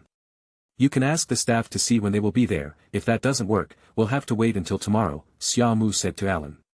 Alan nodded, got out of the car and walked to the door of the gym, and started making a phone call. After Xia Mu and Sonia waited for a while in the car, Alan returned to the car and gave an accurate answer. Master, we've just contacted them, and they said the gym master will be back soon, so let's wait a moment. There was some deep meaning in Alan's words. Xia Mu didn't ask her who she was contacting, because he guessed that Alan couldn't have contacted an ordinary person, otherwise, it wouldn't be so efficient. In just 10 minutes, under Xia Mu's gaze, a group of people drove over in a hurry. Xia Mu knew the leader of them. Ma Zhisher. As the gym leader of the Withered Leaf Gym, I just don't know which setting his identity is more inclined to. Xia Mu just hoped that he had nothing to do with Team Rocket, otherwise, this person was still very dangerous. The challenge process went very smoothly. It even made Xia Mu feel like they were just kids playing house. If he didn't know that he was absolutely strong, he would have wondered if Ma Zhisher was going easy on him. It is worth mentioning that Ma Zhisher, who appeared very high profile in the original work, only had a Raichu at level 39. No wonder Xiaoju's Pikachu had a chance to win at the beginning. It can be seen that Raichu's level was recently upgraded. In short, Ma Zhisher's level is really low. If it weren't for his special identity, I'm afraid he really wouldn't be able to hold on to this position as gym leader, right? Xia Mu only sent out Bulbasaur, and he easily killed the level 39 Raichu and the level 35 Magneto in succession, winning the gym battle. After winning the badge of the Vermillion City Gym, Xia Mu did not stay long. After accepting Ma Zhisher's compliments and praise, he left the gym and headed for the branch company. It was so easy to get the second badge in the Kanto region, it was a bit too easy and it felt unreal. But Xia Mu was still happy because this was further proof for him. I always feel like everything is going too smoothly, that Ma Zhisher looks very intimidating, but I didn't expect he is so weak. On the way to the company, Sonia couldn't help but say. Before Xia Mu could answer, Alan answered for him, that's because Master Xia Mu is too powerful. Actually, there's nothing surprising about it. You have to know, if every gym master is very powerful, then how can the challenger get the badge? Experienced trainers still have a chance, and maybe they can still win, but how can new trainers compete with these gym masters? So the stronger they are, the more abnormal it is. Xia Mu said. It seems like this. After being enlightened, Sonia reacted quickly. That's true, just like when Xia Mu was in charge of the Honglian gym, Xia Mu was so strong that all challengers were defeated. It seems that this shows the strength of the gym leader, but this result is not the best.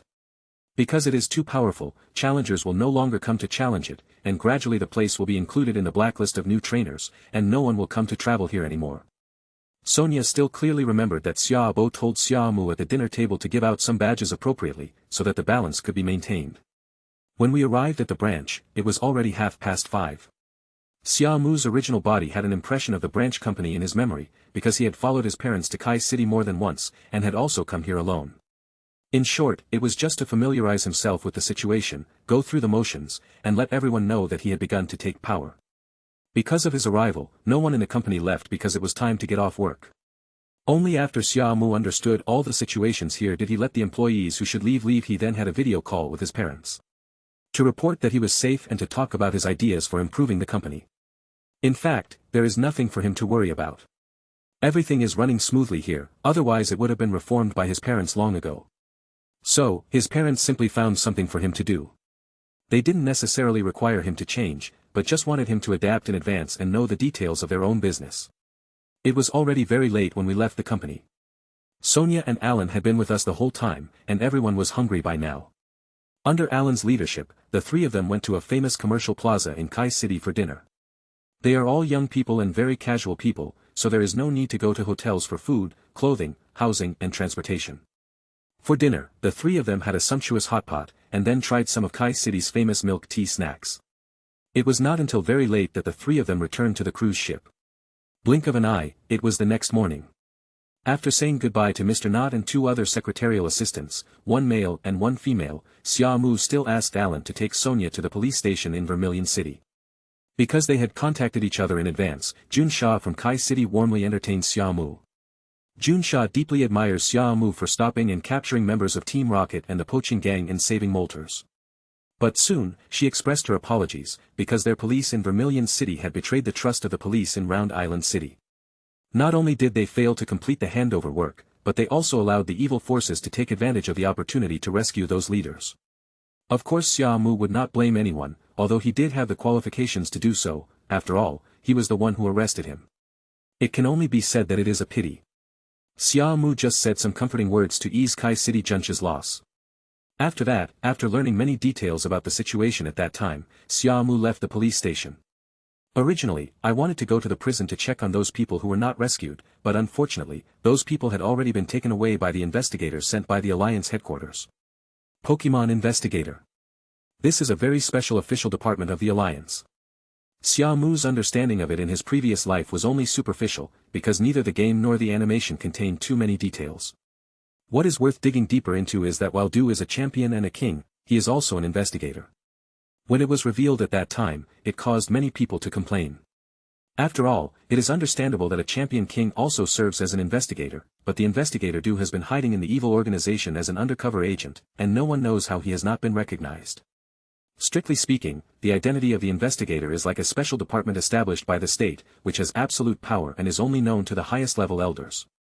After leaving the police station, Xia Mu's work in Vermillion Leaf City was considered finished. It's a pity that I arrived a step too late, otherwise, I might have been able to get some useful information. Xia Mu could only comfort Gardevoir, saying that there would be opportunities in the future, and his parents had been spreading the news outside, so once there was news that Ralts and Curlian were being bought and sold, they would be able to find them soon. North of Vermillion City. At Xia Mu's insistence, Alan was also temporarily left in Vermillion Leaf City. If I take her with me on this trip, it won't be a big deal except for some trouble. But Xia Mu had no intention of bringing anyone else on the trip from the beginning. If Sonia wasn't special and wasn't the person he liked, and the two of them had some experience getting along with each other, Xia Mu really wouldn't have wanted to bring her along. Alan expressed helplessness about this. She also saw that her young master and Miss Sonia had a close relationship, and if she forced herself to follow, she would be breaking the rules. Being given an important position and now assigned to Xia Mu, her abilities as well as those of the other two are beyond doubt. Smart Alan also knows how to be a good secretary. In short, since the master has said so, she should just wait obediently for notification. After all, this is Xia Mu's order, and they can get the due reward without doing anything. Master, be careful on your journey, we will be ready 24 hours a day, if you need anything during the journey, we will be there as soon as possible, Alan said. It has to be said that an obedient and considerate female secretary is what every man wants. Although they only spent one day together, Alan's behavior did plant some useful seeds in Xia Mu's heart. Xia Mu even thought about letting Alan cooperate with Musashi Kojiro and Meow Meow and the others. In this way, not only could the pressure over there be shared, but they could also plan for the future more quickly. After walking some distance away from Vermillion City, Xia Mu and Sonia strolled along the coastal road. You seem reluctant to leave, why don't you go back and call her to go along? Sonia said meaningfully. The tone of this speech is full of sourness. I'm thinking about something else, but are you jealous of her? There's nothing else between her and me. I don't believe it, Sister Alan has such a good figure and is so beautiful, how could you not be tempted? It's only been one day, and she has become your right-hand man. It would be a lie to say I'm not tempted, hehe, Xia Mu said deliberately. Hearing this, how could Sonia endure it? She was immediately furious and punched him with one hand. Xia Mu, you are so quick to get tired of the old and love the new. Haha, okay, my bad, I was just joking, but being fickle is too much, I've never really liked any other girl except you. While playing around, Xia Mu held Sonia's hand. Chapter 107. The Prosperous Golden City. Starting from Vermillion City and heading north, Xia Mu and Sonia walked all the way without any means of transportation, crossing mountains and hills, and only called on Arcanine to travel when they were tired. They also passed many villages and towns along the way. These were areas that did not appear in the original animation plot or the game. This also told Xia Mu that the world was so big and far from as simple as he originally thought. Because they had the map and the navigation guide of the Rotom Encyclopedia, the two of them took the fastest shortcut. Otherwise, it would be impossible to reach Golden City from Vermillion City in just 2 days. In fact, to put it bluntly, the distance between the two big cities is only more than 100 kilometers, which is not too far. We've finally arrived at Golden City, this is the big city known as the Golden Land of Kanto, it's indeed more prosperous than Vermillion City, Sonia said. Xia Mu nodded, Golden City is indeed the largest and most prosperous city in the entire Kanto region, however, Vermillion City may not be bad now. After all, the port city has developed more and more rapidly in the past 2 years, connecting the trade between various regions. It's just that those large groups and financial industry chains are rooted in Golden City, so its status cannot be shaken. If I'm not mistaken, that building should be the famous Silver Company headquarters building. It's the Silver Company that produced many advanced props. Sonia exclaimed as she looked in the direction Xia Mu pointed. Yeah, Xia Mu responded. The two of them chatted as they walked forward. According to the current situation, Xia Mu is unable to determine the situation of Silver Company. The original novel doesn't mention it much, and it's only involved in the plot of the game. Because it was almost noon, Xia Mu took Sonia to a nearby restaurant for lunch. We spent most of the 2 days outdoors. Although we stayed in a hotel in the small town, we ate food we cooked ourselves. In fact, if Xia Mu was alone, he would live in the wild casually, but that would not be possible with Sonia. Although both parties have confirmed that they are in a basic boyfriend-girlfriend relationship, they can't just let the girl live a life of survival in the wild just after she started traveling with them. Even though they had a tent, enough supplies, and the protection of Pokémon so they wouldn't run into any danger, they still took all the details into consideration, so Xia Mu would send Windy Hound out every night to hurry to the town where humans lived. Because they had been eating simple meals cooked by themselves for 2 days, Xia Mu and Sonia both had good appetites. The steak dinner in the Pokémon world tastes far better than the steak dishes in Xia Mu's previous life. Of course, perhaps it was because Xia Mu was an ordinary person in his previous life and it was impossible for him to taste the best steak. But I have to say that the food in the Pokémon world is absolutely top-notch. Just talking about the ingredients, there is no comparison. Although it was not clearly written on the sign, Xia Mu had a guess in his heart. After all, he had inherited the memories of the original body, and he had even seen a ranch where Kentaro was raised on the internet. Not all food is ordinary organisms. As a Pokémon that does not produce hair, especially in this modern era, humans have long gotten rid of primitive society and do not need Pokémon like Kentaro to plow the fields or pull carts. So there is only one purpose for raising Kentaro, which is to eat. Pokémon can be used as food, this is something Xia Mu has known in both his past and present lives. Cruel. It does seem cruel, but this is the real Pokémon world. Not to mention what I know after traveling through time and space to this world, let's just talk about the very famous things that Xia Mu knew in his previous life. The early generation of Farfetch'd are usually regarded as a delicacy, and so is Magikarp. although it is made of bones and has little meat. It also has unique cooking methods. In addition, there is the tail of slowpoke, the meat of clam, and so on. Even giant crab and eggs are served on the table. In the early days, there were also many naughty settings. Not only did humans feed on it, but there was also a food chain between Pokémon. Later, after the 8th generation, some foods were more clearly defined, such as the iron arm pistol shrimp of the Galar region, the delicious savage sea bass, and the oily garlic cliff crab of the Padia region. After the meal, Xia Mu and Sonia came out of the restaurant full of food. After having a full stomach, the next thing to do is to do the second thing when arriving in Golden City, which is to obtain the 3rd badge. I'm afraid I'll go too late and waste time. Anyway, if I want to have fun, I'll have plenty of time after getting the badge. It is worth mentioning that, unlike in the game, there is only one gym in Golden City, and that is the Psychic Gym where Nancy is.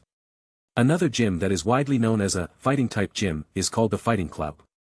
Although there is a certain fighting medal that can be obtained if the challenge is successful, it is of no help in participating in the league competition. The owner of this fighting club is also a talented person. He actually wanted to get a piece of the pie at the beginning. After all, Jinhuang City is so big, there is really no fighting gym in the Kanto area, and there is capital support behind it. It's a pity that the league officials do not recognize it. Even if they find the Fighting King Siba as their spokesperson, it still cannot change this fact. The reason is simple, Nancy's potential is too great, and the Alliance needs a psychic-type gym even more. To put it simply, a fighting-type gym can be established anywhere and at any time, because there are countless trainers who major in fighting, although not everywhere on the street. However, trainers who major in psychic abilities are extremely rare, not to mention that Nancy is a human with psychic abilities, which makes her extremely special. To the league officials, her value far exceeds that of 10 fighting-type gyms. As they moved forward, the two quickly found the location of the psychic gym through the map. I have to say, it was completely different from what Xia Mu had imagined. Because the scenes in the original book are too desolate, and there is even a hint of horror surrounding them. But it is different now. Not only are there a constant stream of people coming in and out of the gym, Xia Mu and Sonia even saw the figure of the gym master, Nancy, who was smiling and talking to others. Sure enough, in the original work, after Satoshi cured her psychological problems, Nancy changed completely, Xia Mu said in his heart. This time was indeed a long time after Xiaoji challenged the gym, so Nancy's transformation was reasonable. To be honest, when Nancy first appeared, she brought a very oppressive feeling. Those who didn't know would have thought it was an animated horror game, and it even turned living people into rag dolls. How many young boys who aspired to become trainers were frightened and had nightmares by the plot of that episode? Later, because it was too scary, the content was forced to be deleted and modified, and the full version of the plot was not released until later.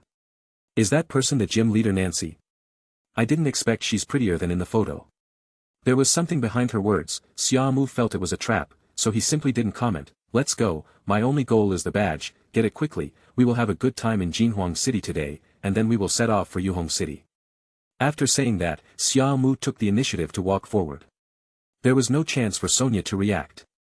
In fact, Xia Mu did think that Nancy was very beautiful.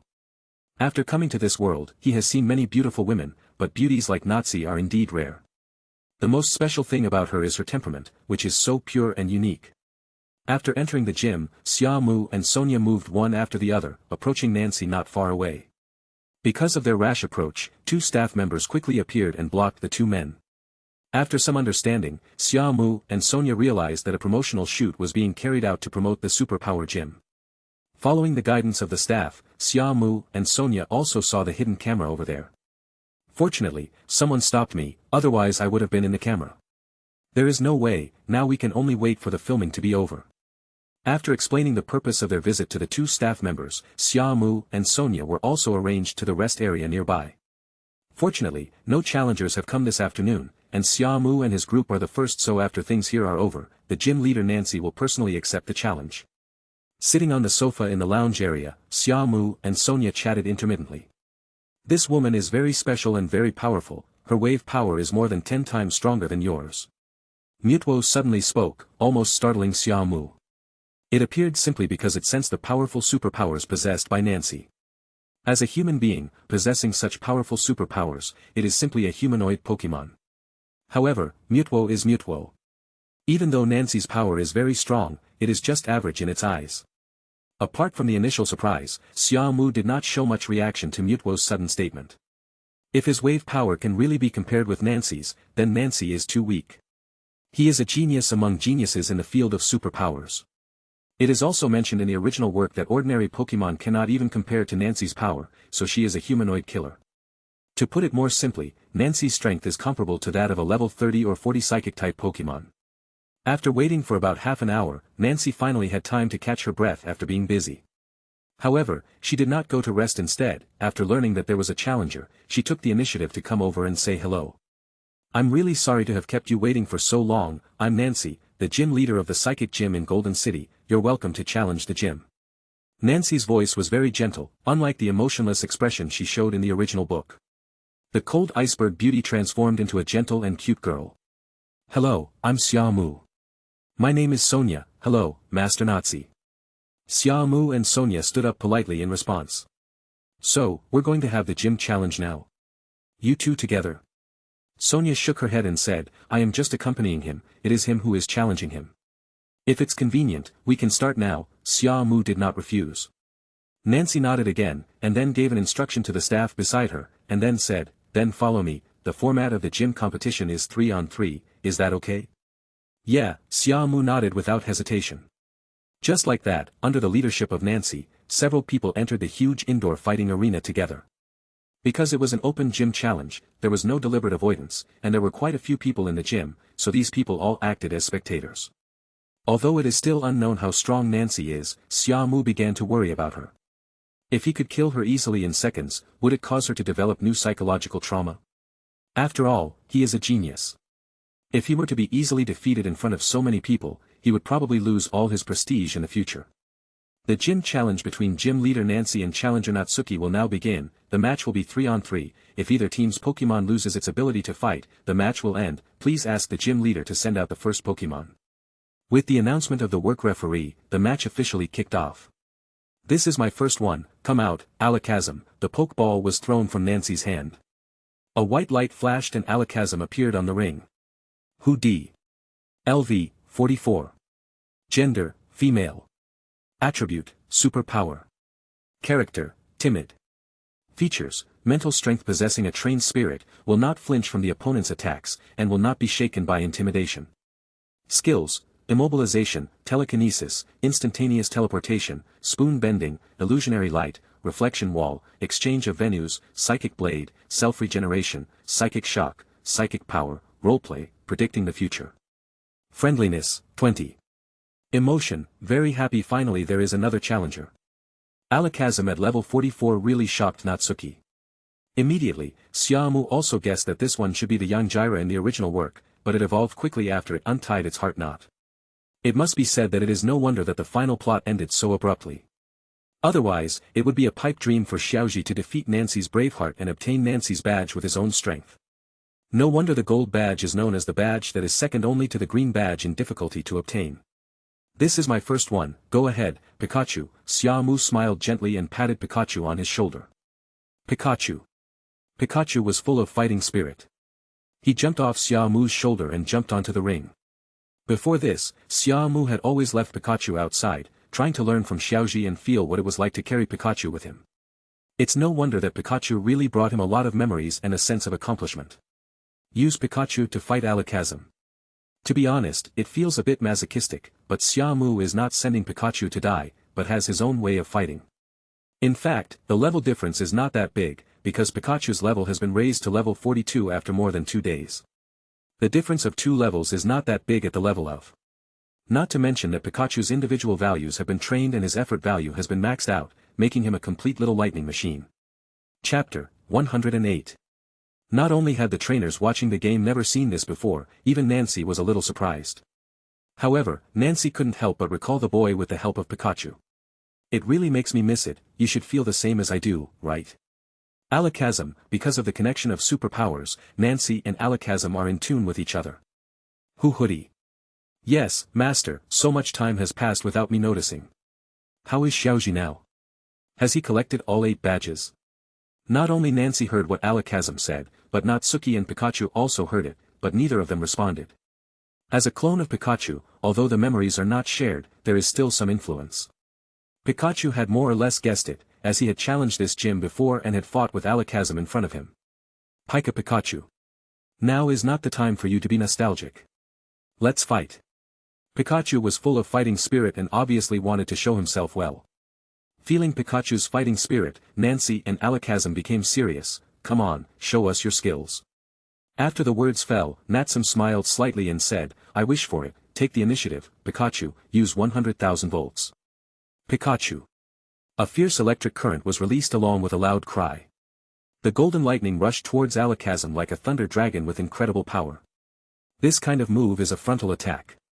Nancy was not at all panicked, and Hoodie was even more calm and composed. Teleport. The moment 100,000 volts approached, Nancy gave the order. In an instant, Alakazam's 2 spoons emitted a glow, and disappeared without a trace in the instant before the 100,000 volts hit them. Boom! 100,000 volts of electricity struck the ground, instantly causing a powerful explosion. This kind of strength? Pikachu is really amazing. Alakazam, use telekinesis. Alakazam. Alakazam's figure was floating in the sky. As the 2 spoons were crossed and clasped together, a beam of telekinesis shot out. It's just telekinesis. Move at high speed to avoid it. Pikachu's figure suddenly burst into a dazzling white light, and the next second his entire body shot out like a phantom. After dodging the telekinesis, Xia Mu shouted again, use the electric field to cover the entire field. Pikachu. Pikachu stopped and let out a fierce cry. Then, a strong electric light was released from Pikachu's body, and soon the entire arena was filled with an electric field. This move, electric field, can keep Pokémon on the ground awake for 5 turns. Of course, this is a basic setting in the game. The most important thing is that the power of electric-type moves will be increased in the electric field. Unfortunately, even if the ground is covered by the electrical field, Alakazam can still stay in the sky. Natsuki's words soon brought a special smile to Xia Mu's lips. My goal was just to prevent your Alakazam from returning to the ground. I thought it would take some effort, but I didn't expect your Alakazam to fly directly into the sky. Pikachu, discharge. In the game, electrical fields can enhance the power of discharge. The same thing happens in the real world, except the effects are far more outrageous, especially the attack range.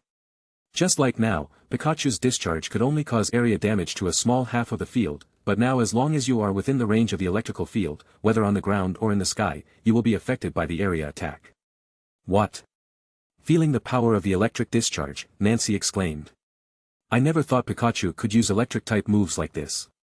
Alakazam in the sky underestimated Pikachu and thought he was safe in the air, so he was hit hard by this move. If it's outdoors, the distance will be higher and the discharge will not be effective, Xia Mu explained casually, which was also a message to the spectators present. Don't learn everything from him. After all, this is indoors and the height is limited, so the unexpected and miraculous effects will be achieved. If it is outdoors, a flying-type Pokémon can react quickly and climb to a higher altitude to avoid it. Great, I learned that, too, even though I'm not an electrical Pokémon trainer. Nancy smiled and relaxed, saying to Alakazam who had gotten rid of the electric shock. We can't be too passive, Alakazam, since the opponent is so strong, we should also show our true strength. Hoodie. Hoodie made a protesting cry. Seeing this, Nazi smiled and ordered, strengthen your mind. Hoodie. A dazzling white light shone from Alakazam's eyes, and a powerful superpower burst out, and the pair of spoons also bent and changed. I've been waiting for you, Pikachu, light wall. Xia Mu commanded at the same time. Almost in an instant, the Pikachu on the ground had just completed the use of the light wall when it was swept up by a powerful pressure. Its entire body lost control and was forcibly squeezed, causing it to cry out in pain. Under Alakazam's control, Pikachu was controlled to fly into the sky and then fell heavily to the ground. Even if the light wall reduces the damage, it will still cause huge trauma. It is impossible to defend against superpower attacks, unless you can't catch it. Xia Mu said in his heart. The idea is indeed simple and useful, but with Pikachu's level and speed, without the support of skills. The gap between it and Alakazam is still quite large. Even though the two sides have different speeds, Pikachu has more advantages in agility, but Xia Mu feels that unless a high-speed Pikachu is stacked, it will still not be able to avoid the mental power. Many ideas came to Xia Mu's mind, and he soon came up with a new idea. You've done a great job in training Pikachu, but that's all, Alakazam, Psycho Blade. After complimenting Nancy, she gave another order. Although she seemed gentle and quiet on the surface, Xia Mu actually felt her competitive spirit hidden deep in her heart. You want to kill Pikachu like this? But you can't. Shadow Clone. Unlike the turn-based battles in the game, Shadow Clone is more effective in actual combat. In the blink of an eye, dozens of Pikachu figures appeared on the field. Even though nearly 10 of them were broken by the mental blades, Pikachu avoided this wave of attacks. 100,000 volts. Xia Mu continued to attack without hesitation, and also gave Pikachu another order in his mind. It's a psychological warfare, he doesn't believe that Nancy will not give Alakazam orders secretly. Pikachu. Pikachu shouted vigorously in protest. An extremely powerful beam of 100,000 volts swept out and rushed straight into the sky. It's useless, an attack of this speed can't hit my Alakazam, Nancy said with a smile on her face. While she was talking, Alakazam used instant teleportation to dodge the 100,000 volt attack. This move is a move that is only used outside of combat in the game, but in the real world, it has become an absolute cheat for the superpower system. To be honest, this move is definitely unpopular in the game. Who would waste an empty space to set this move? Very few. However, Xia Mu already has a strategy to deal with it. Since Nazi is so confident, let her be more confident. The key to victory or defeat often lies at the last moment. Now. Discharge again. With a loud shout, Pikachu responded quickly. Nancy seemed to have expected it. This move is really hard to deal with, even if you have told me how to crack it, there is still not enough space. However, Alakazam, use defense. As the words fell, Xia Mu saw Hu Di performing a defensive move. He had seen Alakazam's skill bar before, so he was not surprised at all by this move. The discharge was blocked, Xia Mu narrowed his eyes slightly, and the corners of his mouth curled up. It was just a feint. When everyone's eyes were stung by the electric discharge and they couldn't see straight, Pikachu had already started to move at high speed to escape from ordinary people's sight. Nancy has been giving orders secretly all the time, so Xia Mu also gave orders ambiguously using the power of waves. A flash of lightning. This was not an ordinary flash of lightning, but a flash of lightning with lightning, which was extremely powerful. During the journey, Xia Mu made many attempts on Pikachu and tested that many skills can complement each other. For example, after using high-speed movement, you increase your speed and then suddenly use a flash of lightning to take the initiative. This is absolutely possible and very powerful. Then, it was a further attempt, because the conversion and use of a single skill is actually the basis. Xia Mu let Pikachu move at high speed with electric light all over his body, and then perform a flash of electric light.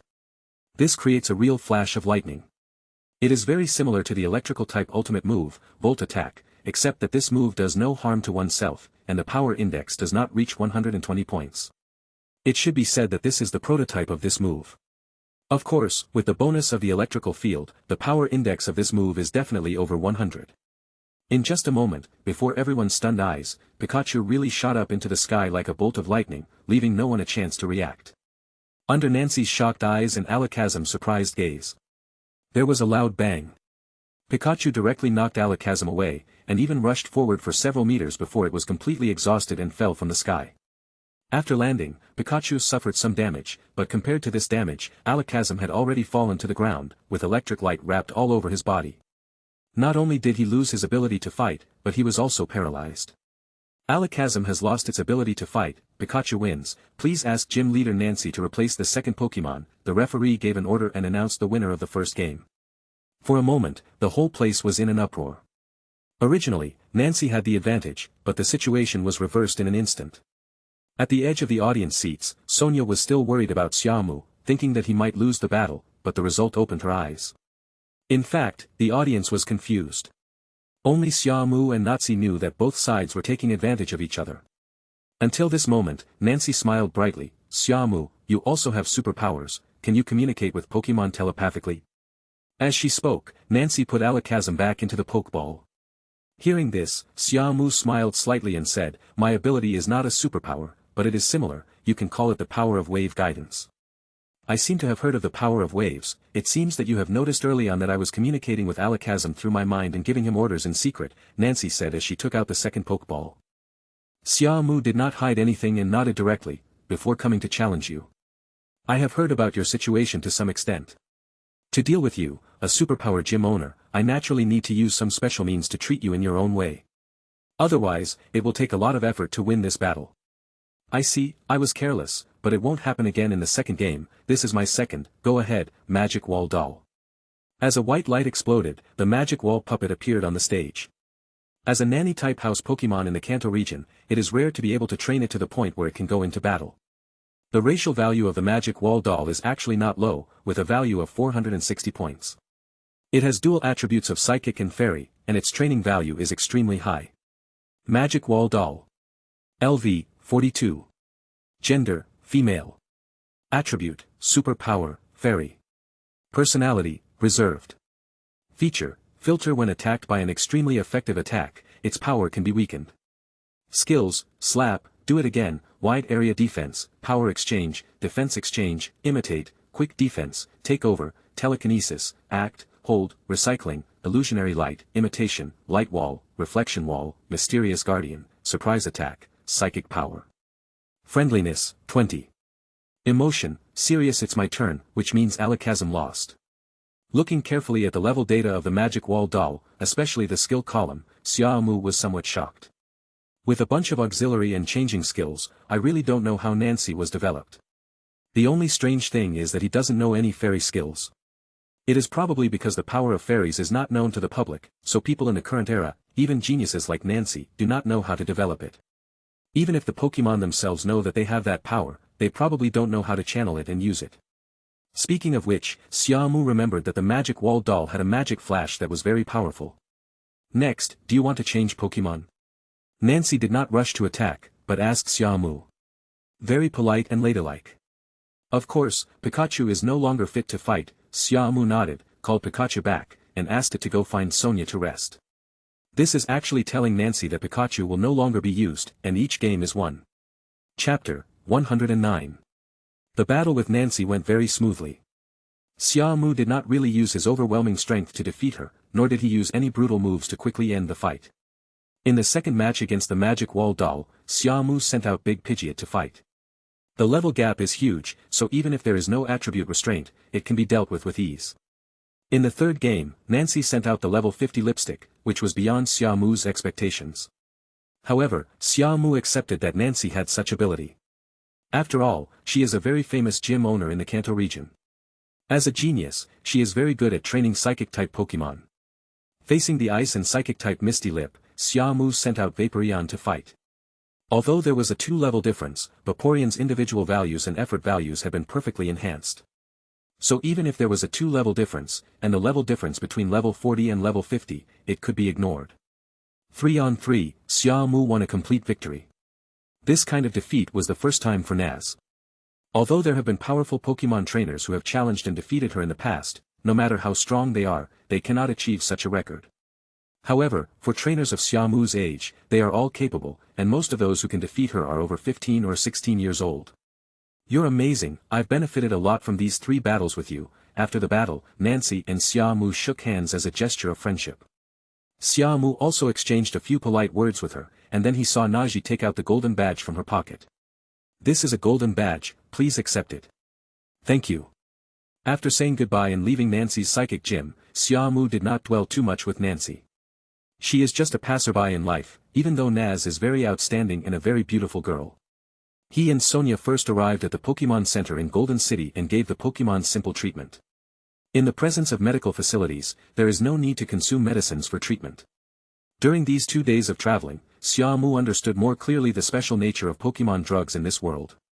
Ordinary trainers will never waste resources if there is a Pokémon Center nearby. Even most ordinary Pokémon trainers don't carry Pokémon healing potions with them. It's not that I don't want to bring it, but I don't have money to buy medicine to treat the wound. For most trainers, it would be better to spend the money on more valuable things. It is also for this reason that Pokémon trainers generally do not challenge other Pokémon trainers in the wild. Even when capturing wild Pokémon, they will choose to capture them in a place not far from the city. In this way, after fighting with wild Pokémon, they can quickly return to the Pokémon Center for treatment. In the final analysis, the price of healing medicine in friendly shops is extremely expensive, and the effect is very average. There are good treatments available, but the prices are prohibitive. Ordinary medicine of this level can be sold at a price of no more than 200 Alliance coins in the system store, but at a friendly store it can be sold at a price of 2,000 Alliance coins. A good level of medicine only costs 700 Alliance coins in the system store, but costs 5,000 Alliance coins in a friendly store. For the next higher levels, the price is directly tens of thousands of Alliance coins. Xia Mu was very surprised at first, until later he gradually learned the inside story and understood why it was so expensive. The Alliance is not a philanthropist. The Pokémon Center helps official trainers of the Alliance treat Pokémon free of charge, but the shortfall in this area needs to be made up in other ways. So this is also a big reason why many props are expensive. Furthermore, many of the raw materials for therapeutic drugs are monopolized by the Pokémon Center, so the production costs of those sold in stores are naturally higher. A lot of research was done, all to prepare for the future. After all, he couldn't just do business with energy blocks. The profits from medicines were also considerable. After healing the injuries of Pikachu, Pidgeot, and Vaporeon, Xia Mu fed them in the backyard of the Pokémon Center. Of course, he didn't forget Arcanine, Bulbasaur, and Gardevoir. Mewtwo is not willing to appear. It only comes out of the Master Ball at night. Otherwise, it is always practicing self-cultivation unless Xia Mu asks it to appear. To be honest, Xia Mu was surprised when he first heard the news. After all, it is possible to practice in the Master Ball, which overturned his original understanding. The key is that other Pokémon cannot practice in the Advanced Ball. Later, after verification by Gardevoir, Natsuki realized that the practice of superpowers was different from other practices. Take Gardevoir for example, it can also train its supernatural powers in the Advanced Ball. The third badge has been obtained. Where should we go next, Xia Mu? Sonia asked Xia Mu while sitting on the public chair in the yard. Although we are pressed for time, there is no need to rush. Let's just stroll around and have some fun in Golden City today and spend the night. Tomorrow morning we will set off to the Crimson Gym in Crimson City to get the pink badge. After explaining his subsequent plans, Xia Mu cleaned up the garbage on the table and said. Unlike Vermillion City and Golden City, Crimson City is located in the southwest of Kanto. Although it is also a coastal city, it is surrounded by a large number of forests. Because of the special area, there are large areas of hills and wetlands within hundreds of miles around Crimson City. It is away from the hustle and bustle of the city, so there are a large number of rare wild Pokémon active. And it is also known as a famous wild hunting ground. After saying that, Xia Mu looked at the Rotom encyclopedia beside him and signaled it to connect to the internet to search for relevant videos and pictures. The Rotom encyclopedia was extremely powerful, and it quickly added several elements that Xia Mu had not mentioned. It even mentioned that the leader of the Crimson Gym, Pikachu, was extremely powerful and had already shown signs of being promoted to one of the 4 Heavenly Kings. This is indeed the case. After the Quartz Conference, Pikachu will step down as the gym leader and be promoted to the Poison King. The Crimson Gym will be inherited by his daughter Axing and his sister Aya. Now that you mention it, I'm even more looking forward to it. A city surrounded by mountains and forests is much more attractive than a noisy big city. There must be more Pokémon I haven't seen, Sonia said excitedly. Along the way, she never complained of being tired, and she even took the initiative to push Xia Mu forward faster. It should be said that Sonia had traveled a lot when she was young, and her footprints were already all over the Galar region, so Sonia's passion for traveling to unknown areas is much higher than Xia Mu's.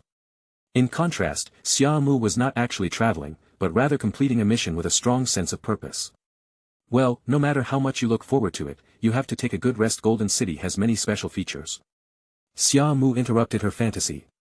After collecting the Pokémon and leaving the Pokémon Center, Xia Mu took Sonia to wander around some of the more famous shopping malls in Golden City. It has to be said that the pace of life in Jinhuang City is too fast, which makes Xia Mu and Sonia feel that they have to hurry up in doing anything. An entire afternoon was spent experiencing the local customs and culture. So it wasn't a wasted trip. At least I got to check in and taste all the famous places and delicacies in Jinhuang City. Some very interesting episodes happened during this period. They participated in couples activities in order to taste special food, which further enhanced the relationship between the two. In general, the two of them have now developed to the point where they can hold hands at any time, but if they want to go a step further, it will be more difficult than holding hands. Xia Mu mustered up his courage several times, but every time he felt like it, he would be disturbed. After 2 or 3 times in a row, he would deliberately avoid it. At night, Xia Mu took Sonia to stay in a fairly good 5-star hotel in Jinhuang City. Of course there are 2 rooms. No matter how intimate the two of them are, they haven't broken the paper yet. It is impossible for them to live in the same room, even if there is a double bed. Alone in the guest room, Xia Mu took a hot bath with Pikachu and Vaporeon. Because Pikachu was not put back into the Pokeball, Vaporeon was very jealous and didn't want to go back, so he stayed outside most of the afternoon. Xia Mu doesn't hate them either. As long as they don't cause trouble, it's not a big problem. During the bathing process, playing in the water was inevitable. After the intimacy reached a certain level, Pikachu and Vaporeon became more bold in front of Xia Mu, and were not as reserved as at the beginning. After taking a shower and blowing dry his hair, Xia Mu also helped Pikachu and Vaporeon to dry the water stains on their bodies, and then the man and two beasts fell down on the bed.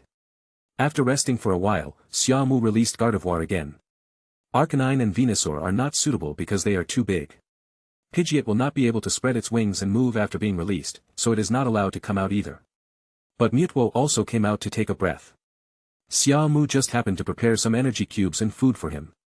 It seems that your training method is really effective. Looking at Mewtwo, Xia Mu said while sitting cross-legged on the bed. After not seeing him for a day or two, I saw Mewtwo's information and found that his level had broken through from level 90 to level 91. After reaching level 90, he no longer relied on experience, but only on his own practice to increase one level in a short period of time. He is worthy of the foundation of a first-level god. It should be said that he has not reached the limit of Mewtwo. Turning to Pikachu and Vaporeon. Pikachu did not level up after absorbing experience from the battle with Alakazam, and Vaporeon only barely increased by one level even after fighting against Pokémon of a higher level. This was after battling wild Pokémon in the wild and accumulating a certain amount of experience points. Sure enough, I can't hide it from you, although the results are good, it will become increasingly difficult to continue to improve like this, Mewtwo replied with concentration. Xia Mu nodded. It's a good thing that you can improve. I said that your potential can be compared with any beast in this world, so your strength can continue to improve, it depends on how you guide it.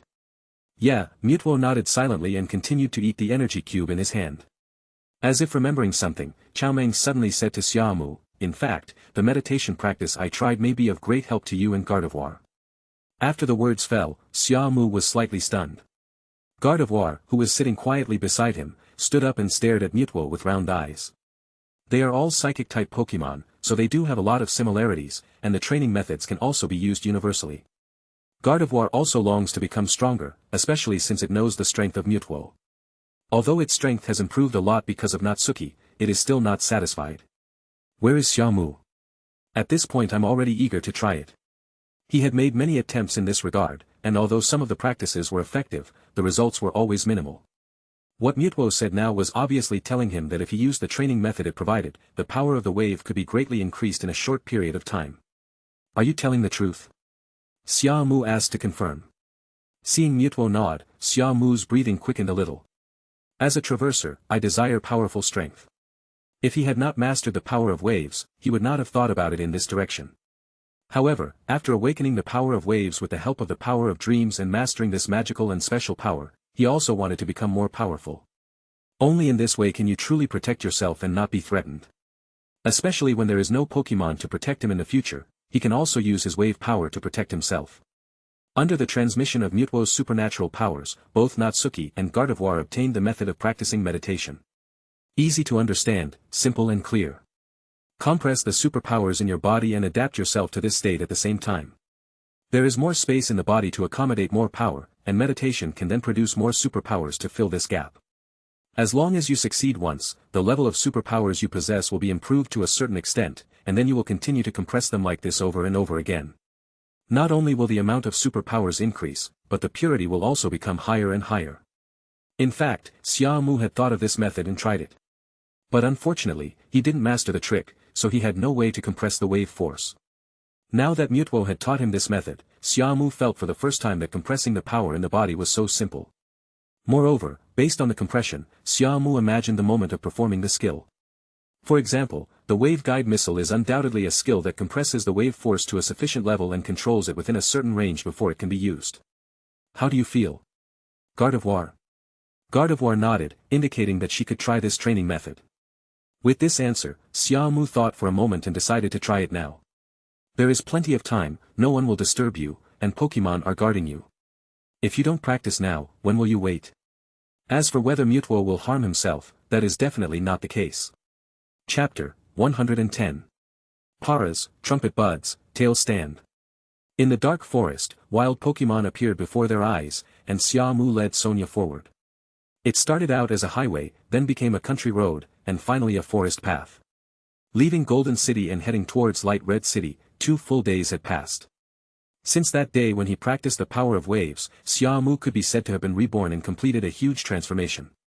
Although the increase in strength cannot be compared with that of Pokémon of level 30 or 40, its overall strength is also not comparable to that of ordinary Pokémon of level 10 or 20. How long will it take to reach Crimson City? Will we get lost? The white fog is getting thicker, Xia Mu, look at the Rotom Encyclopedia. We walked through the deep forest for a long time without any sunlight and there was even a thick white fog in the forest, making it difficult to control the direction. This confusion about the future will inevitably make people feel fearful. That's right, Loto, go about 3 kilometers ahead and you will reach the Crimson City, Loto, the Rotom Encyclopedia said. As it finished speaking, Xia Mu immediately said, it's okay, although the vision is blocked, there is nothing wrong with the map function, if you feel uncomfortable, I will ask Arcanine to take us there. After hearing what Xia Mu said, Sonia's strong personality began to take effect again. It was her request in the beginning, wanting to explore into the dense forest and see more wild Pokémon in the Kanto region. As a result, even she herself did not expect that the situation would turn out to be like this. I haven't seen any rare Pokémon yet, and I'm feeling more and more stressed because I haven't been able to see the outside world for a long time. Although there are deep mountains and old forests in the Galar region, they are far less eerie and terrifying than the forests in the Kanto region. The most important thing is that they have been walking for nearly 2 days, and there is not even a village on the way, let alone a town. It is like they have really traveled back to ancient times, and the weather is getting more and more humid and uncomfortable as they walk. Seeing Sonia's stubbornness, Xia Mu complained a little in his heart, and in order to comfort her, he directly reached out and held her hand. This action made Sonia blush slightly, but she did not resist. That's perfect, I'll share the power of wave guidance with you so that you can share perception with me, Xia Mu said. This is the best way to solve psychological shadows, and it is also a new ability that Xia Mu has learned through practice. I had not originally intended to expose it, but given Sonia's current situation, this was the only way to help her divert attention.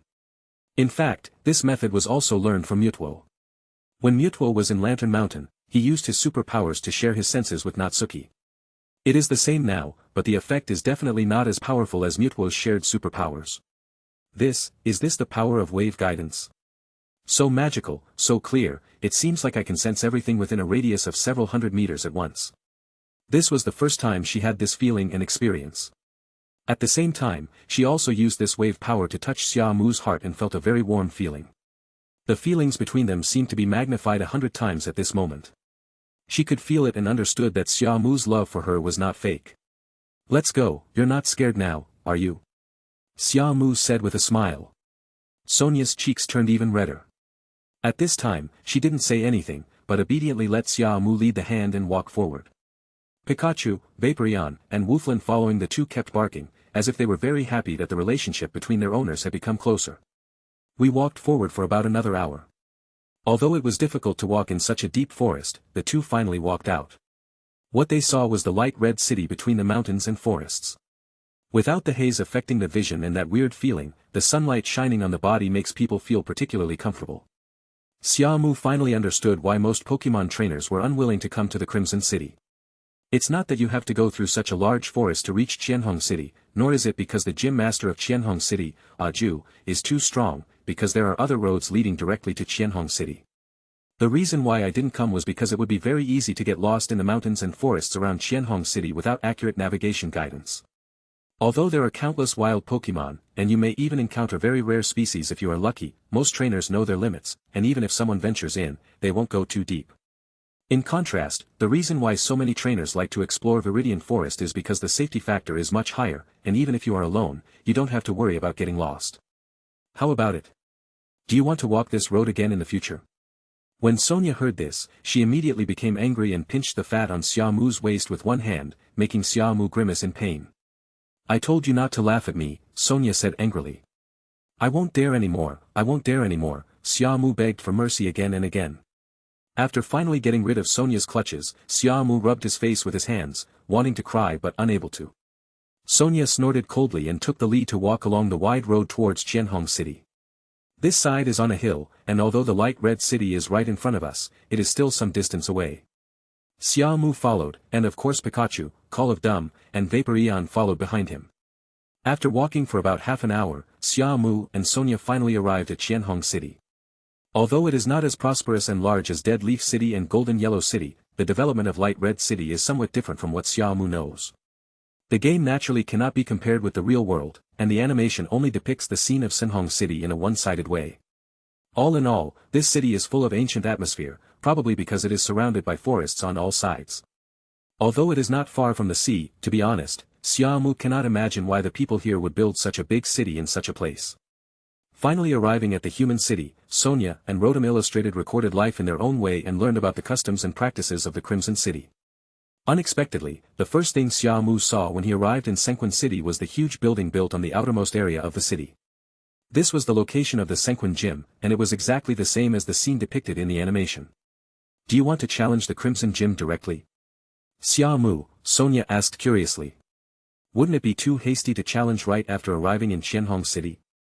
Moreover, before and on the way here, Xia Mu mentioned that the strength of the light red gym master should not be underestimated, otherwise he would not be a candidate for the king.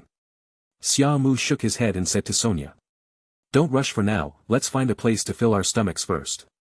After saying that, Xia Mu took Sonia and the three little ones towards the downtown area ahead without any hesitation. They had been walking for 2 days, and although they had rested along the way, they were actually very tired. The light red city is different from the withered leaf city and the golden city. It does not have so many tall buildings and no very prosperous shopping malls. However, after walking for a while, Xia Mu and Sonia came to a snack street. There were many shops of all kinds, just like the ancient town in their previous life. Xia Mu and Sonia randomly found a restaurant that looked good and had a big meal. I have to say, when traveling to a new place, what I look forward to most is the local food. After finishing their big meal, Xia Mu and Sonia first came to the Pokémon Center to simply check the physical condition of the Pokémon, and then came to the yard behind the Pokémon Center to feed the Pokémon. They will be challenging a Jew at the Crimson Gym soon, so Xia Mu plans to change the Pokémon he has. After all, he is a candidate for the king, the future Poison King, so Xia Mu guessed that his Pokémon level might be over 50 or 60. At the very least, they are definitely above level 50. Otherwise, the king would be too cheap. Although the level of the all-star Pokémon in the game is only in the 40s, the level of the all-star Pokémon in the second round has indeed reached over 60. After feeding the Pokémon, Xia Mu came to the Pokeball Transporter.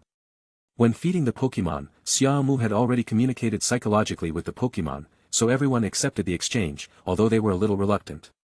Come to think of it, they have been traveling with Xia Mu for several days, so there is no reason for the other companions to stay at home all the time. Pikachu, which has been upgraded to level 45, has been replaced by Lucario, which is level 100. The level of Pidgeot, which was upgraded to level 53, was replaced with Beedrill, which was level 100. The Vaporeon that was upgraded to level 50 was replaced with the level 57 Charizard. As for Arden, Gardevoir, and Venusaur, they were left behind. The reason why he was so calm was naturally because he was worried about accidents. After all, he didn't know how strong a Jew was. If the level difference is not big, then Gardevoir, Bulbasaur, and Charizard can be used as the main force to attack. After all, the official league limit on gym matches is 3-on-3. What Xia Mu wants to do is to defeat a Jew completely and show no mercy. It's different from dealing with other gym leaders because a Jew's identity is too special. In the future, if Xia Mu wants to become the regional champion of the Kanto region, he must absolutely crush the 4 Heavenly Kings, especially when facing them. If it is difficult to deal with even one Heavenly King, how can one fight against the 4 Heavenly Kings consecutively and achieve complete victory? In a true regional championship challenge, the challenger needs to defeat the 4 kings consecutively to win the title of regional champion. If there is already a champion in this region, then as a challenger, you must not only defeat the 4 Heavenly Kings, but also defeat the regional champion to become the new champion.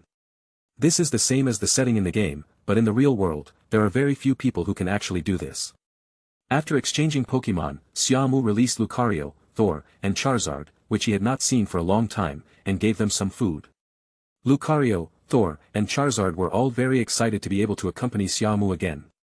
Especially when they knew that they would be challenging a gym leader who was as powerful as a king, the 3 guys became even more excited. Of course, Xia Mu also made it clear directly that if the opponent's strength has not reached a certain level, then there is no need for Lucario and Beedrill to take action. As for the Windy Dog, it is also for the purpose of guaranteeing that at least it can crush a Jew across the board on a 3-on-3 basis. Not long after. Outside the Honglian Gym in Honglian City. Xia Mu and Sonia knocked on the closed door of the Honglian Gym. It's different from the gyms in Vermillion City and Golden City. The building of Honglian Dojo is an ancient one, giving people the feeling of being in ancient times. The wooden door was quickly opened, and the person who appeared in front of him had dark green hair. Xia Mu knew her and she had some roles in the original novel. She was a Jew's sister. Hello, is there anything I can help you with? Aya looked very gentle and her tone was very soft. Xia Mu smiled and spoke first. Hello, I am here to challenge the trainers of the gym. I wonder if the gym leader Aju is here. After Xia Mu finished speaking, Sonia also introduced herself. Are you coming to challenge the gym? There haven't been any trainers here for a long time, the gym master is inside the gym, you guys come in first. Just as Xia Mu and Sonia stepped into the yard, 2 shurikens suddenly flew from a distance and landed in front of their feet, stopping them from moving forward. Sonia was frightened by the sudden attack, but Xia Mu was not hurt. He just grabbed Sonia's hand and comforted her. Seeing this, Aya immediately looked towards the building nearby and shouted, "Axing, don't mess around, they are here to challenge the trainers of the gym. It's because they are here to challenge the trainers of the gym, so we have to test their courage." As the words fell, a figure in ninja costume flew out from the shadow corner. With a slender figure and purple hair, who else could it be but a Xing, the daughter of a Jew? Aya shook her head helplessly and apologized to Xia Mu and Sonia beside her. "I'm really sorry, this is the gym owner's daughter, her name is a Xing." Xia Mu shook his head to indicate that it was okay. Sonia also understood the situation at this time and calmed down. "You want to challenge my father? If you want to get through here, you have to defeat me first." From her appearance and dress, you can tell how eccentric her character is. Xia Mu actually didn't have much impression of her. After all, the memory of Xiaoji challenging the Crimson Gym was too long ago and was already very vague. "Don't take it seriously, Axing was just joking." Aya awkwardly tried to smooth things over, then she grabbed Axing's arm and hit her hard on the head, then said in a low voice. "Just shut up, don't you know that because of you, many trainers don't come to our Crimson City to travel? If you keep going like this, the gym will be closed down." Chapter 111. After being scolded by Aya, Axing showed an aggrieved expression. Young, naive, and eager to become stronger. So Xing never thought about this aspect. How could she know that her behavior would affect the development of Qianhong City? "Yes, I'm sorry, Aunt, I just don't want Dad to waste his time on those weak trainers, you know, Dad often has a headache dealing with novice trainers," Xing said. "Then you can't always be so reckless, you have grown up and can't be like before, otherwise, how can you inherit the Crimson Gym and become the gym leader?" "Your test will be here soon," Aya said. In fact, what Aya said was a bit serious. The reason why many trainers did not come to Crimson to travel and challenge the Crimson Gym was also related to the fact that a Jew was too powerful. Even if a Jew showed mercy, could his strength be the same as that of an ordinary gym leader? After all, most trainers are of average strength. Wouldn't it be courting death to go up and fight against Aji, who has experience at the king level? To put it bluntly, a Jew also treats people differently based on their status, just like a Jew in the original book showed mercy to Satoshi, otherwise how could Satoshi get the pink badge of the Crimson Gym? When I was a kid watching cartoons, I thought that although Ash relied on luck, he more or less won the gym badges with real skills. Later on, I gradually felt that this was outrageous. "I understand, Aunt Aya," Xing sighed deeply. Then she turned to look at Xia Mu and Sonia and apologized. "I'm really sorry, I was reckless just now and shouldn't have attacked you directly." "It's okay, after all, we are not injured," Sonia spoke first, and it was obvious that she didn't want to argue with a child. Xia Mu looked at Sonia, then looked at Xing. "So, now can you take me to see your father, a Xing gym leader?" There was no beating around the bush and no further investigation. There was really no need to get overly entangled with her, otherwise it would become very troublesome. Xing and Aya obviously didn't expect Xia Mu to be so direct, and Aya obviously also felt Xing's emotional changes. As the child's aunt, after so many years of living together, how could she not know Xing's personality? Actually, if you want to get the pink badge, it's the same to defeat Axing. When the gym leader is not around, she is the one who faces the challengers, she will also be the future light red gym leader. It seemed that for Axing's growth, Aya suddenly spoke up to remind Xia Mu. After hearing this, Xia Mu was slightly stunned. It seems that Aya wants him to have a Pokemon battle with Axing. They treated him as a touchstone. "Although I'm not the Crimson Gym leader yet, if you can defeat me, I can give you the pink badge." With Aya's help, Axing put her hands on her hips and returned to her previous arrogant attitude. "But the purpose of my coming to the Crimson Gym is not just to get the pink badge, but mainly to fight against the gym master at Jew. After all, he is the future Poison King," Xia Mu said. As soon as he finished speaking, Sonia, who was beside Xia Mu, reached out and pulled Xia Mu's hand. Obviously, this statement is too blunt and too hurtful. Aya was shocked when she heard this. Xia Mu must be very powerful to be able to say such things, and he must be well informed about a lot of information. Now, apart from her and Xing, not many people know that Ju is about to be promoted. Unless it's someone from within the alliance, or... Aya didn't have time to speak. After hearing what Xia Mu said, Xing's eyes became sharp. "The more you say this, the more I want to know how strong you are," don't challenge my father when you can't even defeat me. When these words were spoken, it was obvious that the emotions were a bit extreme. Xia Mu also realized that if he didn't defeat this little girl, he would not be able to fight against Aju. Okay, then I'll defeat you, the future Crimson Gym leader, first, and then fight your father. Xia Mu did not restrain himself because of Sonia's reminder. Instead, he became even more aggressive. When dealing with a little girl like this, if you follow her rhythm, you will be completely led by her. So either be more forceful or simply ignore her existence. The battle was confirmed. Xia Mu and Xing kept their distance, and Aya acted as the referee. Before the battle began, Xia Mu heard the voice transmitted by Mewtwo, and then he also used the power of waves to scan and perceive it. Just as he expected, Iju had been hiding in the dark. He knew clearly that Xia Mu was here to challenge him, but he still did not take the initiative to ease the situation and chose to let his daughter fight Xia Mu first. As a father, Xia Mu could guess that Iju must want to use the challenger to continuously hone his daughter. After all, after he became the king, he would have to leave the Crimson Gym most of the time. Before leaving, he definitely hoped that his daughter could become more mature and independent. Since you are secretly watching from the side, I will teach your daughter a lesson. Don't blame me for being merciless. Xia Mu's eyes changed as his mouth curled up slightly. The battle is 3-3, if all members of one side lose their combat capability, they will be defeated. With Aya's explanation, the battle officially began. Go, Gyarados. The Pokeball flew out of Axing's hand. With a flash of white light, a gigantic Gyarados appeared on the battlefield. Gyarados. LV, 35. Gender, female. Attributes, insect, poison. Personality, cheerful. Features, insomnia. Since it is a body type that cannot sleep, it will not enter a sleeping state. Skills, sword dance, poison needle, absorb, spin silk, gather chi, insect bite, deadly needle sting, endless entanglement, scary face, dark shadow, shadow sneak, random scratches, surprise attack, high-speed movement, missile needle. Friendliness, 10. Emotion, general. Another battle. A level 35 Gyarados' level strength can only be described as average, but it does meet the standards of a gym leader. However, judging from the list of skills that this Gyarados has learned, it can be said that it has very good talent and potential. There was scrutiny in his eyes, as well as a hint of playful ridicule, and Xing's expression became even more gloomy. Come on, send out your Pokémon. Yeah, Xia Mu nodded slightly and casually took out a high-end ball from his waist. Go, old spray. With an order, the advanced ball exploded in the air, and the figure of Charizard jumped out of it, and then the advanced ball returned to Xia Mu's hands. Xia Mu felt that he was bullying her when he used Charizard to fight against Axing's Gyarados. Charizard was originally in high spirits, because he thought he was going to fight a powerful opponent after coming out, but it turned out that the person opposite him was a little girl whose hair had not yet grown fully, and the opponent was also a bug of average strength. Ah! With a roar, the Charizard's momentum burst out. Not happy. But there was no other way. Xia Mu asked it to come out to fight, and it had no choice but to obey. Feeling the might of the fire-breathing dragon, Aya was slightly shocked. Aju, who was hiding in the dark, was also stunned. She didn't expect that this seemingly ordinary person could have such a powerful fire-breathing dragon. Aju has hit a wall this time. It seems that she will definitely lose this battle. Aya thought secretly in her heart. Xing's face was solemn at this time.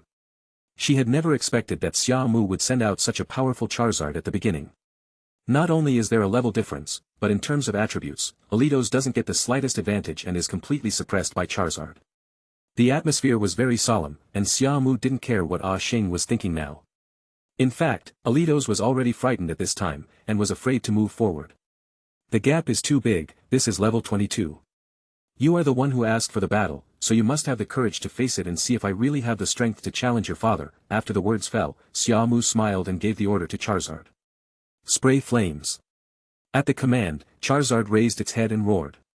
Then a thick jet of flame swept out from its mouth, with extremely high temperature and incredible power.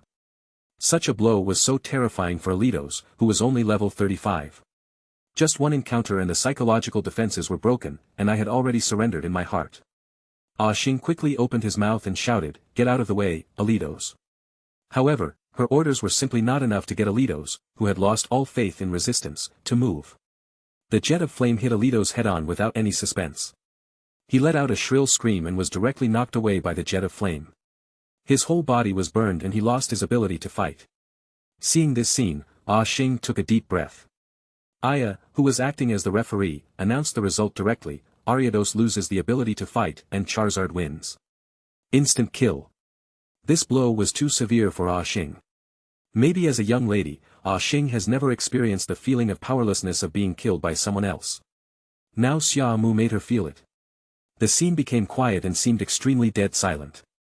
Xia Mu didn't say anything, and Charizard didn't become proud and complacent because of defeating Gyarados. After all, Gyarados' strength was just average. Xia Mu, isn't this too? Sonia, who was next to Xia Mu, spoke tactfully. But before she could finish her words, Xia Mu used the power of wave guidance to transmit a message. What he meant was to tell her that Ah Xing needed to experience such a miserable defeat now, otherwise she would be ruined by her blind self-confidence and arrogance. In addition, Xia Mu also told her that Ah Xing's father HIATUS was hiding in the dark and observing the situation here. The obvious meaning is to use his hand to let Ah Xing know how big the world is. What? Are you afraid after just the first game? Is this the source of your confidence? As soon as these words were spoken, Ah Xing on the opposite side immediately became furious and was extremely angry. Damn it, I just defeated Gyarados, stop being so self-righteous, the battle has just begun. Ah Xing quickly threw out the Pokeball and took back Gyarados, who had lost his ability to fight. Then, she took out another Pokeball, go, Double Bomb Gas. With a flash of dazzling white light, Double Bullet Gas appeared on the battlefield. Double Bomb Gas. LV, 38. Attribute, Poison. Character, Bold. Features, floats from the ground, thus not being attacked by ground attribute moves.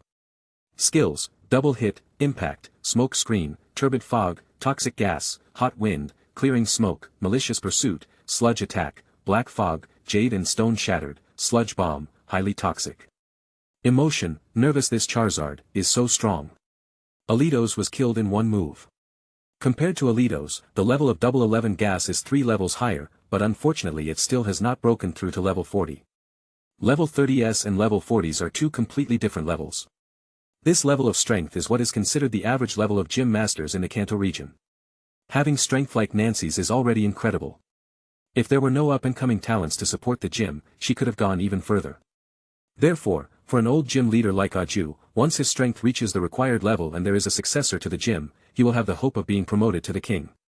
Come back, Charizard. After putting the still somewhat unsatisfied Charizard back into the advanced ball, Xia Mu took out Gardevoir's advanced ball again.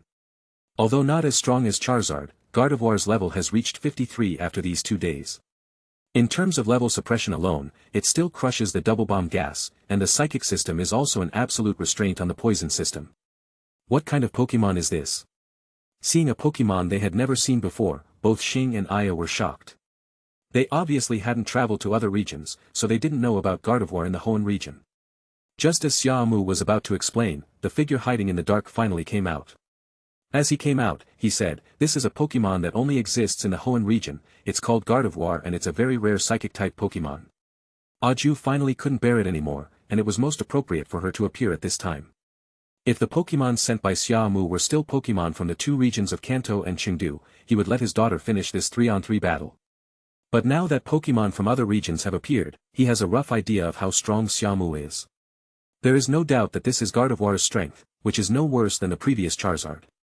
Not to mention my own daughter, even if I were facing her myself, I would not underestimate her. Father. Elder brother. Xing and Aya both shrank their necks. Looking at his daughter and sister, Aju didn't say anything, but just said casually, "Please stop the fight, Xing. After this fight, I believe you will be much more mature, only by experiencing a beating can you grow up." After that, he focused his attention on Xia Mu and Sonia. "I'm very sorry, my daughter made the decision without my permission, please forgive me. Xia Mu is strong enough, so Aju is not as cold and serious as shown in the original book." Chapter 112. Pretending. Xia Mu didn't expose him, but just nodded casually. Now that the real culprit has come out, there is no need to continue the previous crushing battle. In Xia Mu's eyes, Xing is just a little child. In fact, she is only about 12 or 13 years old, no more than 15 years old. In my opinion, anyone under the age of 15 is actually a child. His actions were undoubtedly bullying the weak. When he was in charge of the Red Lotus Gym, Xia Mu was actually a little reluctant to deal with some children, because as an adult, fighting against a group of children in their teens would be a mental crush, if not a dimensionality reduction attack.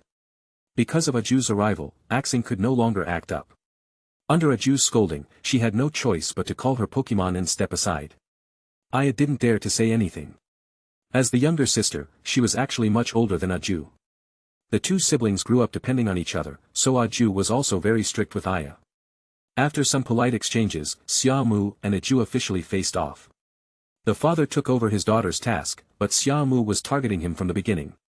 Aju is a smart man, how could he not know the purpose of Xia Mu coming here?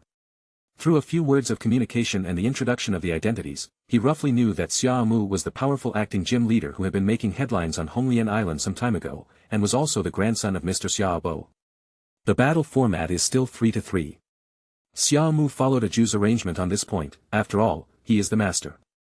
It is rumored that not only are you extremely powerful, but you have also subdued the legendary fire bird. I wonder if it is true. As the future Poison King, Aju's status in the alliance has already been initially revealed, otherwise he would not have been able to know some secret information and news. Rumors are just rumors, we can only see its true strength with our own hands. As for Moltres, I was lucky enough to capture it, Xia Mu said with a smile. There was no denial, and no need to lie or hide anything. Since people have said it, they must have absolutely reliable information. After hearing Xia Mu's answer, Aju smiled and said, "How enviable. The legendary Moltres, to be able to become a legendary Pokémon trainer. In fact, I have had this dream since I was a child, but unfortunately I have not been able to do it until now." There is some sigh about life in the words. As a powerful Pokémon trainer who has reached a certain level of strength, there is no one who doesn't want to capture a legendary Pokémon. It was just luck. If I hadn't happened to go to Mount Lantern, if I hadn't happened to run into Team Rocket's conspiracy, I wouldn't have been able to capture Moltres so easily. After all, you used to be a gym leader, so you had no way to pursue new things. Now that you are going to become a king, you will have more opportunities to go outside and come into contact with more Pokémon. You may have the opportunity to capture a legendary Pokémon. After he finished speaking, Xia Mu said it very tactfully. Ha ha ha. I'll take your good words, but I may not be able to truly become the king now. After all, the strength of the two guys competing with me is also not weak. In addition to Aju, there are indeed people competing for the position of the king. Xia Mu didn't know. After all, he only knew the plot of the original novel and knew that Aju would definitely become the king of poison. Okay, let's stop talking nonsense and start our fight. Let me truly see how strong you are. Without further ado, Aju took out the Pokeball first. His sudden change of heart made Xia Mu swallow the words that were about to come out of his mouth.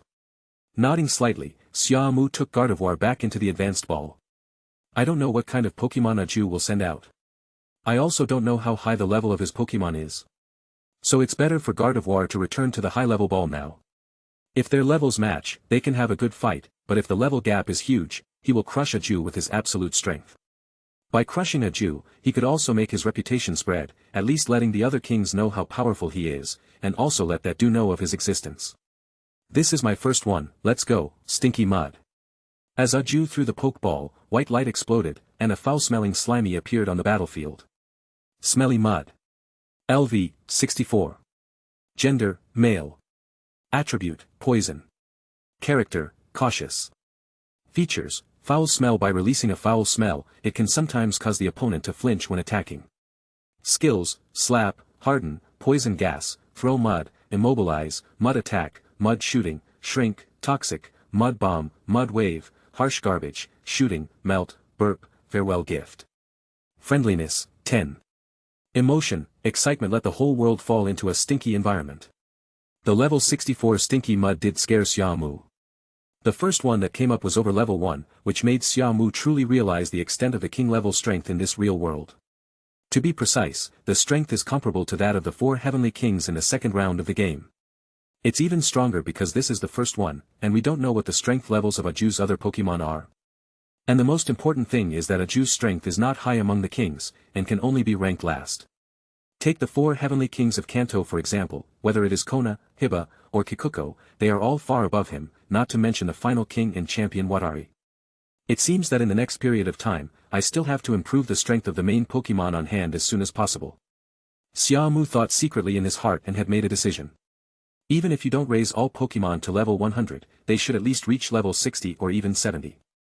Only in this way will he be able to use these Pokemon to face king-level opponents in the future. It is difficult for Gardevoir, which is only level 53, to defeat Mook. Although the attribute restraint allows Gardevoir to make up for some of the strength gap, levels 50 and 60 are really not on the same level at all. Just like comparing a level 60 Pokémon to a level 70 Pokémon, it's just asking for trouble. Furthermore, the gap between level 70 and level 80 is even bigger. Otherwise, when Xia Mu was fighting against Mewtwo, he would not have temporarily upgraded Beedrill to level 80, at least to make the levels equal. A level 56 Venusaur will not be a match for Mook, even if it has been strengthened in all aspects. As for Charizard, it might be able to put up a fight, but the only things it can rely on are air combat and long-range strikes. If it is entangled in close combat, it will be defeated. Knowing that he has a flying-type Pokémon, he used Muddy Slime as the first one, so it's obvious that a Jew must have a set of skills. With a cautious personality, this Muddy Slime special defense must be quite high. If I remember correctly, the Muddy Slime with a racial value of 500 points is outstanding in terms of physical strength and physical attack, both of which are over 100. After a brief thought, Xia Mu took out Lucario's advanced ball. Using any of the three, Arcanine, Lucario, and Beedrill, it can actually be easy to win. But Xia Mu still did not act recklessly, but used the most suitable Lucario. Not to mention the level advantage, just talk about attribute restraint, Lucario is immune to poison. Are these Pokémon from other regions again? I didn't expect you to have so many Pokémon from other regions. He knew a little about Pokémon from other regions, and he also had some impression of the one in front of him. It should be Lucario, the evolved version of Riolu. Faced with unfamiliar Pokémon, Ju remained basically calm. No wonder he can sit on the throne of the king. This is also the basic quality that a powerful Pokémon trainer should have. Lucario appeared, and its eyes immediately fell on the Muddy Slime on the opposite side, with great sharpness. After its strength was improved to this level, it officially stood on the fighting stage for the first time. Because he was strong enough, he had no fear of stinky mud at all.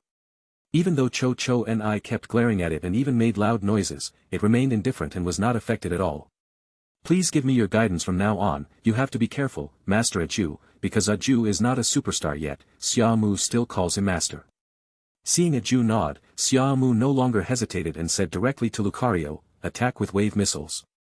The moment he finished speaking, Xia Mu used his wave power to communicate with Lucario. The level gap is 36 levels, so even if this wave of missiles cannot kill the mud instantly, it will at least seriously injure it and almost make it lose its combat capability. So in order to make this battle more meaningful, Xia Mu ordered Lucario to only use less than 50 of his strength. Luca! Lucario shouted. The wave missile took shape in an instant and blasted out, heading straight for the stinky mud. Great momentum. Slime, use the sludge bomb to block the wave missile. Mud. After a deep shout, a sludge bomb condensed by terrifying poisonous energy shot out from the mouth of the stinky mud. There was a loud bang. The sludge bomb blocked the wave missile, but the aftermath of the explosion still affected the stinky mud because the collision and explosion areas were very close. Is it so powerful? It seems I still underestimated you, Xia Mu. Poison gas covers the whole place. Following his order, the stinking mud quickly opened its huge stinking mouth, and lavender poisonous gas continuously spewed out of its mouth. The range around it continued to expand, and it spread throughout the entire venue in just a short while. It is not like the poison gas in a game, because the Dugas skill in the game will only blow the poison gas into the opponent's face, and then put the opponent into a poisoned state. Obviously, in real life, Dugas has become a covering attack. As long as the poison gas is inhaled, the opponent's Pokémon will be poisoned in a short period of time. It's a disgusting move, but for poison-type Pokémon, this kind of toxic attrition battle is the one that best demonstrates their strength. As the battle took over, Xing outside the battlefield began to shout excitedly. It's here, it's Dad's poison-consuming fighting method. As long as you fall into the state of poisoning, no matter how strong you are, you will fall down. But Aya was indeed shocked. Normally, her brother would not use this kind of fighting style at the beginning. So, Xia Mu's strength is really very strong, and even brings a lot of pressure to his brother. What will be the result? Brother, I haven't seen your expression like this for a long time. Aya thought to herself. On the other side, Sonia was worried about Xia Mu, and naturally more worried about Lucario. After all, she had never seen Xia Mu deal with such a poisonous battle. She also understood why Xia Mu exchanged the main force. The strength of a king is the strength of a king, which is far beyond the strength of an ordinary gym master. You want to poison my Lucario, and then follow your rhythm and step into your trap step by step. Let me guess, next you should let Mud use poisonous moves, right? Xia Mu analyzed with a smile in his eyes. That's indeed my plan, but I know it's not that simple. I can feel that your Lucario's level is higher than that of Mud, and you also have a tough wave missile attack. I know something about it. This move should be able to lock the opponent's attack 100, right? Aju said calmly. Instead of refutation, he generously admitted it and pointed out that Lucario's strength is above that of Muk's. Xia Mu admired such frankness. Since you have felt it, I will not be polite. Lucario, continue to use wave missiles to attack. Lucario rubbed his hands to launch a wave missile again. However, this time, an accident occurred while he was performing the move. Immobilization technique. Aju suddenly spoke, and Chichuni seemed to be prepared for it. Sufficient tacit understanding leads to delay-free skill casting. A white light covered Lucario, who was about to launch a wave missile. The wave missile that was about to take shape suddenly dissipated and could no longer be used. Is this your plan? But what if the wave missiles are banned? Your poison and attrition war won't be effective, because Lucario's attributes are steel and fighting. Steel type is immune to poison type attacks, so you won't be poisoned in close combat. Xia Mu said. When Xia Mu saw the immobilization skill, he guessed the tactics that Aju would use. So that's why, no wonder you are so calm. I didn't expect that after Riolu evolves, it will have steel attributes. Aju said in surprise. Only then did he understand why Xia Mu was so relaxed. Besides, Lucario also has more than one ranged skill. Chapter 113. Dragon Wave. At the command, Xia Mu directly ordered Lucario to launch another long-range attack. The immobilization technique did play a certain role. Lucario was unable to use the wave missile for a short period of time, but for Xia Mu and Lucario, it only disabled one wave missile and had no effect. The dragon wave shot out from Lucario's hand, and it was so powerful that it directly cut through the poisonous gas on the field. The poisonous fog that originally covered the entire place was suddenly split into two halves, and an aisle leading directly to the stinky mud appeared in the middle. The dragon's wave hit Mud, but Mud avoided the vital points with the flexibility of his body. This situation caught Aju off guard. He never expected that Lucario could use Dragon Wave. In fact, this is also a misunderstanding, because most people understand that ordinary Pokémon cannot learn Dragon-type moves, except for some unique Pokémon. Coincidentally, Lucario is in this list. It sensed the crisis in advance, so it avoided most of the damage. It really is worthy of being a Pokémon trained by the king. After these words were spoken, Aju's face looked a little ugly, and Chichuni was also a little angry. They have a basic understanding of their own strengths. Even though Xia Mu was praising them, it sounded a bit ironic to them. In other words, they think that they have reached the level of a king. Although Xia Mu is also a powerful Pokémon trainer, he does not have the same status as them. To put it simply, as a quasi-top player, how could I be praised by a youngster? What is this? Shouldn't he be the one praising Xia Mu? Aju was confused and many words emerged in his mind. But he couldn't say a single word, because Xia Mu really had the ability to say such words, and the level of this Lucario was indeed higher than that of Mud. It's a taboo to lose focus during a battle, Gym Leader Aju, Xia Mu said jokingly, and then shouted to Lucario without hesitation. Quick! End the battle! As soon as these words were spoken, Aju, who was still immersed in her own fantasy, was stunned. A chill swept through her body from the soles of her feet and rushed straight to her brain. Oh no! Mud, use Dissolve. As a poison-type amplification skill in the first generation, only a small number of Pokémon can learn Melt. After performing the dissolution, the user's defense level will be greatly increased by 2 levels. On the basis of strong special defense, the level of physical defense is enhanced to the extreme. There is no doubt that the current Mud has become a meat combat tank. However, even with such a high level of defense, it is still nothing in front of Lucario. The level gap meant from the very beginning that the battle between the two sides would end with an overwhelming advantage. Level 100 and level 64, perhaps the difference is not obvious enough if compared like this, but if level 100 is compared to a level 1 god and level 64 is just an ordinary Pokémon, then the gap will be more obvious. Chaochu Ni was originally very confident that he could use the special features of his body to block this rapid attack. However, it wasn't until it felt its body being blown into the sky by Lucario that it realized that it couldn't stop it at all. His body was completely knocked away, and the intense pain also swept through Chaochu's brain, making him lose the ability to think. To outsiders, it looked like muddy slime was kicked away by Lucario at lightning speed. Boom! A loud bang. The ground seemed to have been hit by a bomb, raising thick smoke and dust. The aftermath of the vibration caused Ah Sheng and Iya, who were not far away, to cover their mouths and noses with their hands. Fortunately, Sonia was some distance away, so she was not affected at all. Aju was stunned, and his mind was blank at this moment. With so many prerequisites, Chaochu and I still couldn't withstand such a rapid attack, which made Aju doubt how strong Xia Mu is. Previously, it was believed that Xia Mu's strength should have reached the level of a king, or at least not much different from his. But now after such a comparison, it is more than just the level of a king. This Lucario is definitely a champion. Champion-level Pokémon. Ju looked at Xia Mu with an increasingly cautious look. How could he know that Xia Mu's Lucario was no longer just a champion-level player?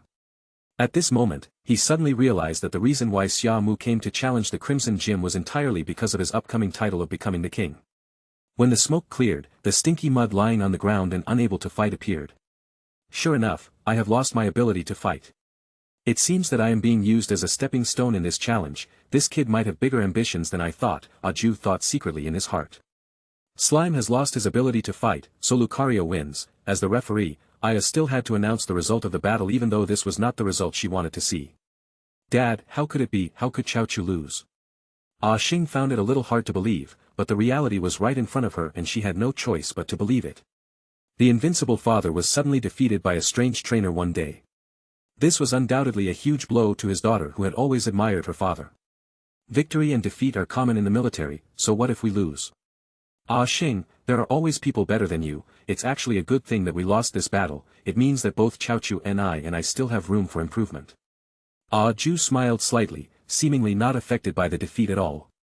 With this kind of mentality, it is no wonder that he can become the Poison King in Chengdu. After hearing what Aju said, Axing was deeply affected. A good father can often make his children grow up better. Aju is very attentive to the training of Axing, but Axing has developed some bad habits because of his father. Now Aju is correcting these habits to make his daughter more perfect. Come back, Nicholas, you've worked hard. After taking out the Pokeball and taking back the Nicholas who had lost his ability to fight, Aju continued to look at Xia Mu and said seriously.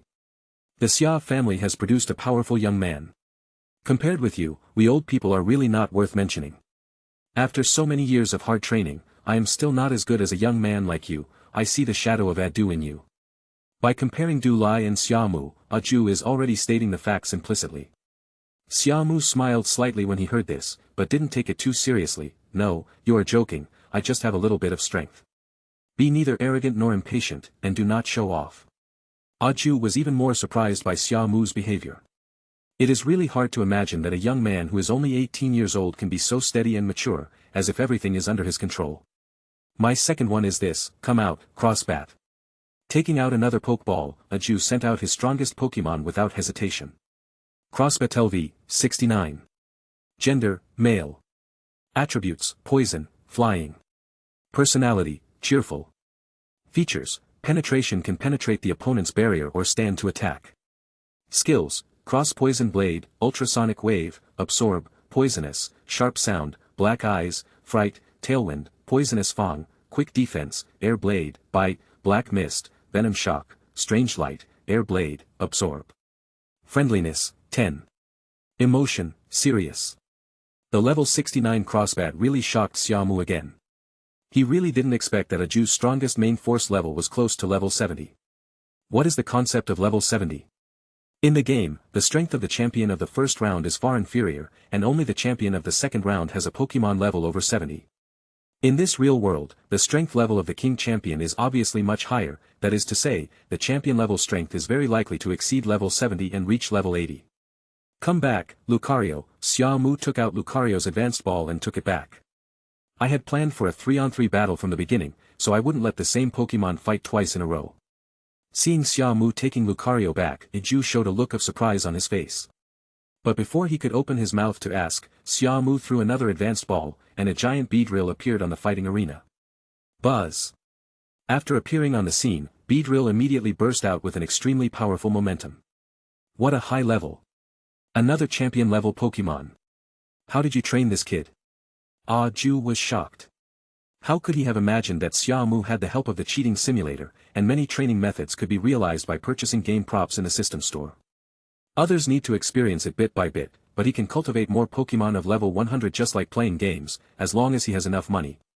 It's really surprising. I originally wanted to say that I wanted to have another good fight with your Lucario. After all, Spat is the strongest one in my team. Now it seems that it's a good thing that I didn't say this, otherwise, I would be slapping myself in the face. Your Beedrill is not weaker than Lucario at all.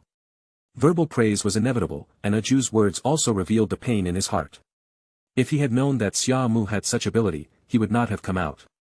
Now, not only has he escaped, he was also thinking of showing some mercy, at least to give Xia Mu some face and give this kid a badge. Now, he has been roasted on the fire. It is not right not to fight, and it is even more embarrassing to surrender. A bad premonition had filled his entire brain, making him feel unsure even when facing an opponent with an attribute advantage. Do I have a chance to win? Aju asked himself in his heart.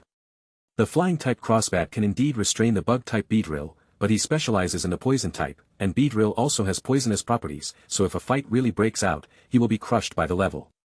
Thank you for the compliment, let's start the second game. Xia Mu didn't say much. His wave power has sensed the emotional fluctuations in Aju's heart. At the beginning, Aju was very calm, so there was not much fluctuation in his breath, but as the battle unfolded, until now, Aju's state of mind, which had been as calm as the surface of the water, has now set off violent waves. Although I don't know what Aju is thinking, she is so nervous. She must be stimulated by his strength.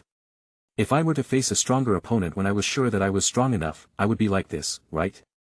This was Xia Mu's truest thought. To use a plot from the original anime as an analogy, Xiaoji, who was absolutely confident, was suddenly blocked by the legendary Beast Man and had no power to fight back at all. Aju took a deep breath, looked at the crossbat in the sky, then looked at Xia Mu's giant hornet, and made up his mind. Now that things have come to this, we must fight to the end. Come on. His eyes suddenly changed and his momentum rose again. Okay. Beedrill, move at high speed, accelerate, rush forward, cross-cut. Although the opponent cannot be compared with the original Mewtwo, it is also very good. It is a battle of reverse attributes, especially since the opponent is a Spat with a race value of 535 points and a speed value of 130 points. If it weren't for the level difference of 31 levels, Beedrill's speed would be completely inferior to that of Tribat. After all, without Mega Evolution, Beedrill's total racial value is only 395 points, and its speed value is only 75 points. Come on. X-Bat, use the Air Blade. Even though there was a huge level gap between them and he was an expert in poison-type skills. He also knew flying-type moves. How could a king-level player not master the basic combat skills? Air blades continuously flapped out from the four wings of the crossbat, transforming into air blades with extremely strong power. Beedrill rushed forward, the giant needles on its arms shining brightly, and it swung continuously without fear, shattering all the attacks from the air blade. This situation shocked everyone's three views. When faced with the flying type's moves, the bug type not only broke them head-on, but also didn't cause any harm to Beedrill at all. This kind of fighting style was naturally secretly directed by Xia Mu using the power of waves. This is another use for the combo that he discovered after returning to Round Island a few days ago. The combo doesn't have to be used to hit the opponent. It can be used to double the attack power continuously and can also be used to defend against attacks. With the blessing of continuous slash, Beedrill's two needles will become extremely hard and can completely withstand most attacks of low level. As Crossbat looked incredulous, Beedrill had already approached, and used the cross scissors, which turned into a cross-slashing wave and bombarded Crossbat. Even if the effect is average, the level difference increases the power index. Chase, Beedrill. The Crossbat was blown away, and Xia Mu continued to command without hesitation. Don't fall down easily, Spat, counterattack. Cross-Poison Blade. Chapter 114. The cross scissors and the cross-poison blade collided with each other, causing a violent explosion. The pursuit did not end there, but continued. Naturally, it was the Beedrill that was chasing the Crossbat. For the cross-headed bat, it never thought that one day it would be chased and beaten by a bug, and it would not have the power to resist. Since we can't dodge, let's face it head-on. Crossbat, use the cross-poison blade continuously. Xia Mu narrowed his eyes slightly and didn't need to give any orders to Beedrill, which was also continuously performing the cross shears. No matter how the Crossbat counterattacks or attacks, it will be easily blocked by the Beedrill. In fact, as long as Beedrill wants, it can kill the Crossbat instantly anytime and anywhere. The level gap is too big. Under such a gap, even if you have an attribute advantage, it will be of no use. Is the difference in strength so huge? It seems that I still underestimated you. With your strength, you should not have been unknown in the past. This kind of battle reminded him of the battles he had with powerful Pokémon trainers when he was young. Although he had the ability to fight back, it was of no use at all. Xia Mu's strength is definitely at the champion level. Aju suddenly realized that this might be a big game played by the Xia family. At this critical moment when the Quartz Conference is about to open, Xia Mu suddenly appears and sweeps away everyone. This is aimed at the championship throne. Otherwise, is it necessary to challenge the gym with such strength? Even if he came to challenge him because he knew that his strength reached the level of a king. The first thing Aju thought of was that Xia Mu came to explore the way. How could he know that he was totally overthinking it? Although Xia Mu did have some plans, his current goal was just to win the championship of the Kanto Regional Quartz Conference. At the edge of the battle area, Xing, Aya, and Sonia watched the battle attentively. For Sonia, because she had a lot of experience and knew how powerful Xia Mu was, she was not surprised at all by Beedrill's performance. In particular, Beedrill has not yet undergone Mega Evolution, which means that the strength it has shown now is only a part of it. She knew how powerful Beedrill was, but An and Aya didn't know. Their eyes were wide at this point. They accepted the fact that Mush couldn't beat Lucario. After all, it was a rare Pokémon from other regions and was not comparable to ordinary Pokémon. But the one that appears now is the well-known Iman Mushi in the Kanto region. Is Beedrill so powerful? If they hadn't seen it with their own eyes, they would never believe it was true. It must be fake. The crossbat was suppressed to this extent, isn't father fighting with all his strength? Xing was still a little delusional, but Aya on the side had already seen that her brother did not hold back and was now in a helpless situation. Over the years, she has witnessed her brother's growth and becoming more and more powerful, until today, when he is about to ascend to the throne. Who is this Xia Mu? The only person who can make my brother so helpless is the champion Adu. Aya thought secretly in her heart. She had witnessed the battle between Champion Adu and his brother some time ago, so she was sure that the strength displayed by Xia Mu's Pokémon was no worse than Adu. It seems that this is the end. Xia Mu's eyes followed the movement of the Beedrill, and he suddenly spoke to Aju. At this moment, Aju's scalp was tingling. He naturally knew that Xia Mu had always been merciful. Otherwise, the crossbat would have lost its combat capability long ago. I have to say, the pressure you bring to me is even greater than that brought by Adu, especially since I have never seen such a powerful Beedrill. I always thought that Sakiki's was already amazing. But I didn't expect yours to be even more terrifying. Aju's words made Xia Mu know a lot of things. For example, Aju fought against Guanju and Du and was badly defeated. Then there is Sakiki. Aju and Sakiki must have fought each other before, and she knows Sakiki's Beedrill very well. I should meet Sakiki soon. I also want to see his giant bee. Xia Mu smiled. As for Watari, I think he and I will have a battle sooner or later, but when will it be?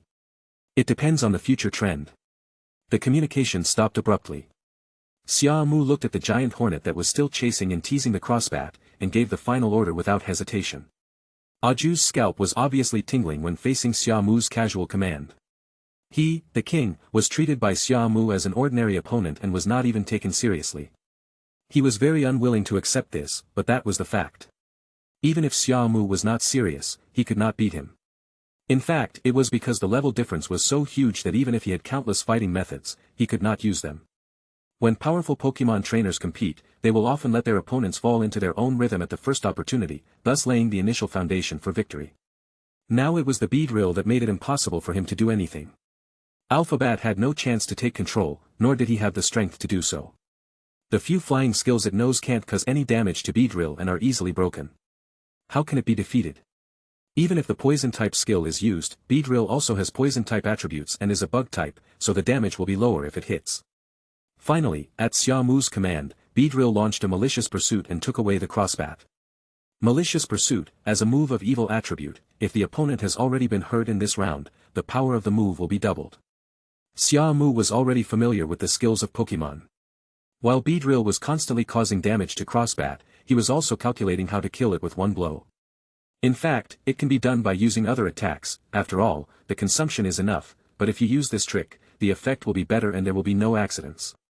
After all, from the very beginning, the damage of insect-type skills to flying and poison-type crossbats was very low. If not for this, the crossbat would have lost its ability to fight long ago. X-Bat has lost its ability to fight. Beedrill wins, although Aya didn't want to announce this result. She was the referee and had to speak out to stop the fight.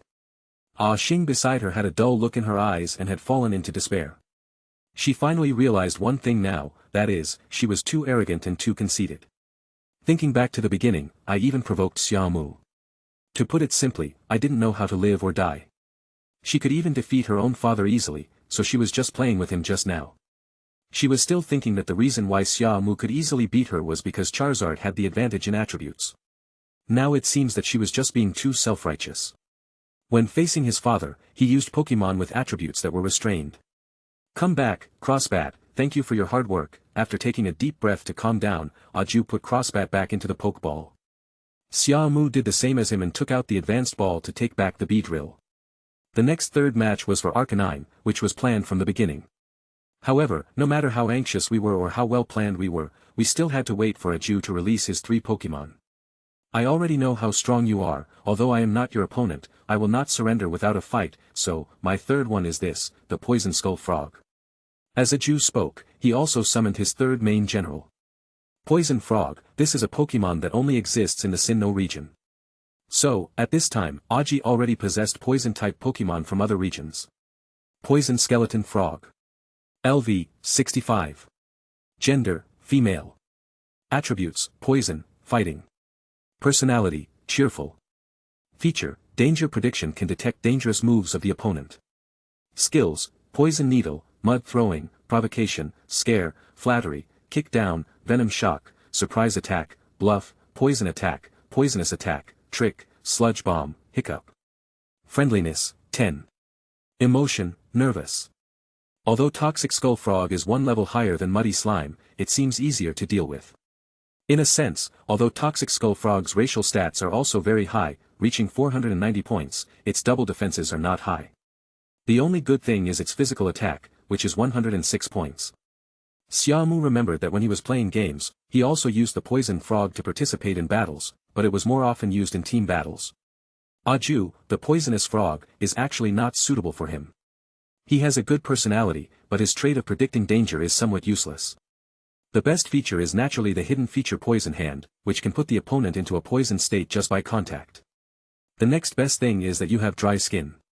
When it rains or you are hit by water attribute moves, your physical strength will recover, although on the contrary, when the weather is clear or you are hit by fire attribute moves, your physical strength will decrease, but as long as you use the Poison Skull Frog properly, pray for rain at the beginning, and the weather remains unchanged, you will have a great advantage. Especially in this real Pokémon world, this feature will be even more powerful. As long as the rainy days are turned on, as long as you don't get killed instantly, you will basically be invincible. At least in a battle between opponents of the same level, this is an absolute advantage. So, what Pokémon is your third one? Let me see it, Xia Mu. After losing 2 games in a row, he became more excited as he had a better understanding of the opponent's strength. It can be said that through Xia Mu, he also felt the drive that he only had when he was young. Although Xia Mu is much younger than him, the feeling is not wrong. My third one is this, Windy Dog. He raised his hand and threw the high-level ball. With a flash of white light, the agile and strong Windy Dog appeared on the field. For Windy Dog, it has been a long time since it had such a formal battle. Excitement is inevitable, especially when the opponent is strong and you can have some fun with it. Arcane. Look at its fur color, body shape, and aura, it's really incredible. I'm even more curious about you now, Xia Mu. There was no doubt in his mind that he felt that Windy was another champion-level Pokémon. If he hadn't experienced it himself, he would have found it outrageous. A champion-level existence, yet not well known, suddenly appeared before his eyes. He also became more and more determined in his inner thoughts that Xia Mu was definitely aiming to challenge the regional championship. Otherwise, it would be too much of a coincidence. Admire.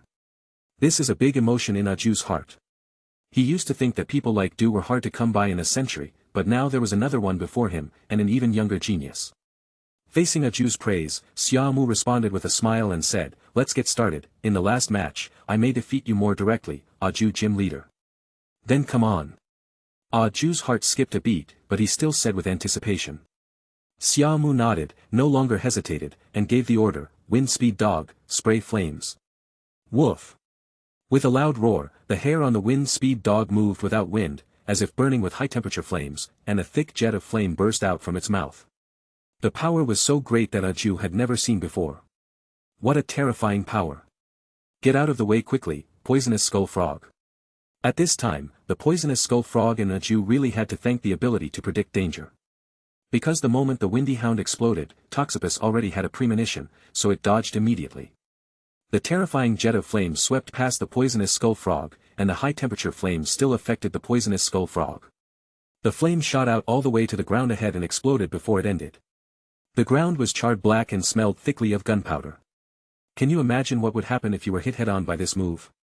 In fact, Xia Mu has not yet let Windy Dog use all its strength to attack, otherwise the power would be even more terrifying. The reason for doing so is to avoid being too shocking, otherwise it would be too outrageous. Xia Mu is now certain that the strength of a 100-level person is beyond the scope of the champion level. Don't underestimate us, Poison Frog, Sludge Shooter. With the order, Aju chose to face the challenge and attack. The poisonous skull frog seemed to sense Aju's high emotions. After letting out a shout, a layer of deep purple energy enveloped its body. This is poison gas, and sludge shots are sprayed out from the mouth of the poison frog, heading straight for where the wind speed dog is. It's a pity that as the king of poison, he only knows some basic poison tactics. In fact, Xia Mu wanted to teach Aji a lesson, but there was no way, he didn't cultivate any poison-type Pokémon. Move at high speed to avoid it and attack quickly. Facing the sludge shooting, Xia Mu quickly gave orders. The speed of the wind speed dog was extremely fast. It disappeared from the spot in an instant and turned into a ray of light, crossing the distance between the two sides. With a muffled sound of boom, the poisonous skull frog was knocked away at great speed. Although the poisonous frog did not lose its fighting ability, it was seriously injured. Aju's heart tightened, he clenched his fists and held his breath. He didn't breathe a sigh of relief until he saw the poisonous frog stand up again. Xia Mu just watched and didn't let Windy Hound attack again. He wanted to see if Aju had any hidden tactics that he hadn't used yet. Chapter 115. With his help, the strength level of the king level was finally defined. Defeat Aju and get the badge of the light red gym. To be honest, Xia Mu even had some impulsive thoughts, that is, whether he should directly find a champion-level opponent to compete with. When I fought against elite trainers in the past, I thought their strength was pretty good. Now I am fighting against the king-level trainers. I was quite looking forward to it before the fight, but after the fight I found that I had no pressure at all. He was too strong. Not only because the Pokémon were too strong, but also because he was a time traveler and was too familiar with and understood Pokémon too well. No matter what tactics you face, no matter what opponent you face, you can use the most effective method to fight and win. In a word, with the golden finger, Xia Mu will not be led into the rhythm by anyone. He can not only quickly identify the opponent, but also reverse the situation and turn the advantage to himself, thus completely mastering the initiative in the battle. Is Aju weak? To Xia Mu, he was indeed a little weak. But in fact, for others, even against opponents at the same king level, it is impossible for Aju to lose so badly. After saying goodbye to Aju, Axing, and Aya, Xia Mu took Sonia and left the gym. The fourth badge is obtained, which is also the most important badge in the Kanto region. No, that's not right. I just don't know how strong Banmu is. According to Aju, Sakiki's strength should be almost the same as his, otherwise Aju would never have said that Itaki's Beedrill is so powerful. Relatively speaking, the green badge in the game is also the most difficult to obtain. Are we going to Yuhome City next? Sonia asked as they walked. She has always been very proactive in traveling with Xia Mu. Every time Xia Mu finishes what he should do, she will take the initiative to ask about the next destination. But this time she asked anxiously because she wanted to know where to go next. After experiencing the eerie and terrifying deep mountains and forests, she didn't want to experience it again. Since we're already in Crimson City, of course I have to take a good look around. I also want to take a look at the wilderness area here. If I come across some nice Pokémon, maybe I can capture them, Xia Mu said with a smile. Sonia nodded without objection. She knew that it was Xia Mu who was taking care of her. Otherwise, with Xia Mu's way, he would have rushed to the next city as quickly as possible. After all, time was running out and he still needed 4 badges. If each place has to be delayed for 2 days, then in the end you may not be able to register for the competition in time. Of course, Xia Mu has his own ideas. After getting familiar with him, she knew that Xia Mu was so relaxed because he was confident, so she didn't need to be too anxious. Enjoy when you should enjoy, and travel when you should travel. Xia Mu and Sonia experienced the customs and culture of Qianhong City, and also found many popular check-in spots on the internet. Finally, we arrived at the wilderness area and went in to explore. As for Pokémon in the wild area, as long as you pay a certain amount of money, you can get the Pokeballs provided by the park and go in to capture wild Pokémon. Of course, fighting and conquering is not allowed. This is exactly the cleverness of the park. It is basically to trick children. If you are lucky, you will be able to capture some common Pokémon, but you will never be allowed to capture rare species. Everyone thinks that he or she is the chosen one and that the world revolves around him or her, but in fact, it is just wishful thinking. Xia Mu and Sonia saw a lot of group Pokémon and there were also many trainers in the wild area. I have to say that the park is actually quite conscientious. At least there are so many weak Pokémon arranged at the entrance for trainers to capture, ensuring that no one returns empty-handed. Looking back at the original work, Xiaoji was truly amazing. He used 30 wild Pokeballs to capture 30 Kentaro. There were no unexpected gains, and Xia Mu and Sonia did not encounter the Haxorus and Dragonite that appeared in the original book. In fact, even if he encountered it, Xia Mu would not capture it. After all, he already had Dragonite and would not cultivate the same Pokémon. After leaving the wilderness area, Xia Mu and Sonia stayed in Qianhong City for one night to have a good rest. Until the next day, both of them slept in and it was almost noon when they woke up.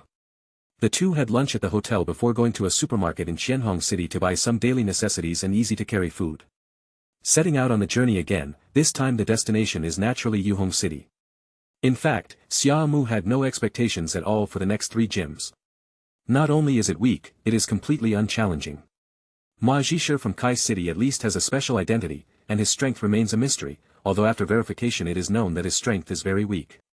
Naji from Jinhuang City is quite capable, indeed she is quite good. Then to a Jew in Qianhong City, the 4 heavenly kings.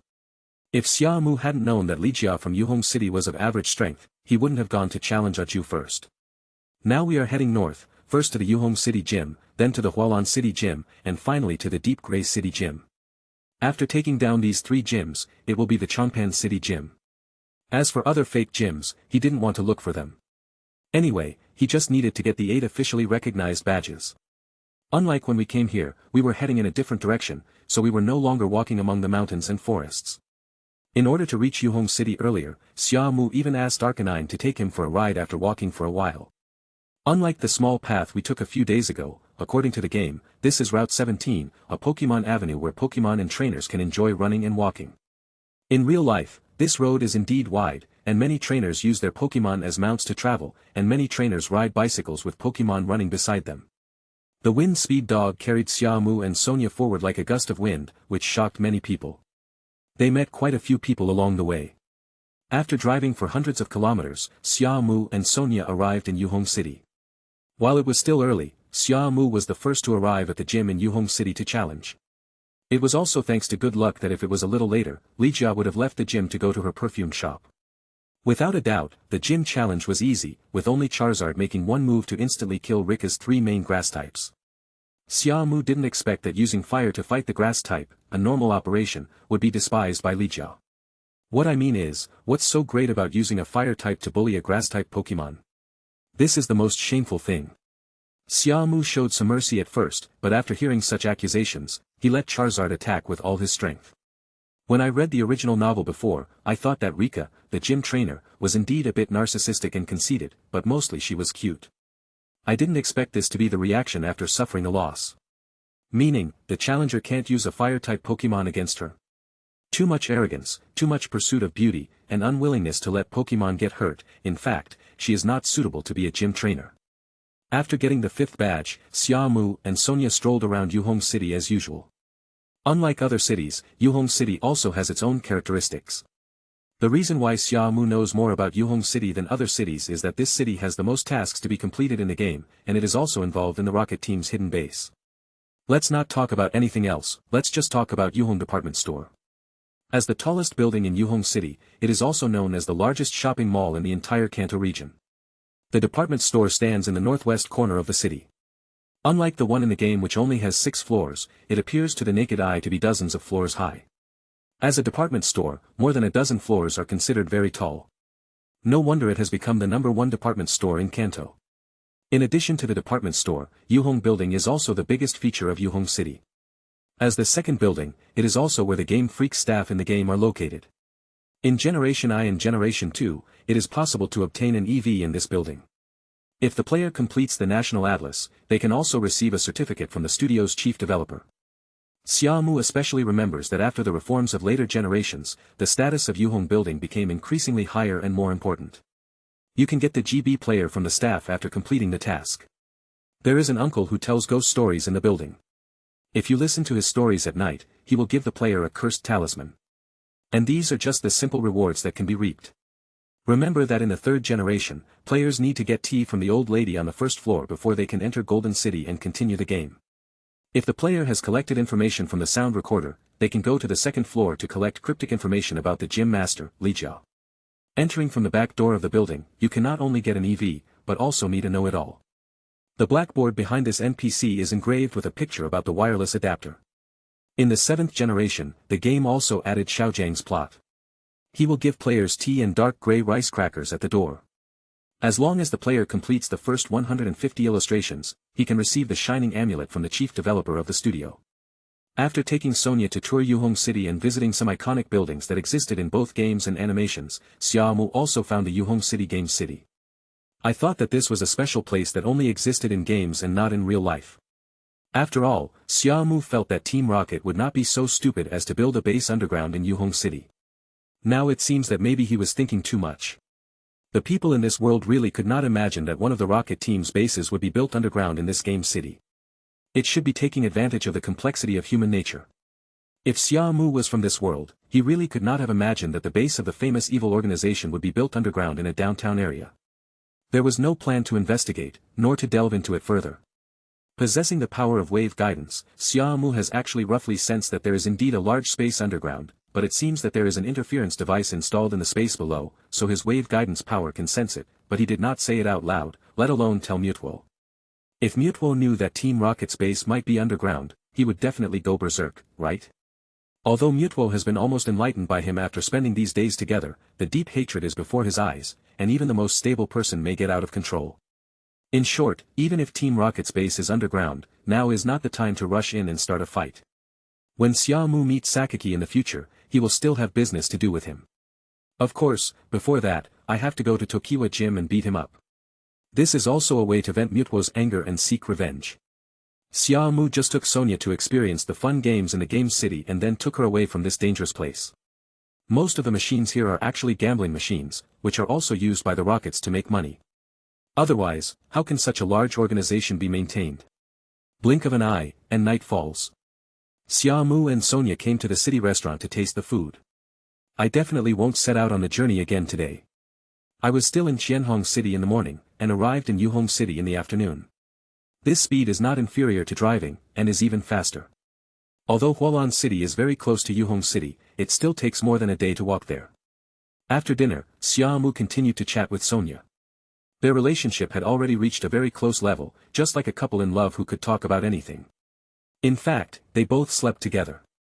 They camped in the forest on the first night in Light Red City. Because Sonia's tent was damaged and it was raining, the two of them slept in one tent. Originally, they had drawn a 38th parallel and no one was allowed to cross it, but after falling asleep, the two of them hugged each other unconsciously. It took both of them a long time to react until they woke up the next day. Sonia is a woman, usually very lively, but she would be very embarrassed and shy when it comes to feelings, not to mention that it was Xia Mu who she took the initiative to approach and sleep next to him. As a man who traveled through time, Xia Mu was brave enough to take action this time, no matter how timid he was or what to do. It is impossible to break through the last step so hastily, but everything that should be done has already been done. After dinner, Xia Mu took Sonia to visit the night market in Yuhong City again, and then they checked into a room at the Yuhong City Hotel and rested. After returning to the room, Xia Mu first released the Pokémon he was carrying, of course the big ones couldn't come out. Afterwards, Xia Mu opened his notebook and contacted Musashi and Kojiro who were on Round Island, and of course Meow Meow. They had contacted him before, but he just casually answered them and said he would contact them in the evening. Now that there was time for careful communication, Xia Mu learned about the current development of the factory.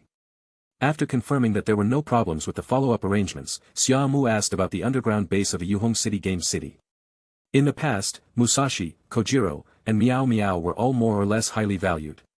But Xia Mu really didn't expect that they were completely unaware of it. According to them, although there is indeed a contact point for Team Rocket in Yuhong City, they have never heard of the existence of an underground base. Chapter 116. In a blink of an eye, it was already 7 days later. During these 7 days, Xia Mu took Sonia through many towns. During this period, they arrived at Cerulean City and obtained the badge of Cerulean Gym.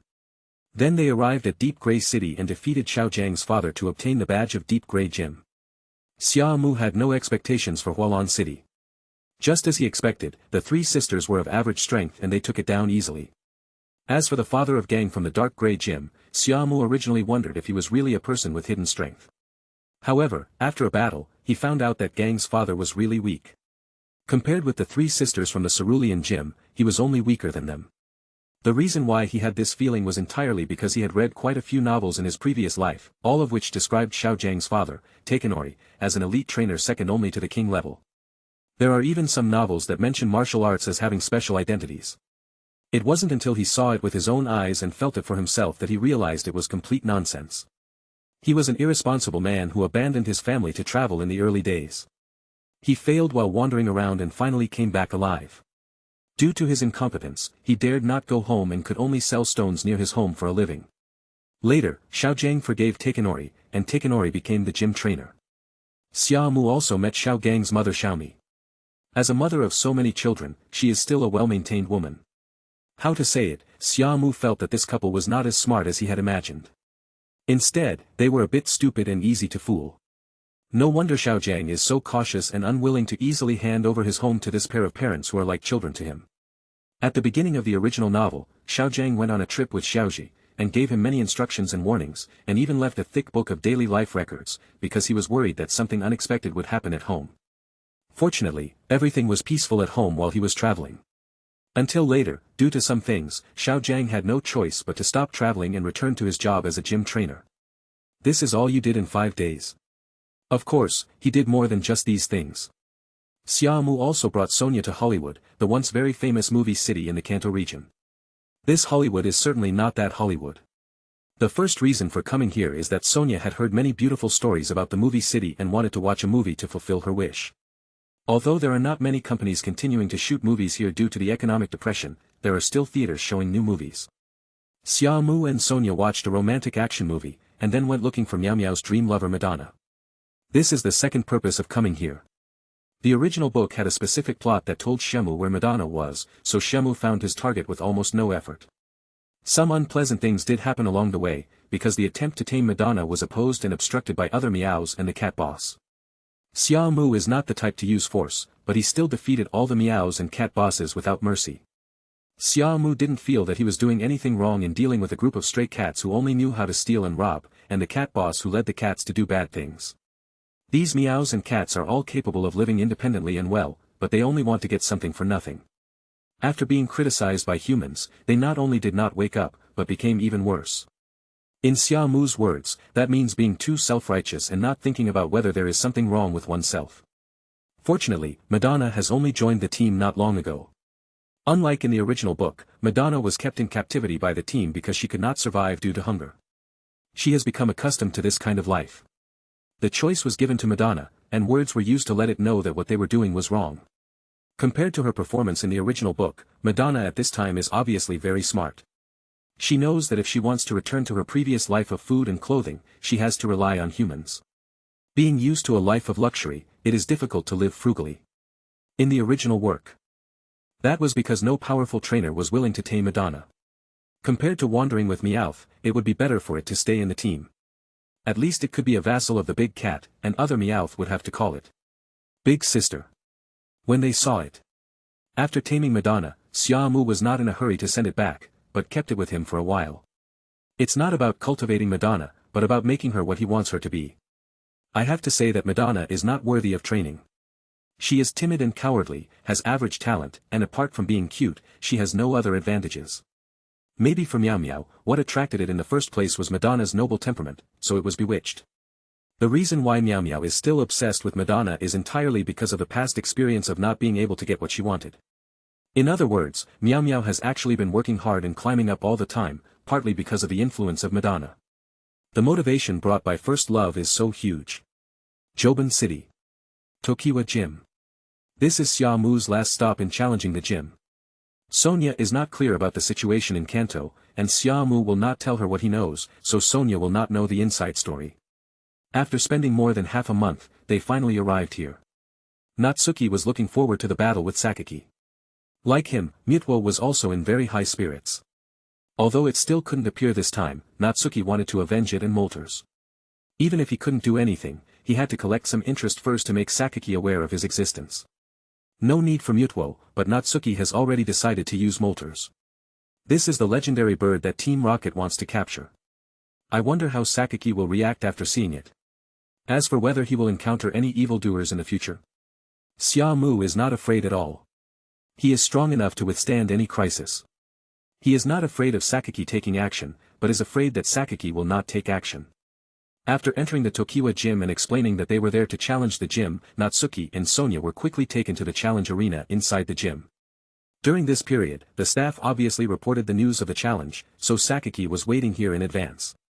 The condescending posture, with the red wine swaying in his hand, gave people an unparalleled sense of oppression just from his aura. He is worthy of being the boss of Team Rocket, a true hero. That's him. The guy who used me. Mewtwo's voice echoed in my mind. Don't get excited. If you take it seriously, you will lose. Xia Mu narrowed his eyes slightly and responded to Mewtwo in his heart. After calming Mewtwo down, Natsuki raised his head slightly and looked at Sakaki, who was standing on the second floor. We cannot lose in momentum, nor can we let others look down on us. Sakaki was particularly shocked by Natsuki's performance, because very few people could remain calm under his gaze. Although Xia Mu looked like a young man and didn't look like a young trainer, he had met very few people who could look him in the eye without being affected at all. There is only less than a week left before the registration for the Quartz conference ends. I'm really surprised that there are still trainers coming to challenge the gym at this time. Sakaki smiled and stood up, standing on the second floor platform. After saying this, Sakaki revealed a hint of ridicule. No matter how many badges you have collected, unfortunately you have come to the wrong place. The badges of the Tokiwa gym are not easy to obtain. In the past month, no one has been able to get a badge from me. Really? Then I should be an exception. You are such an arrogant boy. I haven't seen a trainer as confident as you in a long time. Sakaki smiled, took out a Pokeball and threw it down. As a giant Beedrill appeared, Sakaki spoke again. The challenge is 3-on-3, as long as you defeat my 3 Pokémon, you can get the badge. After saying that, Sakaki drank the red wine in the glass in one gulp, looked at Natsuki, and waited for Natsuki to send out his Pokémon. No problem, Xia Mu remained calm and saw through the strength of this giant Beedrill at a glance. Giant Beetle. LV, 60. Gender, female. Attributes, insect, poison. Personality, cheerful. Features, sniper hidden feature. When hitting a vital point, the power will become stronger. Skills, random attack, double needle, poison needle, silk spinning, hardening, insect bite, continuous slash, sharpening, gathering chi, venom shock. Malicious pursuit, poison spike, straight drill, missile needle, poison attack, high-speed movement, reckless action, rapid return, deadly needle stab, cross scissors. Friendliness, 0. Emotion, general. The level was not unexpected. Although it reached level 60, it did not exceed level 60. According to the original work in the game, Beedrill did not appear, but Sakaki's Beedrill in the special episode was really outstanding.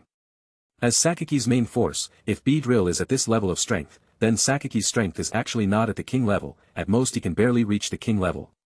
So I upgraded Moltres to level 80 ahead of time, which is too much. Let alone level 80, even if it is still only level 65, it is more than enough to deal with Sakaki. Xia Mu thought to himself. While thinking, Xia Mu took off Moltres' advanced ball. It seems that I had expected too much from Gym Master Sakaki's strength. I also heard from Gym Master Aju that your Beedrill is very strong, but as of now, it can only be considered average. After the teasing words fell, Xia Mu threw the advanced ball. Gah! As a sharp cry sounded, the white light transformed into the body of the Moltres, and a scorching flame aura erupted, sweeping across the entire arena. A powerful pressure descended, without holding back at all. Moltres had already learned the details from Natsuki, so she knew that her opponent this time was the culprit who had sent people to plot against her. Molten. You actually have Molten Bird, so. That operation seemed foolproof, but a very powerful trainer suddenly appeared and not only disrupted the capture plan, but also wiped out the entire Hunter J team. In order to rescue these people, he risked being exposed and had his men ambush the Alliance police. I originally thought that this matter had come to an end, and that it would be gone for a while, and that it would be over after the storm died down. Now that Natsuki came with Moltres, Sakaki's breathing became a little rapid for a moment. Was this premeditated? Or did this guy know nothing and just use Moltres to deal with his Beedrill? Looking at Sakiki's dull expression, Xia Mu knew that the effect he wanted had been achieved. What's wrong? After seeing Moltres, is Master Sakiki scared? Scared? When faced with the divine bird, ordinary trainers would naturally be afraid. But a cunning person like Sakiki would not do that, otherwise he would not have ordered the arrest. Haha, after seeing your flaming bird, I roughly know your identity. You are the grandson of old man Xia Bo, the youngest and most outstanding descendant of the Xia family. In fact, if you have Moltres, you no longer need to challenge gyms to get badges, you can participate in the quartz conference by just declaring it. After all, if the tournament officials knew you had Moltres, they would be eager for you to appear with Moltres. Sakiki rested his hands on the second-floor fence, looking at Moltres with undisguised greed in his eyes. The power of this flame is indeed strong. If it weren't for this kid, the power would have already belonged to him.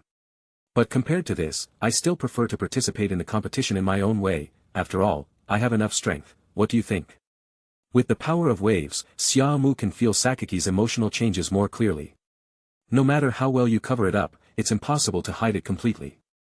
Sakiki snorted and turned his gaze to Xia Mu. What you said does make sense, but I don't think I am a match for you using the divine bird to fight against me as a gym leader. You can take the green badge directly.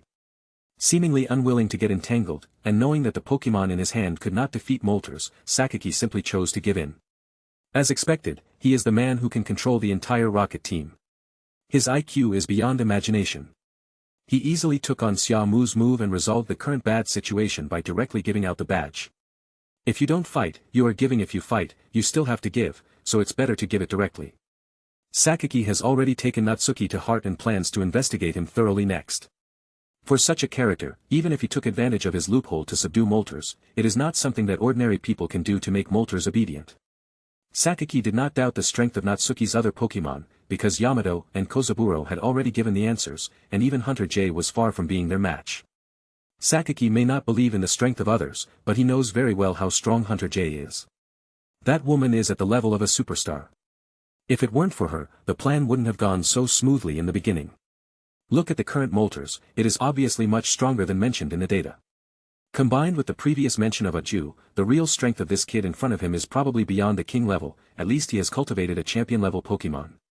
Chapter 117. For him, he no longer cared about the losses caused by the failure to capture Moltres.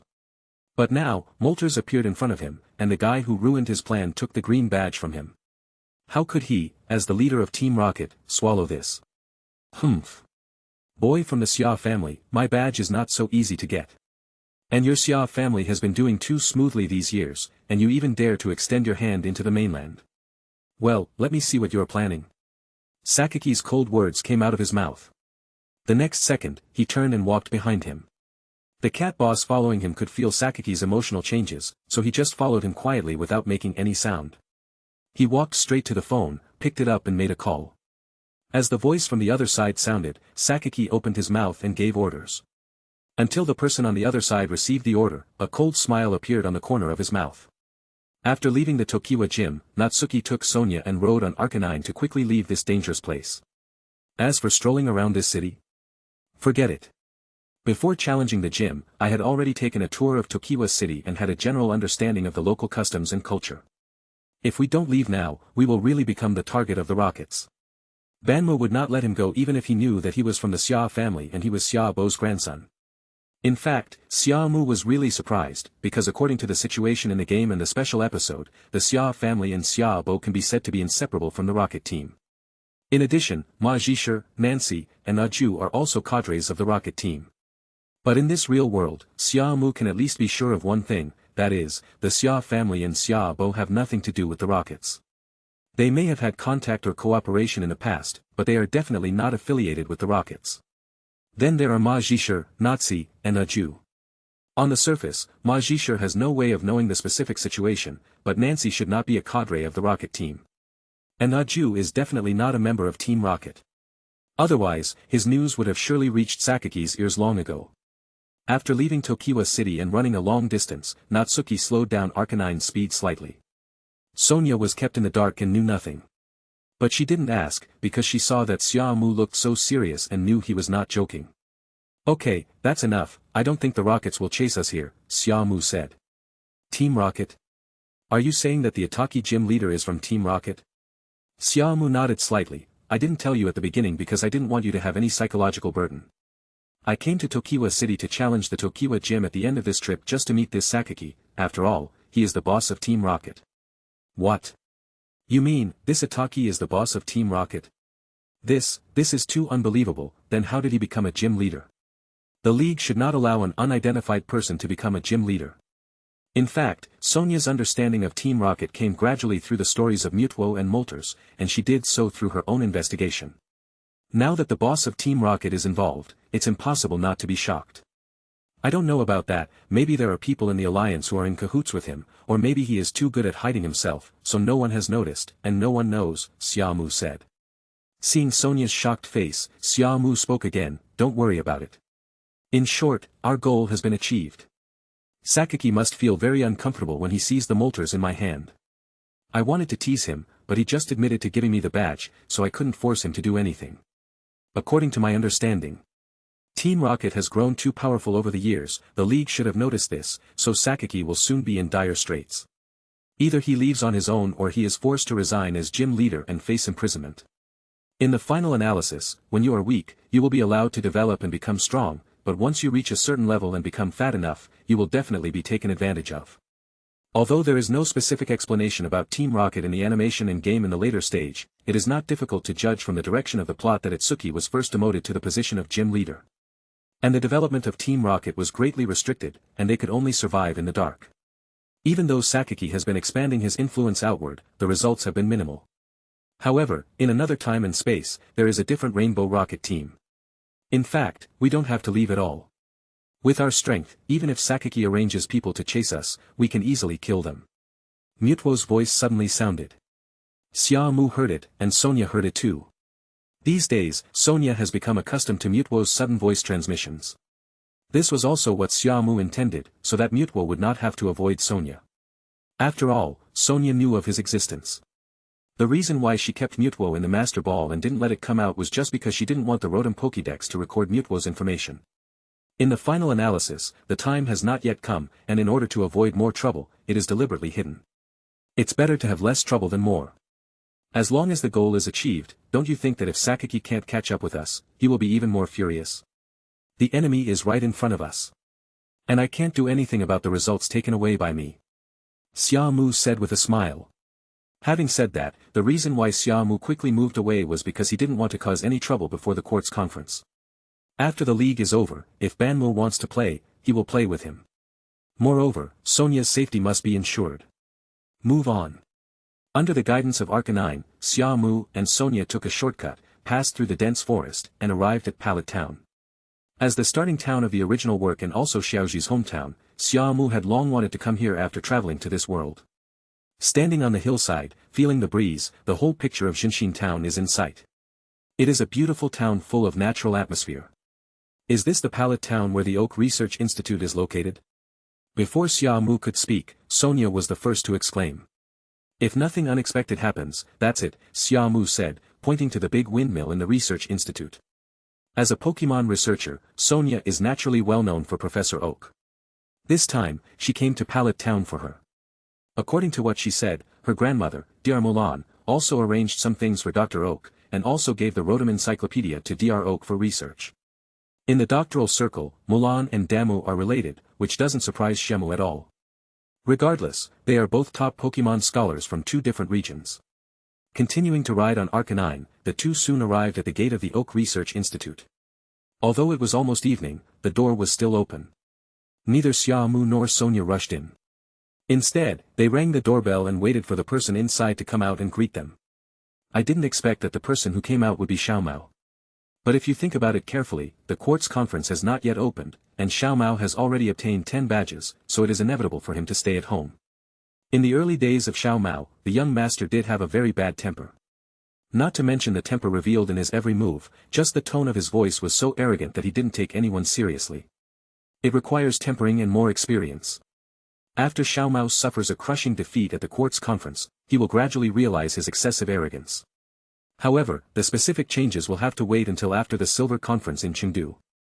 After the failure in the quartz conference, Xia Mu started over and became more and more mature during his travels. Finally, he lost to Xiaoji again in the silver conference and began to embark on the path of a Pokémon researcher. Xia Mu and Sonia naturally would not haggle with a child. It was not until Professor Oak was invited out by Xiao Mao and had a brief chat with him that he learned of Sonia's identity and that Xia Mu was Xia Bo's grandson. He then enthusiastically invited the two into the house. At first, Xiao Mao thought that Xia Mu and Sonia were of ordinary status. After learning their specific identities, he restrained himself a little. The main reason was that Professor Oak saw through his rudeness and gave him a slap on the face. The old man is angry. If he doesn't change, he would be stupid.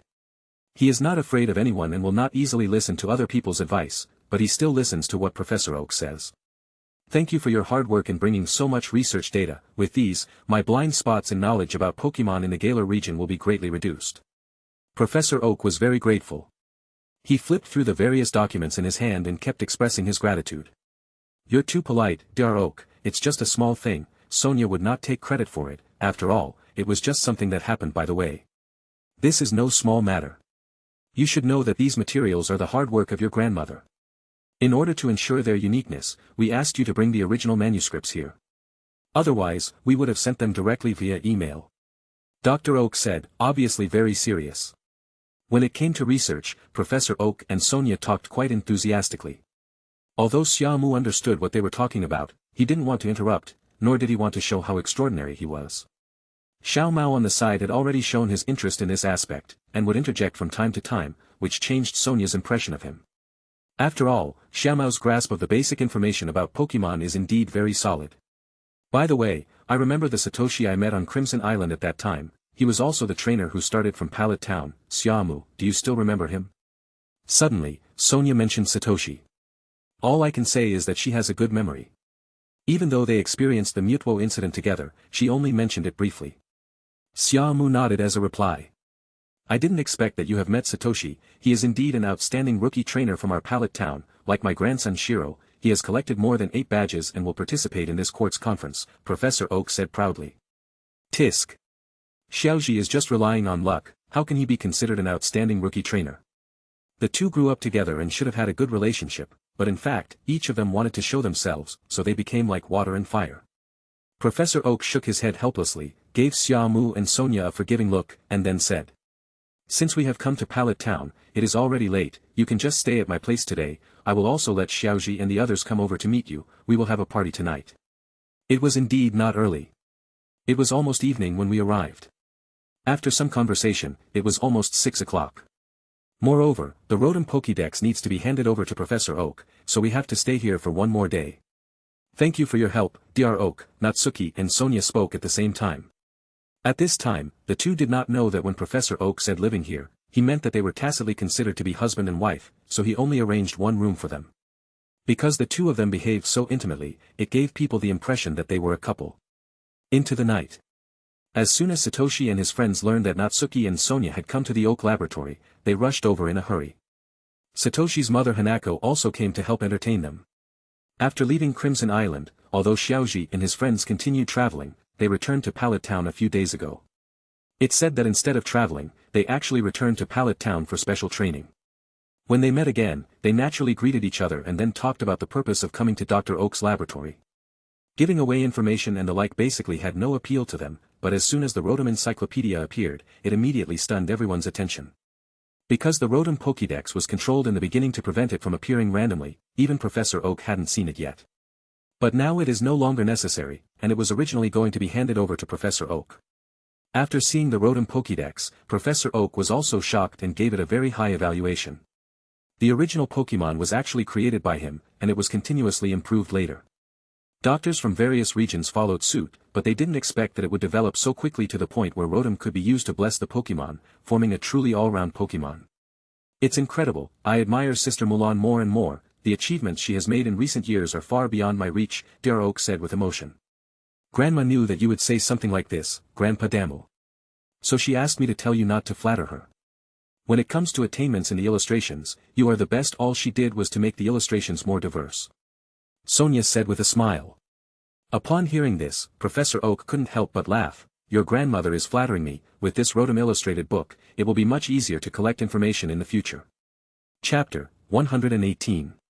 Into the Night. Under the guidance of Xia Mu, Xia Mu and Sonia came to the arranged guest room. After entering the room, Xia Mu and Sonia were a little confused. In particular, Xia Mu's words are still echoing in my ears, "My two distinguished guests, please have a good rest, good night and sweet dreams." For a moment, neither of them had time to react.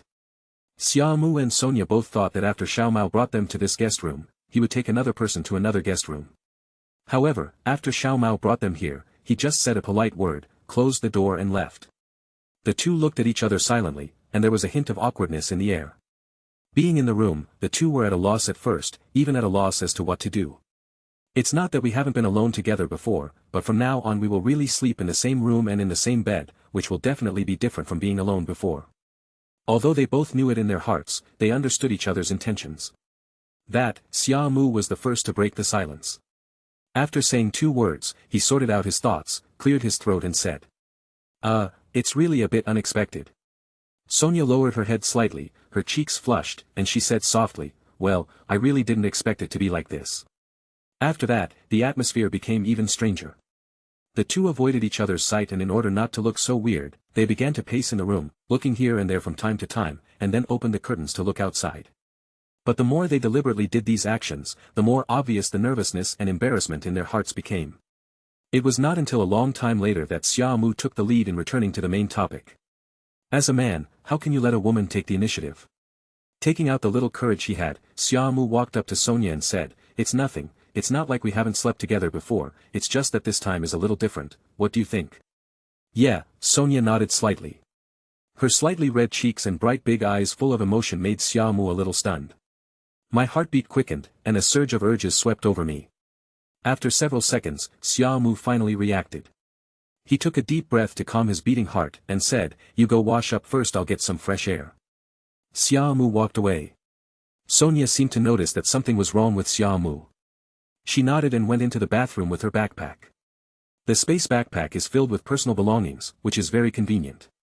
The sound of flowing water came beside his ears, and Xia Mu was confused. There was always a devil whispering in his ear, "Do you want to be a beast, or worse than a beast?" After nearly half an hour of agony, the bathroom door finally opened. Sonia was wearing cute teddy bear pajamas, her hair was not dried yet, and her delicate and charming appearance made her even more tempting. Xia Mu, my hair dryer seems to be broken, do you have one?" Sonia's voice was very soft, and Xia Mu stared at her with wide eyes.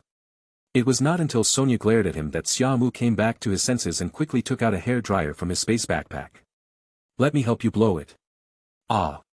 Hearing that Sonia did not refuse, Xia Mu also entered the bathroom. A fragrance wafted into my nose. Although it was the scent of shower gel and shampoo, it was more of Sonia's unique smell.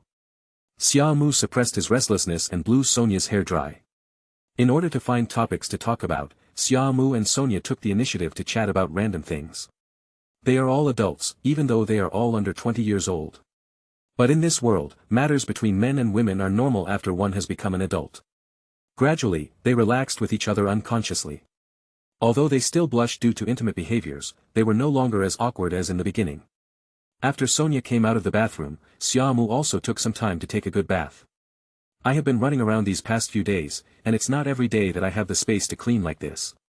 Only when they arrived in a city or passed through a small town would they find a place to wash properly.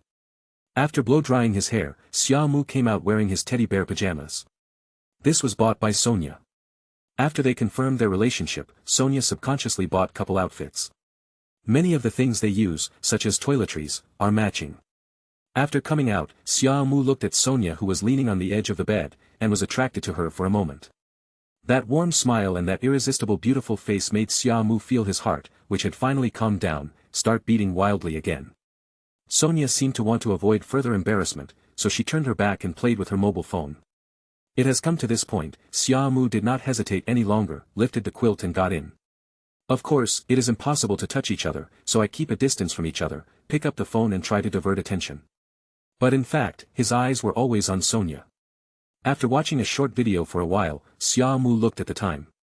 It was almost 10 o'clock, so he said, "It's almost time to go to bed, after we finish our business tomorrow, we have to set off for the quartz plateau." Yeah, Sonia's cheeks flushed. She put down her cell phone, turned around, covered half of her head with the quilt, and looked at Xia Mu with her watery eyes. The revealing look seemed to be saying, "What then? Just like that? I slept with you, are you a man?" Xia Mu's brain froze for a moment, and within a few seconds, his breathing became rapid. One hand directly grabbed Sonia's hand under the quilt and leaned over. 10,000 words are omitted here. I know you don't like to read it. It's too expensive to subscribe. Oh. A night of exploration and discovery. The next day, 8 o'clock in the morning. Xia Mu got up from the bed refreshed, and looked at Sonia, who was still pretending to be asleep, and couldn't help but smile. Although things developed a little too quickly, once the relationship reached a certain point, it became overwhelming. Reaching out and patting Sonia's hips, Xia Mu leaned over and whispered in her ear, still pretending, "Have you forgotten that I can sense waves?" Hearing this, Sonia opened her eyes and covered her head with the quilt. "When you wake up, wash up and get out." Xia Mu didn't know whether to laugh or cry. "I saw everything I should and shouldn't have seen, not only did I see it, I also." Before he could finish his words, Xia Mu was attacked by Sonia's continuous scratching and pinching. Okay, stop making trouble, I'll get up now." Xia Mu got out of bed and went to the bathroom to wash up, then changed into a new set of clothes and left the room. He did not go downstairs directly, but waited outside the door. "From now on, you are no longer a boy, but a man." Xia Mu was very fortunate and happy. He never thought that this day would come, but as things progressed step by step, he had unknowingly reached this point. After waiting for half an hour, the door finally opened. Sonia saw that Xia Mu had not left, and her face turned red again after their eyes met. This time Xia Mu no longer indulged her. He directly grabbed her hand, stopped her from leaving quickly, and pulled her to his side.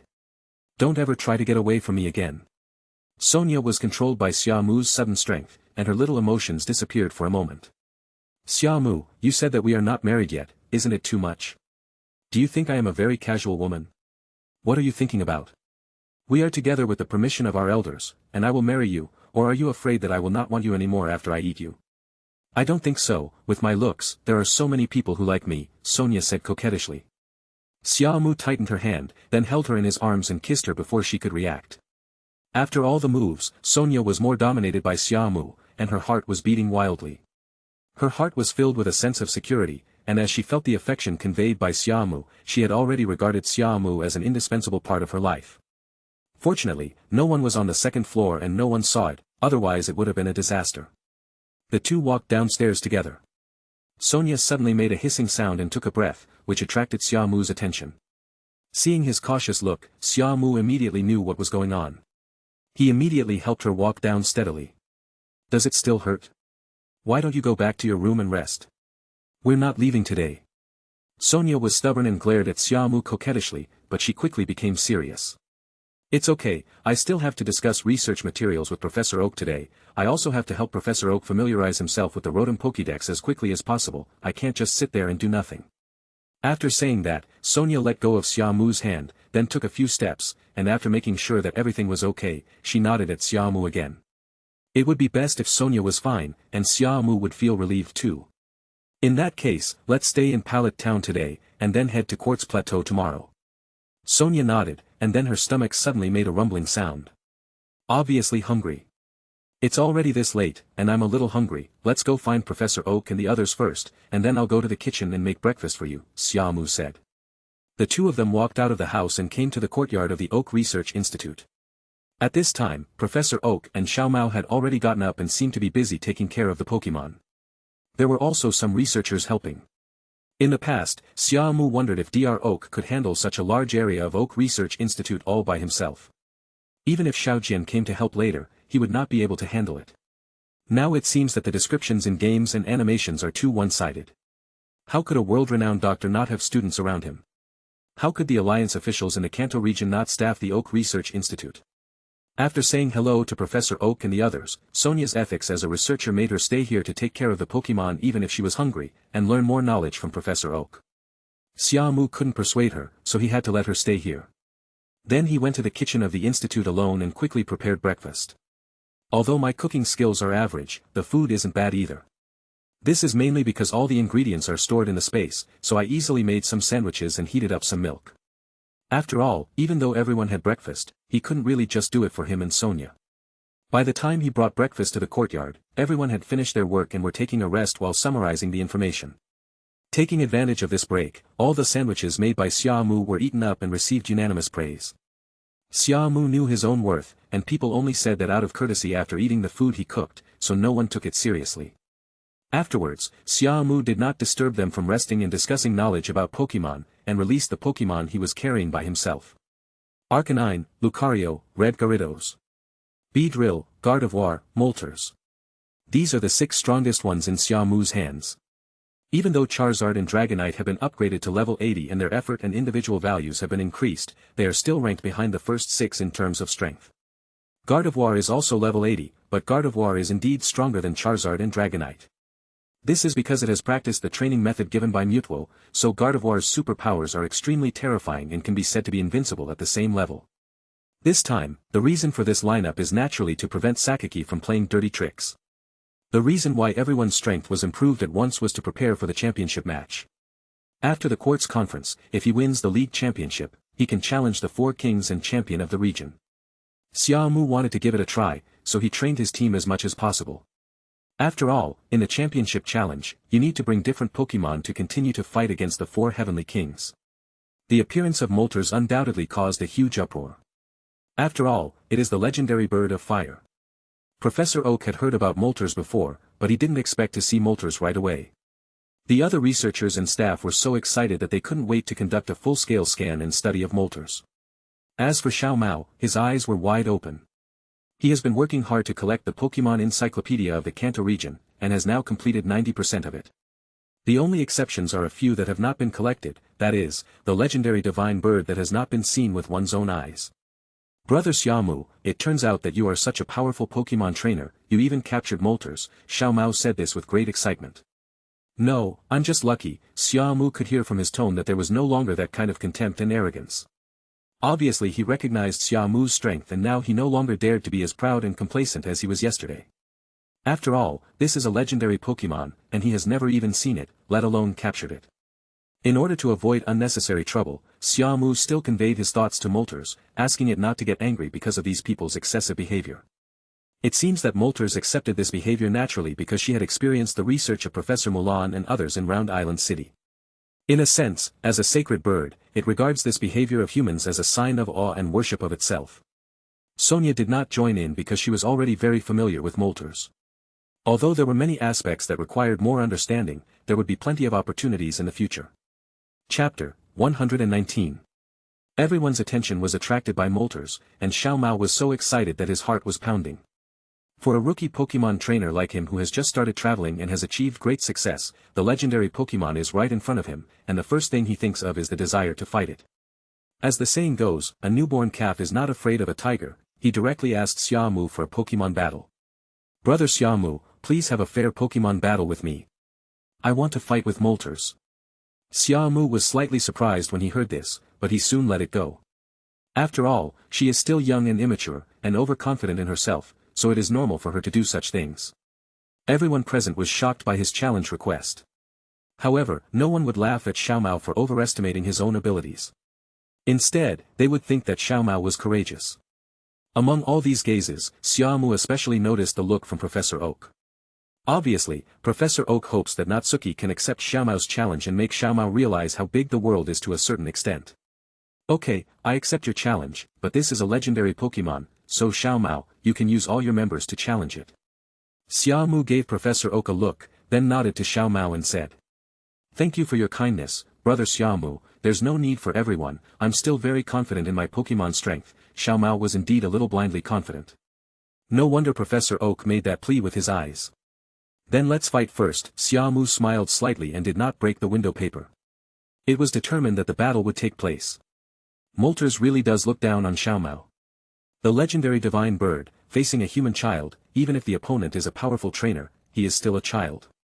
Go, Blastoise. Xiao Mao took out the Pokeball and sent out his Blastoise. It is also his strongest Pokémon. As soon as Blastoise appeared on the scene, it displayed a very powerful aura, but after seeing that its opponent was Moltres, its expression obviously became cautious and miserable. Xia Mu saw Xiao Mao's Blastoise level, which was only 42. To be honest, its strength is about the same as Ash's Charizard. In fact, with Xia Mu's talent, he would be stronger if he traveled without relying on transportation but kept his feet on the ground. Gah! The molten bird flapped its wings, chirping fiercely, and its momentum burst out. Even if it is the legendary fire bird, the rule that water restrains fire will not change. Xiao Mao was very confident that this was indeed the case in terms of attribute restraint. All this travel, combined with the knowledge he had learned previously, had been done on a routine basis, and he had never encountered any accidents. But this time, Xia Mu will teach him a lesson. Attributes do not represent absolutes. Water cannon trick. Without any hesitation, Xiao Mao gave the order after instilling his own ideas into Blastoise. Kame. With a loud roar to boost his courage, Blastoise aimed his two anti-aircraft guns at the low-flying Moltres, and fired his water cannon skill at it, with truly astonishing power. Xia Mu was a little surprised that he learned water cannon at level 42. After all, according to the level setting, the level at which Blastoise could learn water cannon was 49. Even if Squirtle wants to learn it, he has to reach level 45 or above. Only during the Squirtle period, you can learn water cannon at level 33. But it is obvious that Xiao Mao will not let Squirtle evolve again at level 33, so this water cannon should have been learned through other reasons, such as skill teaching. Faced with the powerful water cannon attack, the Moltres in the air simply flapped its wings lightly to avoid the attack. However, the water cannon did not stop there, but followed Moltres, which made Moltres feel very annoyed. Xia Mu saw it and gave a direct order: spray the flames and end the battle. With a fierce cry, Moltres unleashed a terrifyingly powerful jet of flame, which not only evaporated the water cannon directly, but also crushed it in a straight line and hit the defenseless Blastoise. Boom! With a muffled sound, Blastoise let out a shrill scream, and was finally thrown backwards by the explosion, falling to the ground and losing its ability to fight. Everyone was stunned and couldn't believe it. Even though it was a divine bird, its flames could directly evaporate the water cannon and instantly kill the Blastoise, which was too shocking. Xiao Mao, who was the first to be hit, looked grim. He took a deep breath and then came back to his senses. Come back, Blastoise, thank you for your hard work. Xiao Mao took back Blastoise reluctantly. At this moment, he gradually began to understand how big the gap in strength was. This is the legendary Pokémon, this is the god of fire in their Kanto mythology. It is totally incomparable to ordinary Pokémon. Even a top water-type Pokémon like Blastoise will be killed instantly when it uses water cannon. Do you still want to stick to your original idea? In fact, there is no need to feel unbalanced. The existence of legendary Pokémon, in a sense, cannot be compared with ordinary Pokémon. Xiao Mao seemed to understand Xia Mu's meaning, nodded, and said, I understand, brother Xia Mu, please continue to fight with me, this time I will use Rhydon. After saying that, Xiao Mao has already sent out Rhydon to appear. In Xia Mu's eyes, Rhydon's level was not high either, only level 40, and was even weaker than Blastoise.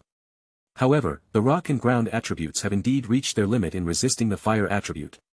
Unfortunately, Rhydon's physical defense strength does reach an outrageous value of 130 points, but its special defense is not high, only 65 points. Moltres is good at special attack. Under Xiao Mao's command, Rhydon began to act.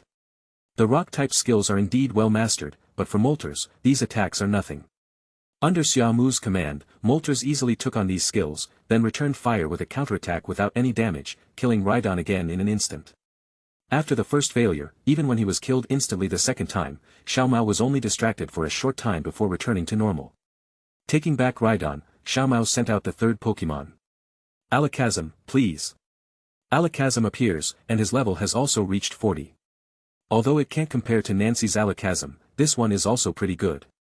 Use Psychic-type Pokémon to win, but unfortunately Moltres is not an ordinary Pokémon. It is not afraid even when facing Psychic-type attacks. Moreover, the level gap is too big, so the speed is incomparable. Alakazam's super power attack was very fast, but he couldn't catch Moltres at all. Finally, with another jet of flame, Moltres easily killed Alakazam in one blow. 3 duels, 3 defeats. Xiao Mao actually began to doubt his life. Everything was going as smoothly as it could before, making him feel like the whole world revolved around him. Now he realized that he was so immature that others could easily defeat him without having to face him seriously. Even though his opponent is Moltres, this also shows that his strength is actually still very weak. At least Xia Mu can tame and command Moltres. What about him? He couldn't even take advantage of it. Do you want to fight more? Xia Mu smiled at Xiao Mao and asked. After hearing this, how could Xiao Mao still have the courage? At this point, he was so desperate that he began to doubt himself. Shaking his head, Xia Mu said, "Forget it, I already know how weak I am, I used to be like a frog in a well, if I continue to fight, I will only bring shame upon myself." After saying that, Xia Mu lowered his head slightly. Seeing him like this, Xia Mu walked up to him and patted him on the shoulder. "You have done very well, after all, Moltres is a legendary Pokémon, you have the courage to challenge it and fight it to this extent, which is already amazing. Remember not to underestimate yourself and don't doubt yourself easily, if you do this, you will stop here in the future." Hearing this, Xia Mu raised his head and looked at Xia Mu. "I know you are comforting me, brother Xia Mu, but thank you for your encouragement, this time I accept defeat sincerely, I will work harder in the future, sooner or later, I will capture the legendary Pokémon with my own strength." "It's great that you think so, this experience is a good thing for you. Cultivate your Pokémon well, I can see that your Pokémon have great potential. It is not impossible for them to become stronger and comparable to legendary Pokémon in the future." Xia Mu nodded to Xia Mu and said something meaningful. Ordinary Pokémon can stand on equal footing with legendary Pokémon. Most people wouldn't dare to even think about it. However, Xia Mu believed it. He had seen Xia Mu's other Pokémon. Although he didn't know how strong they were, as an excellent Pokémon trainer, he could still feel that they were definitely better than the Pokémon he had cultivated. "I understand, thank you for your guidance, brother Xia Mu." Admitting failure, accepting failure, and then looking towards a new future, Xia Mu's transformation is indeed direct. If it were an ordinary person, how could he recover so quickly? As far as Xia Mu can remember, Xiaoji is the only one who can let go so quickly. Thinking of Xiaoji, it happened that at this time, Xiaoji and his group rushed to the Oak Laboratory. Although the battle between Xia Mu and Xia Mu had ended, when they came here and saw Moltres and got a general understanding of the situation, they were soon filled with shock. "Molten, this is the legendary Moltres," Xiaoji was interpreting the information with his own illustrated book. At this moment, he was so excited that he couldn't control himself, just like Xia Mu at the beginning. It was not until a long time had passed that he looked at Xia Mu with a burning gaze, as if he was possessed by Xia Mu. "Brother Xia Mu, please fight me too." Xia Mu also accepted Xiaoji's challenge. Even though he already knew what the outcome would be, he accepted Xia Mu's challenge and would not reject Xiaoji, otherwise, it would seem unfair. After the fight with Xiaoji, Xia Mu was actually very speechless. Because compared to Xia Mu, Xiaoji is really too young. Pikachu appears as usual. Facing Pikachu, Moltres just flapped its wings lightly, and the burst of hot air made it lose its combat ability, giving Ash no chance to react, nor Pikachu a chance to explode. After defeating Pikachu, Xiaoji did not give up and called out Squirtle again. He really didn't know that Xia Mu's Blastoise was killed instantly not long ago. After Squirtle left the stage, Ash was going to send out Muddy Gulp, but Charizard suddenly jumped out of the Pokeball, disrupting the rhythm of the battle. Obviously, Charizard wanted to fight because it felt Moltres' power. Charizard also rarely obeyed Ash's command to fight, but in front of the level 80 Moltres, what is a Charizard in its early S? The battle ended after Charizard lost its ability to fight. Xiaoji was still not convinced and wanted to continue, but Xia Mu ended the battle and then gave Xiaoji some advice. In fact, this kid has been through so much, and after encountering him, he should have grown faster. The result is so lame that it can be said that there is no change at all. Xiaoji did not object to Xia Mu's advice and listened to it.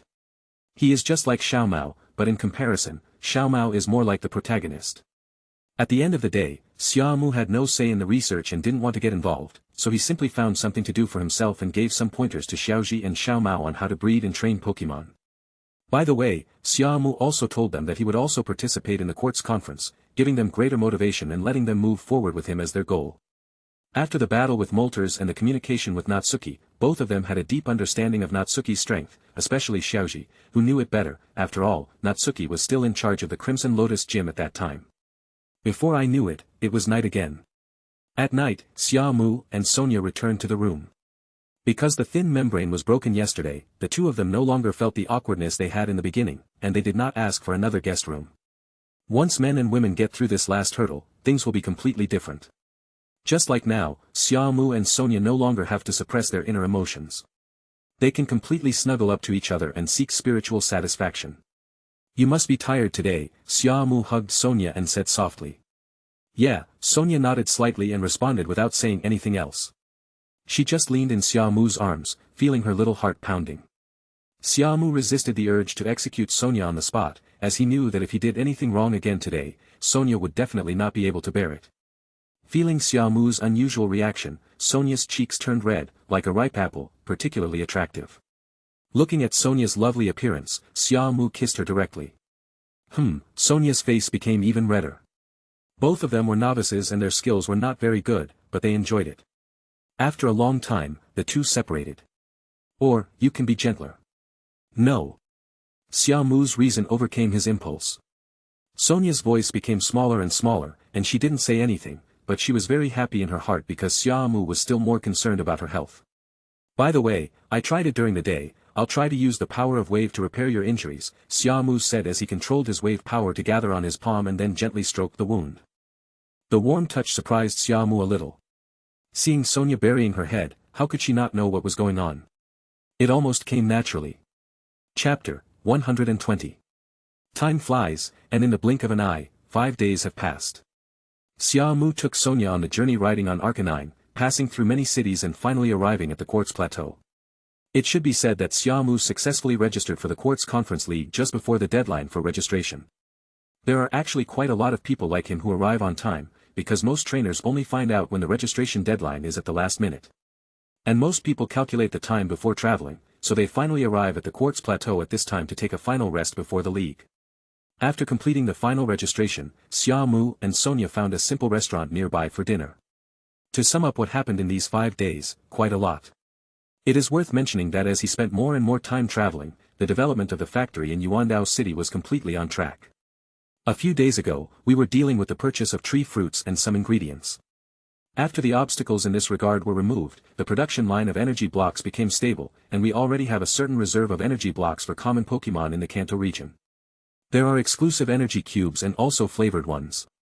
It is worth mentioning that a box of 100 energy cubes, if purchased from the system store, costs 30 Alliance coins, but if manufactured through equipment, the cost is less than Alliance coins. Even if labor costs and other expenses are taken into account, the maximum cost will not exceed 50 Alliance coins per box. If the quantity is expanded, the cost will only get lower and lower. Xia Mu's price was 1,000 Alliance coins per box. After all, one box of energy cubes was roughly the amount of an ordinary Pokémon for a month. We can't overcharge, but we can't fail to make money either. Compared with the price of energy cubes sold in other regions, 1,000 Alliance coins per box is not expensive, it's quite cheap. What Xia Mu wants is to make it suitable for use by the general public. In this way, he can make enough money in a short period of time, and his energy blocks will be popularized faster and more easily accepted by people. These days, Musashi and Kojiro have been traveling around major cities in the Kanto region, busy with renting and purchasing shops. Mom and Dad also played an important role in this, relying on the Xia family's connections to make things go more smoothly. Although the Dream House Energy Cube founded by Xia Mu is not included in the Xia family's assets, Xia He and Mu Xiaoli still attach great importance to it. They also hope that Xia Mu can break free from the constraints of his family and not become like them. As for the family members, they naturally hope for success. Because in the eyes of the family members, Xia Mu is the son of Xia He and Mu Xiaoli, and one of the future heirs to power in the Xia family. His achievements will also belong to the family in the future and will be inherited by the family's descendants. During the meal, Xia Mu sent a message to his mother Mu Xiaoli, saying that he had arrived at the Quartz Plateau and had already registered. His mother called him anxiously and asked about his concern. During the phone call with his mother, Xia Mu also explained the current situation in detail. With a week left until the opening of the conference, he would not return to Round Island, but planned to continue traveling around the Quartz Plateau with Sonia. My mother was not surprised and promised to come and cheer for him when the Quartz Conference opened. By the way, I naturally asked about Sonia's situation. Xia Mu no longer hesitated like before and directly told his mother the relationship between him and Sonia.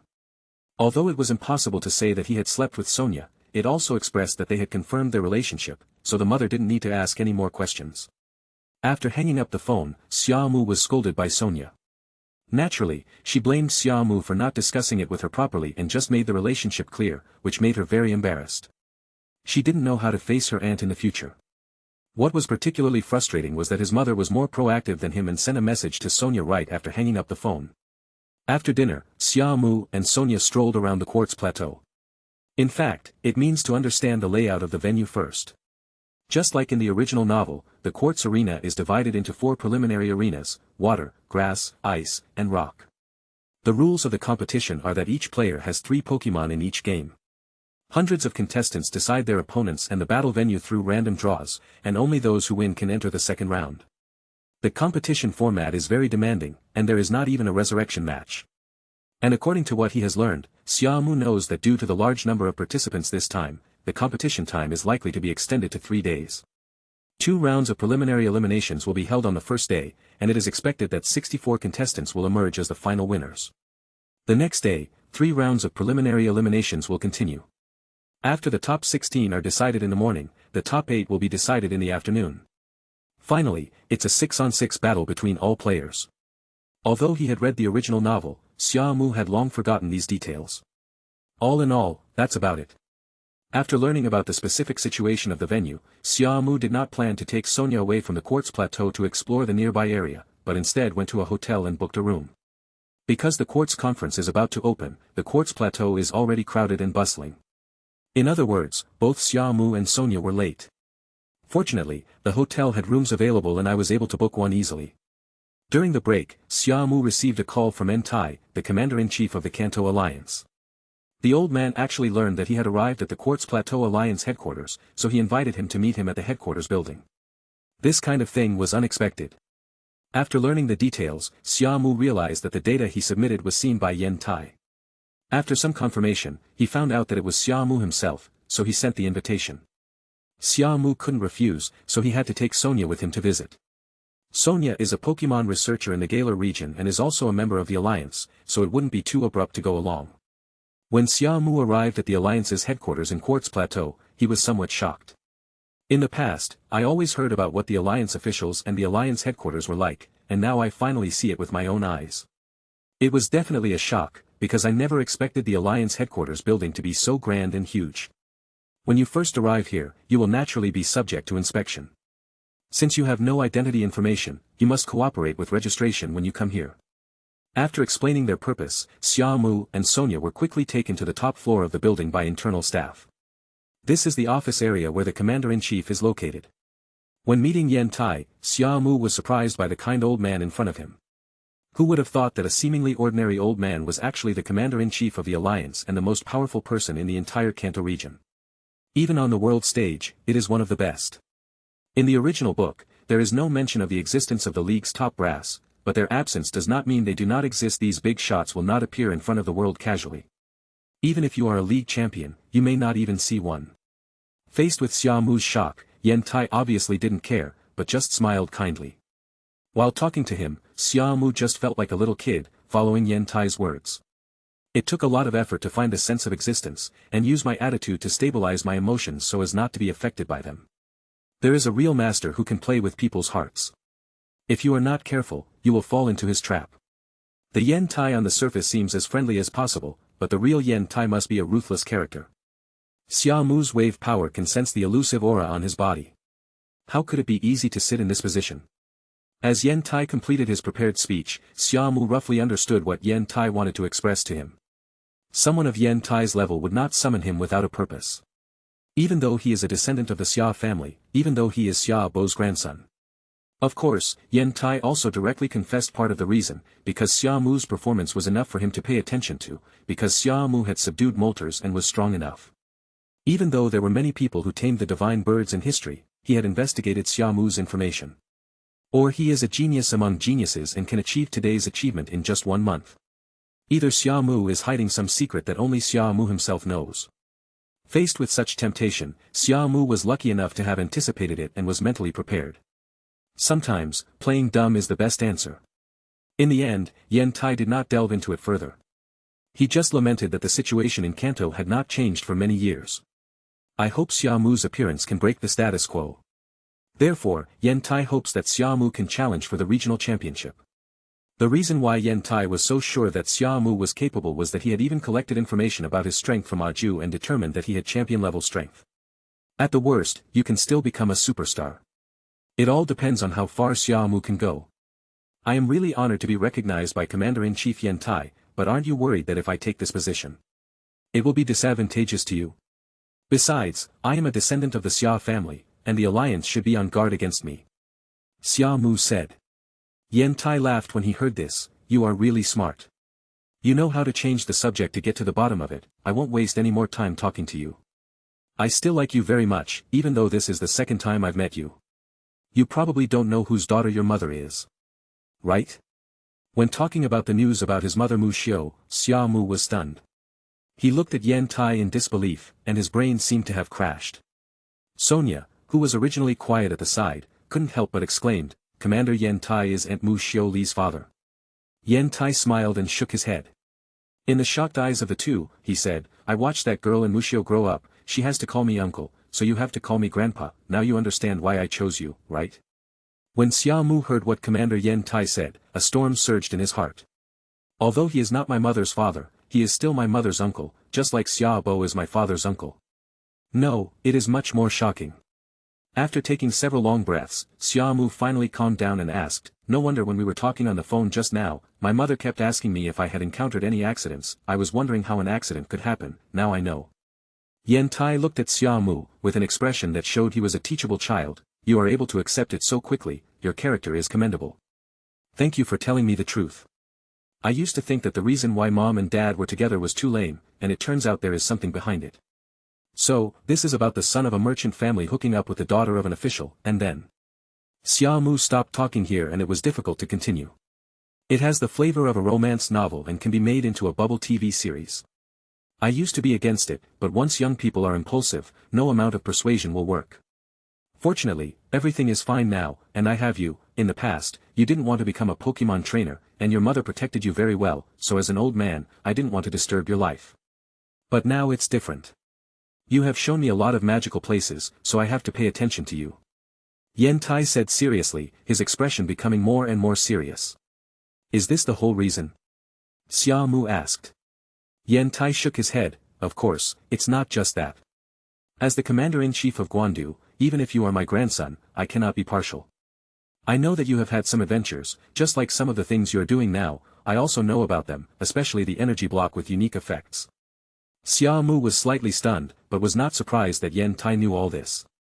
Did your mother tell you?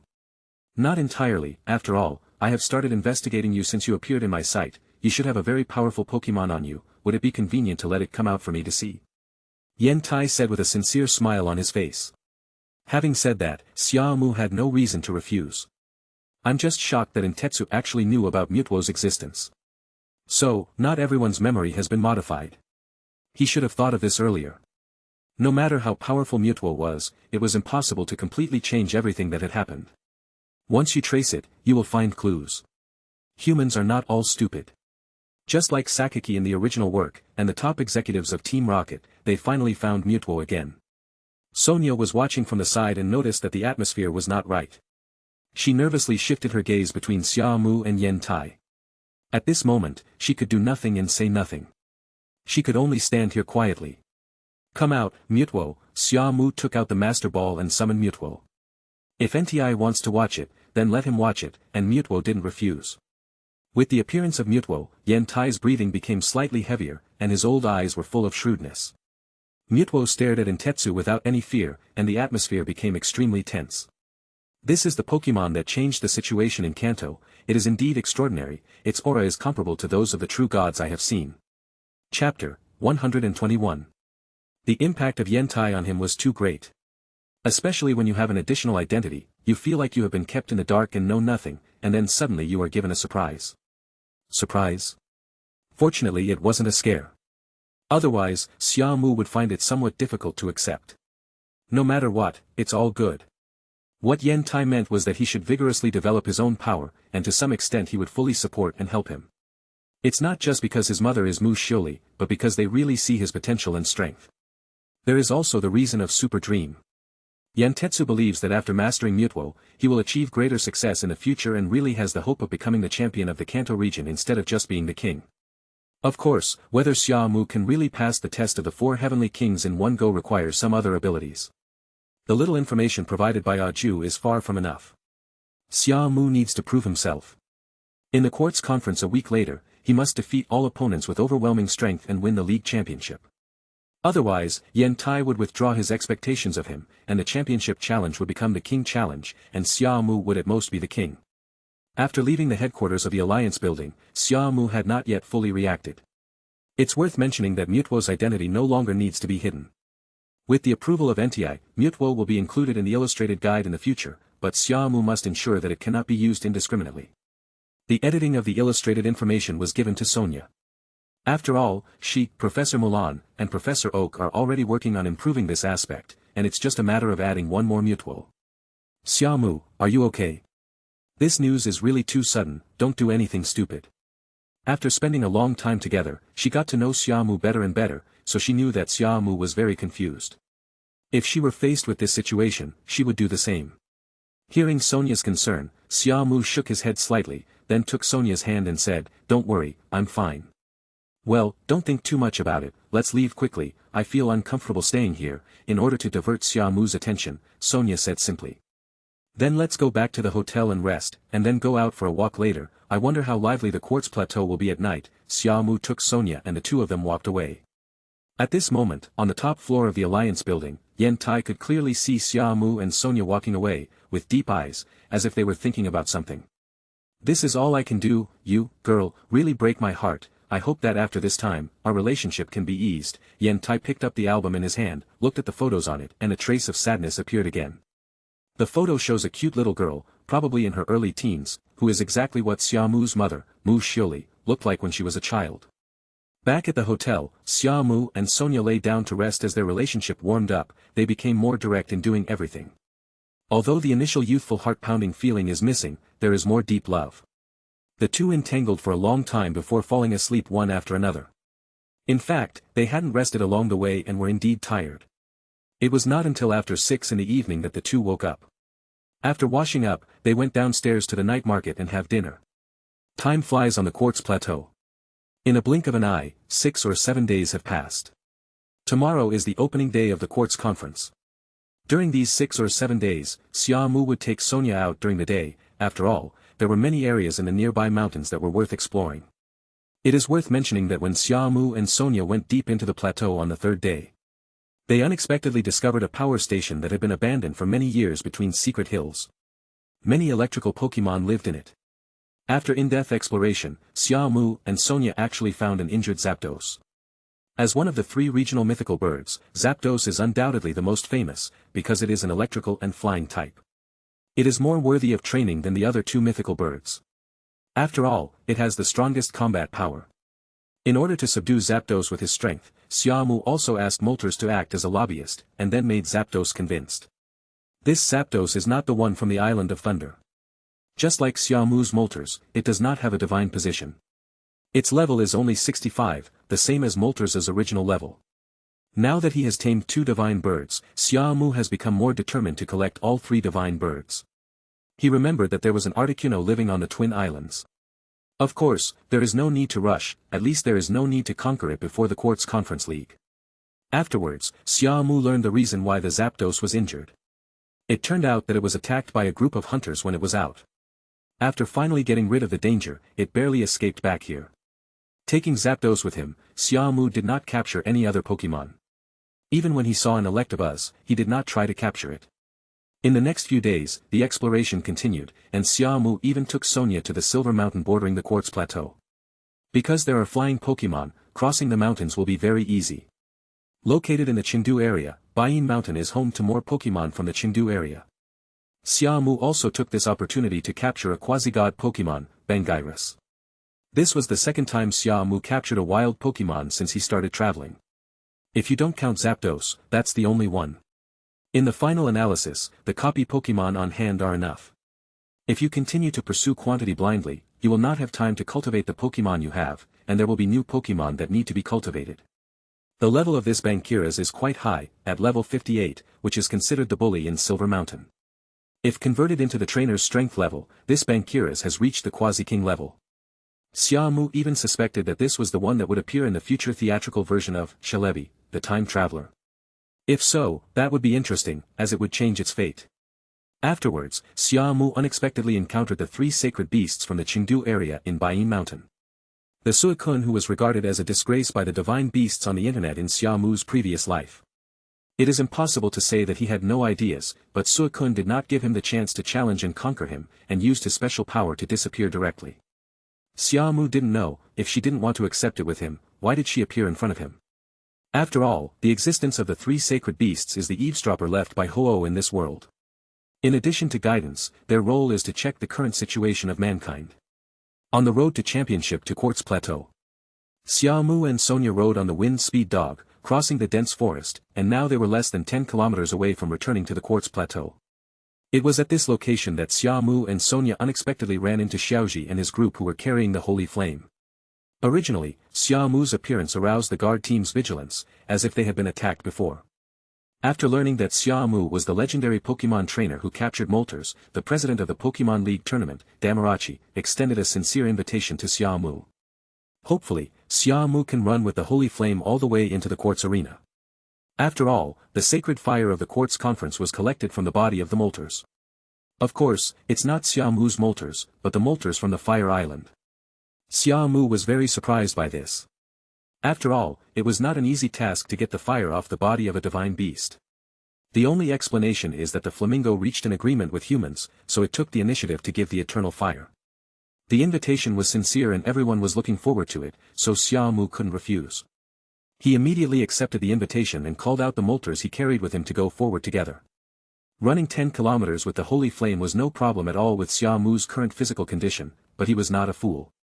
He chose to fly directly on the Moltres, but he flew low in response to the request of President Damalanki. Moltres was very cooperative, after all, its master Xia Mu had agreed to this. Moltres feels very close to the flame of the holy fire, because it is the breath of its own kind, and the true god of fire. It wasn't until they arrived at the Quartz Arena that the appearance of Moltres caused a sensation. This kind of shock is not comparable to any ordinary shock. A legendary Pokémon, and also the source of the holy fire, Moltres. In the hearts of the people in the Kanto region, Moltres is an unsurpassed god. After completing the relay of the Olympic flame, Xia Mu also specially let the Moltres perform a show in the sky, raising everyone's expectations to the maximum. In fact, it also satisfied his vanity, because he had fantasized about this scene in the past, and now it has come true. Even though it sounds silly, who hasn't been young? Night. Xia Mu and Sonia also waited for their families. Sonia's grandmother Mulan, Xia Mu's parents Xia He and Mu Xiuli, and Xia Bo led all the important people in the clan to come. There are also some younger generations, but Xia Mu is not very familiar with them. The ones he is slightly familiar with are the children of the uncles and aunts of Xia Bo's bloodline. There were quite a few women of the same age as Xia Mu, giving Xia Mu the feeling that they were intentionally choosing wives for him. Moreover, these outstanding young women of the Xia family are very hostile to Sonia's existence. Sonia also obviously noticed something unusual, so she simply took Xia Mu's arm and asserted her sovereignty. Xia Bo and Mulan saw this scene with smiles in their eyes. Xia He and Mu Xiuli were also very happy, but they didn't say anything. As elders, how could they not know what evil intentions those clan members in power below were having? Natsuki is so outstanding now. He is a legendary Pokémon trainer and has established an energy cube manufacturing factory. He is also involved in the Rotom industry chain. It seems that he will cover the entire Kanto region. Who wouldn't be jealous? The conference will open tomorrow, son, you must win the championship for your parents. Mu Xiuli said expectantly. This was her dream, but it didn't come true, which is also Xia He's regret. Don't worry, Mom, you should know my strength to some extent, Xia Mu said with a smile. When they first met, Xia Mu did not mention Yen Tai's matter, and these days, Xia Mu did not tell Mu Xiuli about this matter. When the time comes, my mother will tell me if she wants to. It would be bad if he asked me. As for whether Yen Tai had deceived him about something, he didn't think so. Yen Tai would only conceal some important things. If he lied, he would be easily exposed. The family gathered together and came to the hotel booked by the Xia family. Once people from a big family take action, dozens or even hundreds of people will be mobilized. Even if I don't want to attract too much attention, there is no other way. There are quite a lot of assistants alone. It was not until after the meal that the group separated. At the request of Xia Bo, Mulan, Xia He, and Mu Xiuli, Xia Mu and Sonia came to the presidential suite to discuss some things. Xia Mu and Sonia didn't expect that the elders had such sharp eyesight. Especially my mother, just by looking at Xia Mu and Sonia's intimate behavior, she could tell at a glance that the two had tasted the forbidden fruit. In fact, Mulan also saw it, but she was the elder, so it was more appropriate for Muxio to talk about it. Now that everything has been revealed, Xia Mu will naturally not hide it, nor will he shirk responsibility. After expressing his feelings for Sonia, he promised to marry Sonia.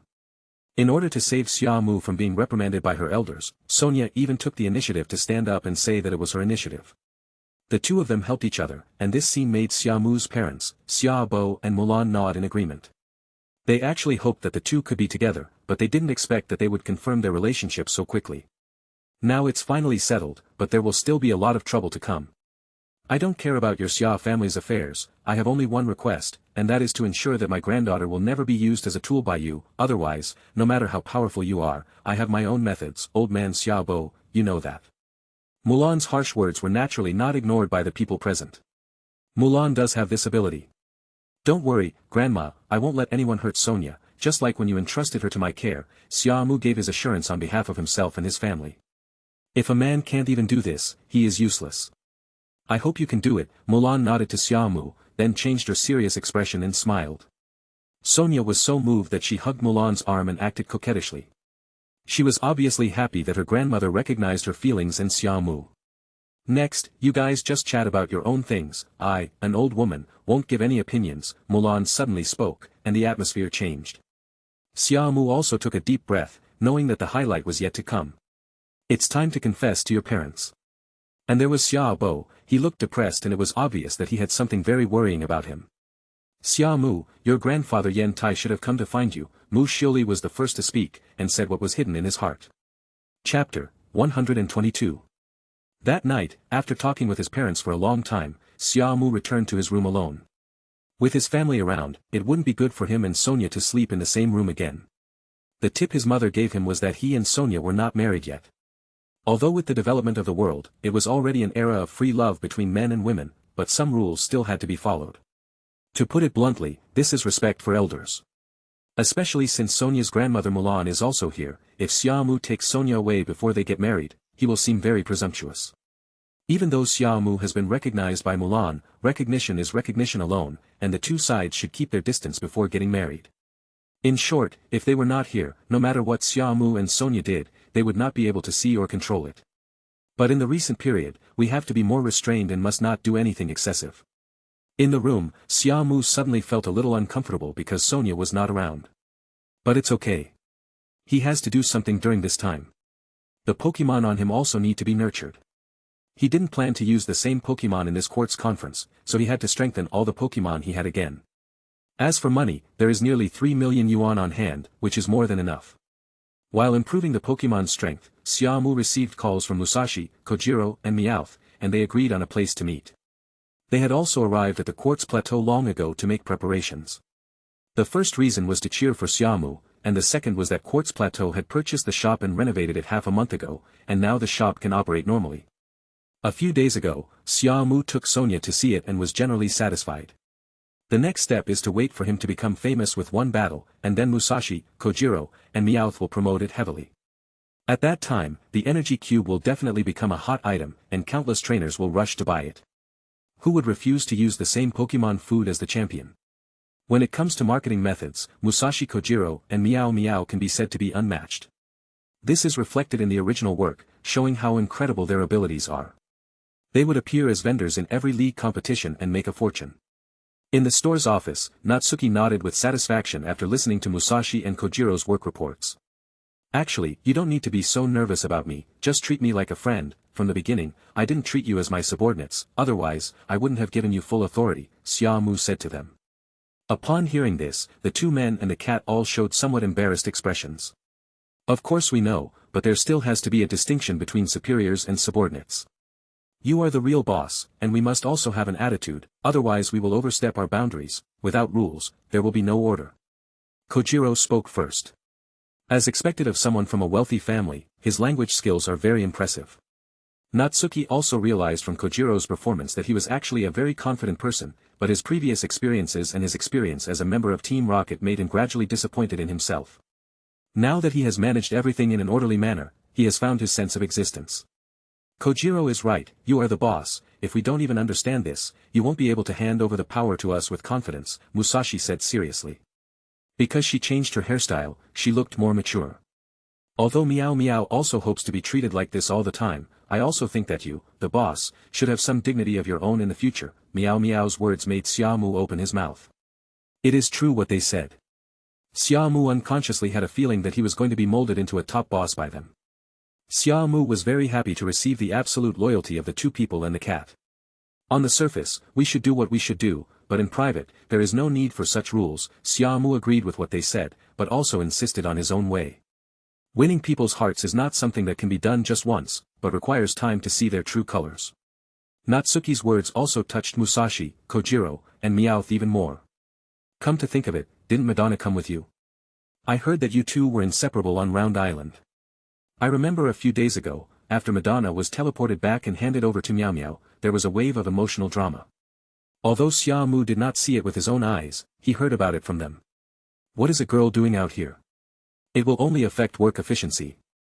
I'll let her stay in Yuandao City to avoid causing trouble, meow. It really is meow meow. Xia Mu would give him a thumbs up. When Musashi and Kojiro saw Meow Meow starting to act cool, they were speechless for a moment and held their foreheads with their hands. Afterwards, Xia Mu chatted with them about the next arrangements and then returned to the hotel to rest. It was already very late and he couldn't continue wandering outside. After returning to the hotel, Xia Mu received a message from Sonia. After briefly flirting with her, they said good night to each other. In a blink of an eye. The next morning. As the quartz conference was about to begin, fireworks continued to be set off in the sky above the arena. Although it cannot be seen during the day, the deafening explosions are telling everyone on the quartz plateau that the annual quartz conference will begin today. All the spectators entered the auditorium first, waiting for the next Pokémon battle, while the trainers prepared in the waiting area of the arena. Originally, Xia Mu should have been here as well, but at the request of the official alliance, as well as the request of President Damalanki and Commander-in-Chief Yentai, Xia Mu was allowed to be the last to appear, and then use his moltres to light the sacred flame of this quartz conference. Xia Mu knew that the two old men were building up momentum for him, so that more people would know of his existence and allow him to accumulate reputation faster.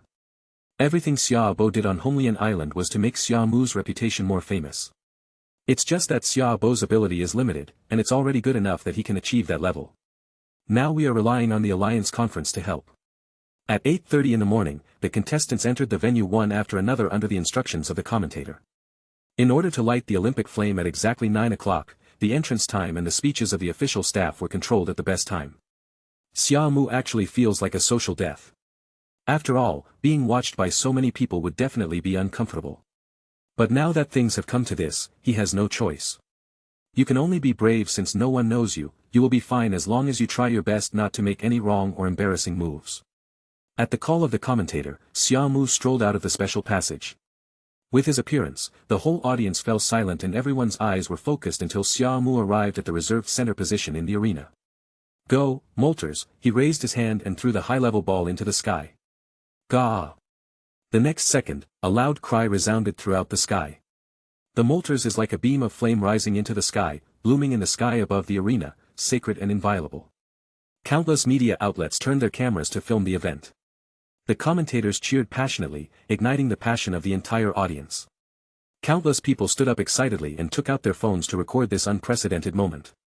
All the trainers looked up at the godlike existence, and at the same time, they were even more amazed at Xia Mu's existence.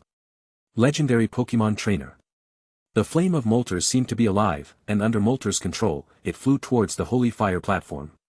Until the sacred fire platform was completely ignited, the flaming bird flew into it, and the blazing sacred fire shocked everyone. After finishing this wave of operations, Xia Mu breathed a sigh of relief, at least nothing went wrong. Next, Moltres doesn't need to go back to the Pokeball for the time being.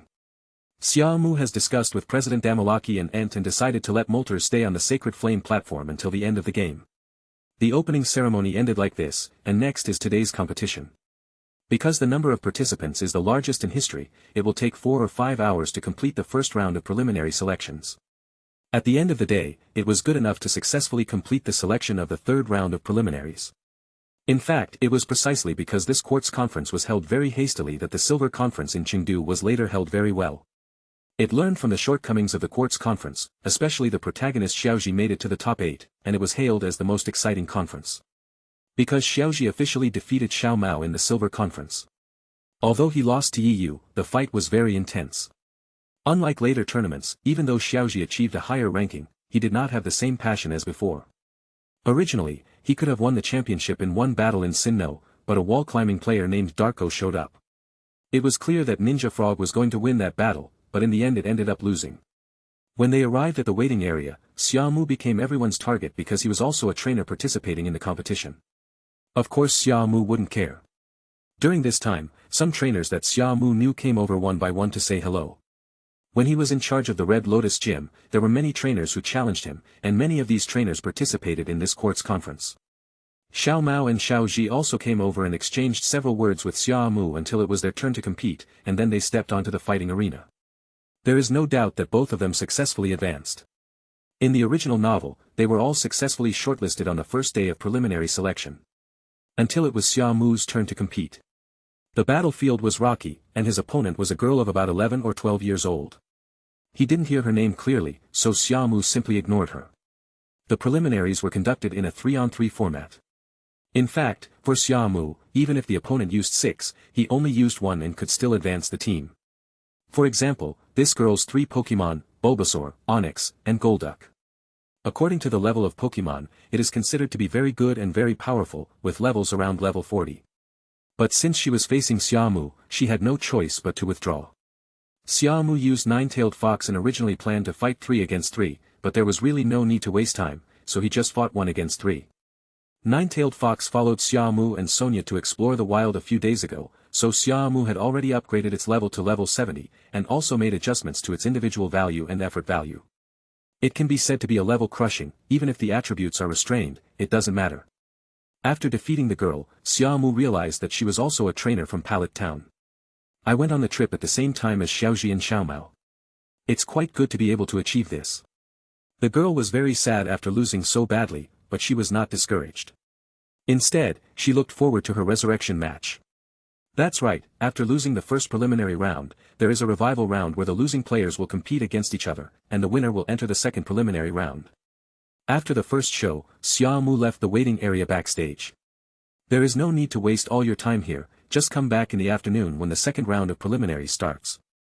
As for watching the game, Xia Mu actually had no interest in it, but there was nothing else to do except go to the audience to find Sonia to watch the show. He had probably already taken a quick look at all the contestants, and there weren't any powerful characters among them that had appeared in the original novel. In his previous life, Xia Mu had actually read a lot of Pokémon novels, in which the Quartz Conference had been magically modified and strengthened, and all kinds of plug-in players that would only appear in the later stages would make their debut. It's actually not that far-fetched. There are indeed powerful trainers, but no matter how powerful they are at most at the level of Xiaotian, Kongnan, and Kanan. Accompanying Sonia, Xia Mu chatted and laughed with her. Not only are the seats in this area located at the front, but dozens of them are reserved by the Xia family. Because Xia Mu came here, some peers from the Xia family greeted Xia Mu, especially the women, who flattered and courted him one by one, making it feel like they were delivering themselves to the door. Xia Mu thought that if he wanted, he could just take them to the hotel. Family marriage is really the most terrifying thing. These women are all rich daughters. They look unattainable, but in fact they are just pawns in the hands of those in power. Xia Mu also learned about the situation from his parents last night. The Xia family is very large, and the Kanto region is indeed its birthplace, but it is only a part of it. Xia Bo is one of the 3 powerful people, but his jurisdiction is limited to the Kanto region and does not involve Hoenn and Sinnoh. Other regions are other bloodline branches. These outstanding young women in the family are also the children of the directors who manage the major industries of the Xia family. They are all used as tools to actively approach Xia Mu. You don't need to get the position of the legal wife, but as long as you have a relationship, it will be different.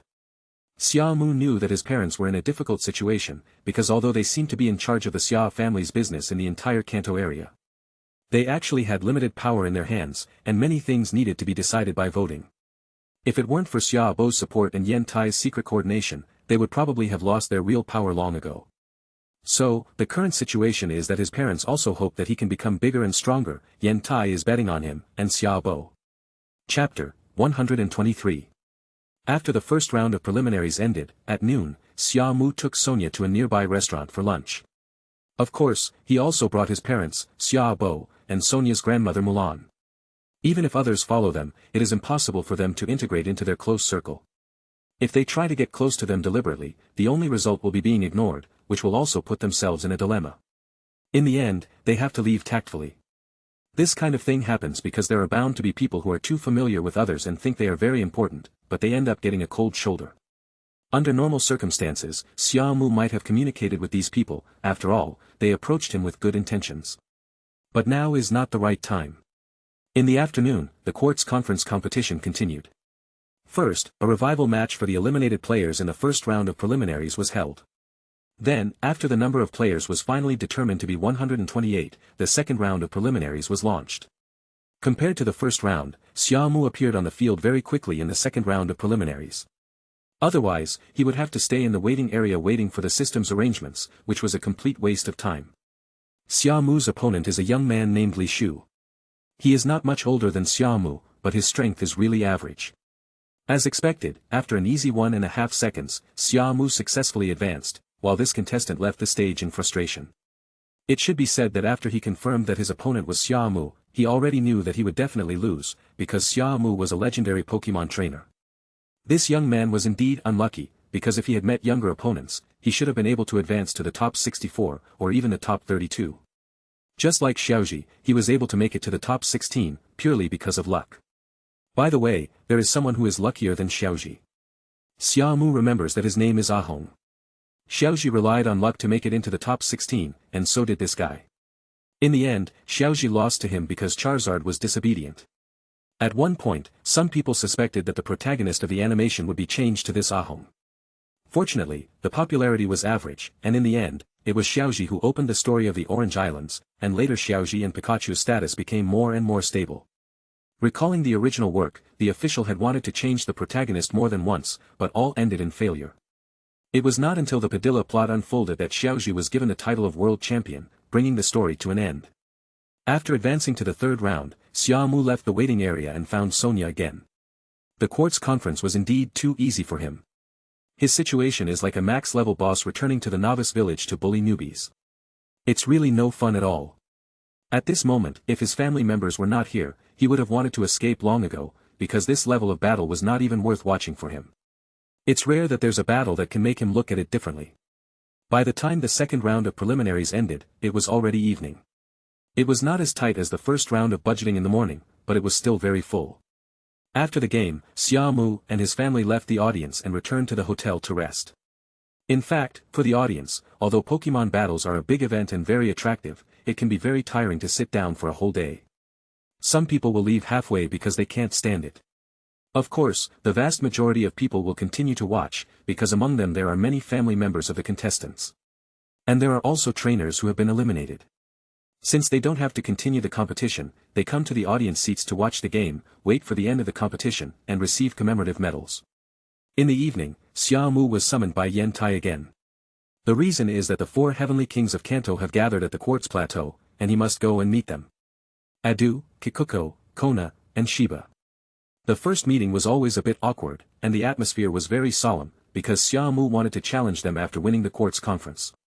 Let's not worry about Xia Mu's strength for now. It doesn't matter whether Xia Mu can defeat them now. Just saying that Xia Mu is a legendary Pokémon trainer is enough for them to take it seriously. Although the 3 divine birds were not invincible for masters of their level, and some of them had even defeated the 3 divine birds before, taming them was indeed another concept. It's really not bad, the young are really to be feared, I am really old, Kikuko spoke first.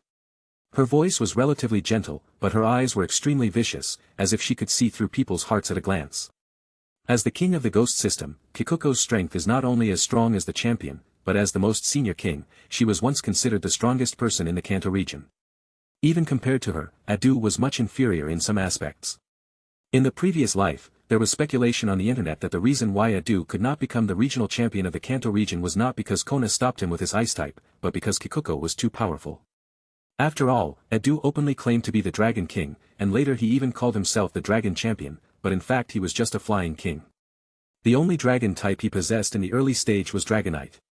Of course, Xia Mu didn't know whether Du had other dragon-type Pokémon. He thought Du must have other dragon-type Pokémon, but his flying-type Pokémon with dragon-type characteristics were really too eye-catching. You don't look old at all, Grandma Kikuko. If you were old, you should have given up this position long ago. Kona on the side pushed up her glasses with her hand, looking like a real queen. As the dream lover of the previous life, Kona's temperament and figure perfectly captured Xia Mu's aesthetic taste. Even though Kona revealed her true intention, Kikuko was not angry. There is a gap between the 4 heavenly kings, which is different from the 4 heavenly kings in other regions. Because they represent different forces, when they gather together, it is inevitable that they will make some jokes. However, although they target each other internally, they are united as one when facing external forces. Girl, I haven't seen you for more than a year, but your verbal skills have improved, even I dare not argue with you now, you have to admit your age, this time, I may have to give up my position as the Ghost King, this young man is different from previous challengers, old man Yentai, now that everyone is here, let's hurry up, who of us do you want to step down? Kikuko, leaning on a cane, said to Yentai, who was sitting in the first seat, with a tentative look on her face. The fact that she could speak like this to the Commander-in-Chief of the Kanto Alliance shows how important Kikuko is in the Kanto region. Don't worry, it's not time for you to step down yet, just take care of those forces behind you and don't jump out and make trouble, you think you are old, but I haven't said I am old, there was a strong deterrent in Yentai's eyes. This look made Kikuko lose her momentum, and she could only turn her head away and stop talking. After this conversation, she got the answer she wanted. As long as she is not forced to step down and the situation remains the same as before, she doesn't care about anything. Who could it be who just doesn't want her to step down? Shiba? Kona? Adu? The Kanto region needs to change the king. Apart from Hiba and Adu, it seems impossible to replace Kona. Kona represents the forces of the archipelago. Once the relationship between the Kanto region and the Orange Islands breaks down, it will be enough for Yentai to be busy. The Orange Islands have always planned to establish an independent alliance. Now, that is, Shiba and Adu, one of them is the king of two regions respectively, and the other is already the regional champion in Chengdu, so removing one title will not have much impact. But is it that simple? No one would be willing to give up the power they have acquired, as the interests involved are too great, unless they are given greater compensation. At this time, not only Kikuko was calculating in her mind, but the other three were the same. There is no doubt that they had already made their own calculations before coming, so they have roughly sorted out their own thoughts. Now, it depends on how Yentai arranges it. I can abdicate, after all, it doesn't really matter whether I, the king, am the king in Kanto or not, besides, I have already become the champion in Chengdu, it doesn't make much sense for me to keep the position of king. Adu suddenly spoke, which changed the atmosphere abruptly. Actively abdicate? Kikuko was shocked and felt incredible about Adu's courage. Kona's eyes exuded shrewdness. Being smart and steady, she quickly guessed Adu's true intention. Obviously, Adu was unwilling to accept Xia Mu's challenge. If he challenged his position as the King of Heaven, he would lose face no matter he won or lost. After all, he is now the champion of the Chengdu region. If the target is him, he is willing to give up this position. It depends on how Yentai plans to deal with it, or in other words, whether Xia Mu wants the position he is giving up. As long as you are a smart person, you will react quickly. Xia Mu also roughly understood what he meant, which was that if they wanted to use him as a scapegoat, then they would have to consider whether others would be convinced after Xia Mu took the position of king. Even though Natsuki is a legendary Pokémon trainer, if there is no challenge competition to demonstrate his strength, most people will doubt Natsuki's ability. You have to continue to hold the position of king until one day you voluntarily abdicate. Yentai dissolved this calculated conspiracy with just one sentence. Adu was not surprised. He just looked at Yentai and then at Xia Mu. He did not have much good feelings towards Xia Mu, his junior. Even though they were all family members, Xia Mu was unknown and how much had he done. There is absolutely no comparison with him. Xia Mu felt the contempt in Adu's eyes. But he didn't respond to him. Is it necessary? It's simply not necessary. These people obviously don't know the real story. What Yentai wants Xia Mu to do is to challenge the four of them and become the regional champion of the Kanto region. It's not just about being a superstar. Of course, everything depends on whether Xia Mu has the ability to do so. After watching two preliminary matches, Yentai more or less recognized Xia Mu's strength. At least the crushing strength Xia Mu displayed was no worse than that of a superstar.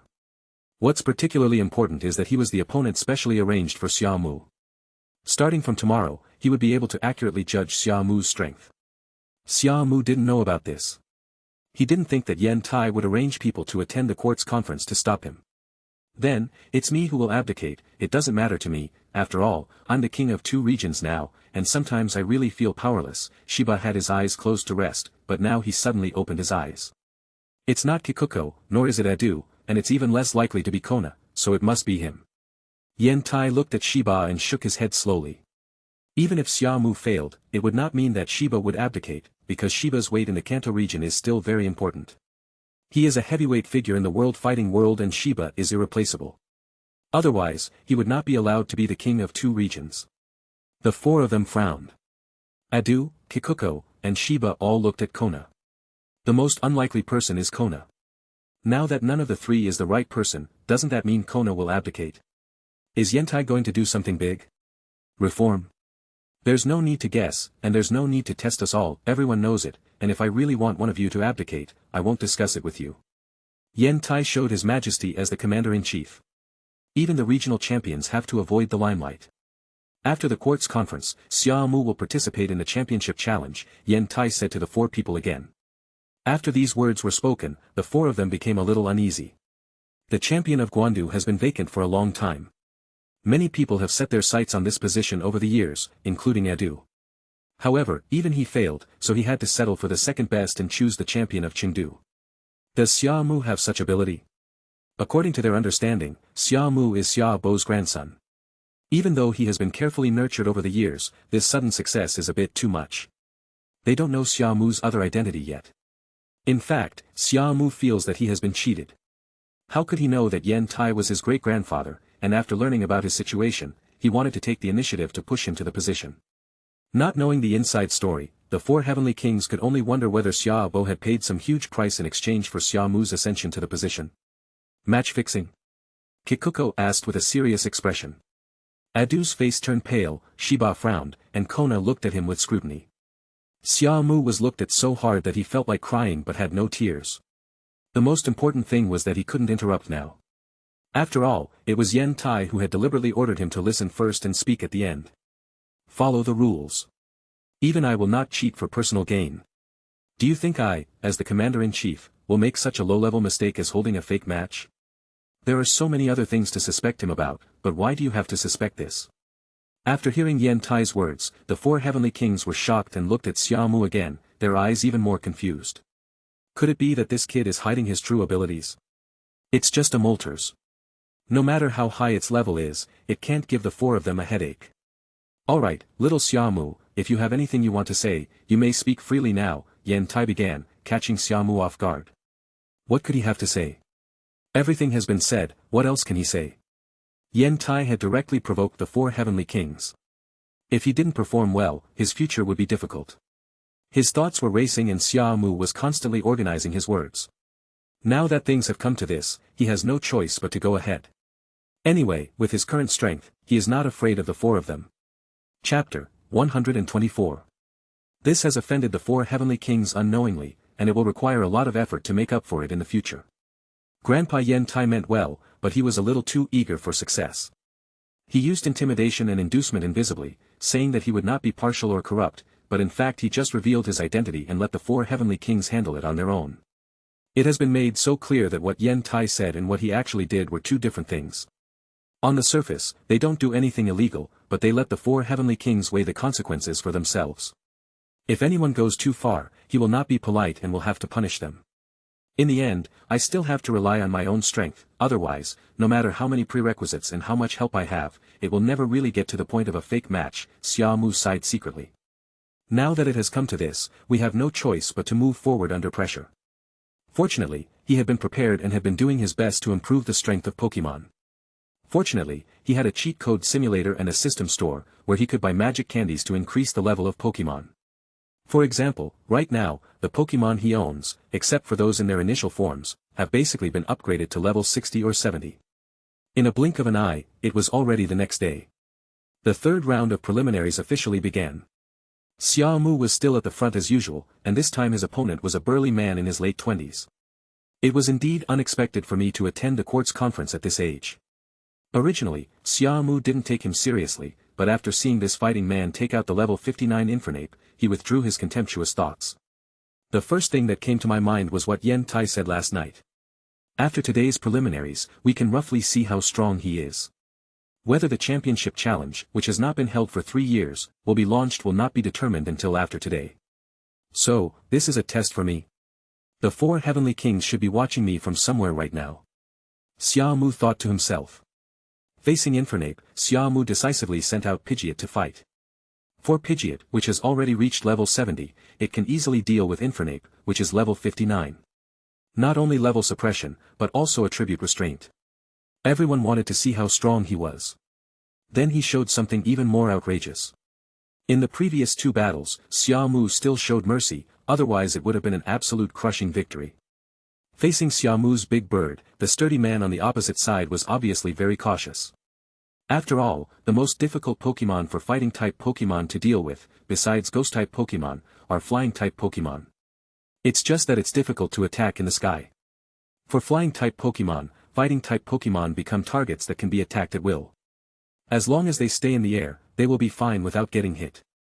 Xia Mu didn't hesitate and launched the attack without saying a word. Not only did he beat the Infernape without any chance to fight back, making it jump around the ring like a monkey, he also deprived the opponent of the chance to fight back. After a storm, he made it lose its combat capability. To play with the Quasi-King level Infernape in the palm of one's hand is outrageous even if one has the advantage of the flying type. However, ordinary trainers would be shocked, but the 4 Heavenly Kings of the Kanto region would not be easily moved, especially the so-called Dragon King Edu. When it comes to flying, he believes he can't lose to anyone. However, Shiba's face looked a little ugly, because the person fighting with Xia Mu was his junior brother. After Infernape, the second one is Fast Fist. It is also a pure fighting Pokémon, but at a higher level, reaching level 60. Continue to use Pidgeot to deal with it.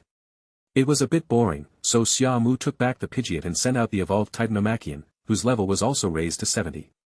The battle between Giant Mantis and Fast Fist is somewhat more interesting than the previous one. However, it was still a battle of crushing victory by taking advantage of the level difference. Xia Mu showed no mercy and did not give his opponent many chances. But the winner was decided in 3 rounds, and then the third game was still between fighting-type Pokémon. Level 62 Super Strength.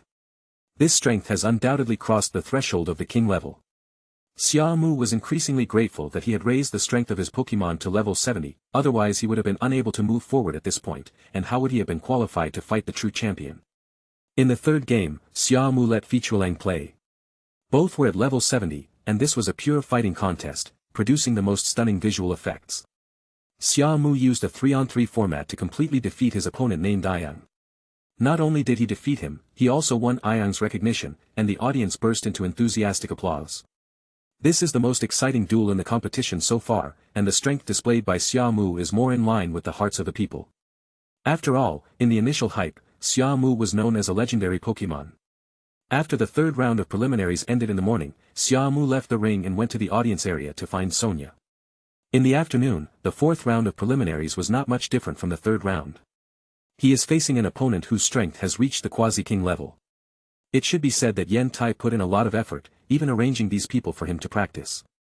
Naturally, Xia Mu qualified for tomorrow's 5th round of preliminaries without any surprise, and because of these 2 matches, Xia Mu became the dark horse of this court's conference and the favorite to win the championship. Even though there are others who are also being paid attention to and expected, their popularity is definitely not as high as Xia Mu's. Because the afternoon game was over, there was still plenty of time to do other things today. Xia Mu left the Quartz Plateau on Pidgeot, intending to capture a special Pokémon. The reason we are going now is that after tomorrow's match, there will be a series of 6-on-6 qualifying matches, and there will also be an award ceremony and closing ceremony in the evening, so time is tight. Afterwards, Yen Tai will appear again and announce the start of the championship challenge. Today was different. It was only 1:30 in the afternoon. He had enough time. Even if he didn't find the Pokémon, he could still get back to the Quartz Plateau before tomorrow. To be honest, when it comes to playing power games, Xia Mu has to admire those who have been in high positions for many years. As for building momentum in advance, there are already rumors circulating outside, letting people know that this Quartz conference will be different from previous ones. After the conference, the 4 Heavenly Kings will appear and compete with the champion of the conference. This is also the alliance behind the scenes fanning the flames, letting everyone speculate, and spread the word from 1 person to 10, and from 10 to 100. Chapter 125. The 3 sacred birds gathered together and then returned to adapt to the plateau. The round-trip time plus the time spent searching and capturing the monster did not exceed 10 hours. Although Xia Mu returned to the Quartz Plateau very late, at least he returned without any accidents. Because of his sudden disappearance, his family was extremely worried, especially Sonia, who thought something had happened to Xia Mu. Xia Mu never thought that his departure would alarm the Alliance's top leaders. Yen Tai, as the Alliance's chief commander, had already spoken, but Xia Mu didn't know where he went. Fortunately, Xia Mu came back, which means no accidents happened. It is inevitable that people are curious about where Xia Mu has gone, but since Xia Mu doesn't say anything, no one will ask. That night, Xia Mu and Sonia lived together again. Although it is done secretly, the elders actually turn a blind eye to it. The main reason was that Xia Mu suddenly disappeared, which almost caused Sonia to lose control. Now that Xia Mu is safe and sound, no one will disturb the couple's relationship. A night of love. The next morning, Xia Mu and Sonia got up early. There is no way. Today is the last day of the quartz conference. Although Xia Mu did everything he should do yesterday, he still needs to conduct inspections, and he also needs to be prepared. Yesterday's opponents were two quasi-king level trainers arranged by Yen Tai. It's hard to imagine how strong today's opponents will be. There is still one round of preliminaries. Although there are only 16 contestants left, Xia Mu still cannot be careless. When we arrived at the quartz conference arena, it was already packed with people. After all, the top 16 matches since the 5th round have been held in a formal arena. Although it is still a 3-on-3 format, it will no longer be the same as before. Of course, there are people who made it into the top 40, such as Satoshi and Hiro, but their strength is indeed very average. Even if they have Pokémon over level 40, at this level of strength, what's the use of a Pokémon in the early S? Without a level 50 Pokémon, it is considered weak. To Xia Mu's surprise, Xiao Mao was not eliminated like in the original story, but was shortlisted for the top 16. Xia Mu was still the one to fight in the first official battle, which made him helpless. Although he knew that Yen Tai did this so that all the audience would remember him, Xia Mu felt that this was too deliberate. For some people who play power games, they would simply think that he is a trainer specially arranged by Yen Tai in order to ascend to the throne of champion. Xia Mu's opponent is still someone of the same age, and his strength is not inferior to those two people from yesterday, and he is definitely at the quasi-king level. This also made Xia Mu realize that Yen Tai was just warming him up and preparing him to fight the 4 Heavenly Kings, so even if there were some Heavenly King level trainers in the league, they would not be sent out to fight him. The opponent was proficient in water, and started with Gyarados, but was easily defeated by Natsuki's Bulbasaur.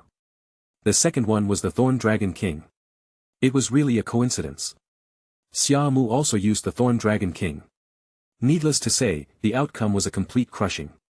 After all, the gap between over level 70 and around level 60 was extremely large.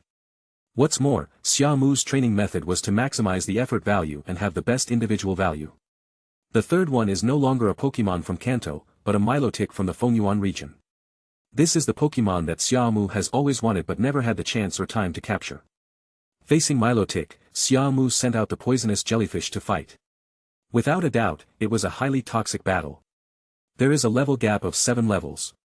Under the condition of the same attributes, the suppression power is indeed not particularly great.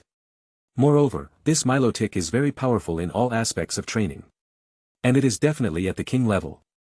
However, it is difficult to win with the same attributes, but it is a different story if poison attacks are used. After defeating this opponent, Xia Mu successfully advanced to the quarterfinals. Then, we returned to the waiting area to watch the game.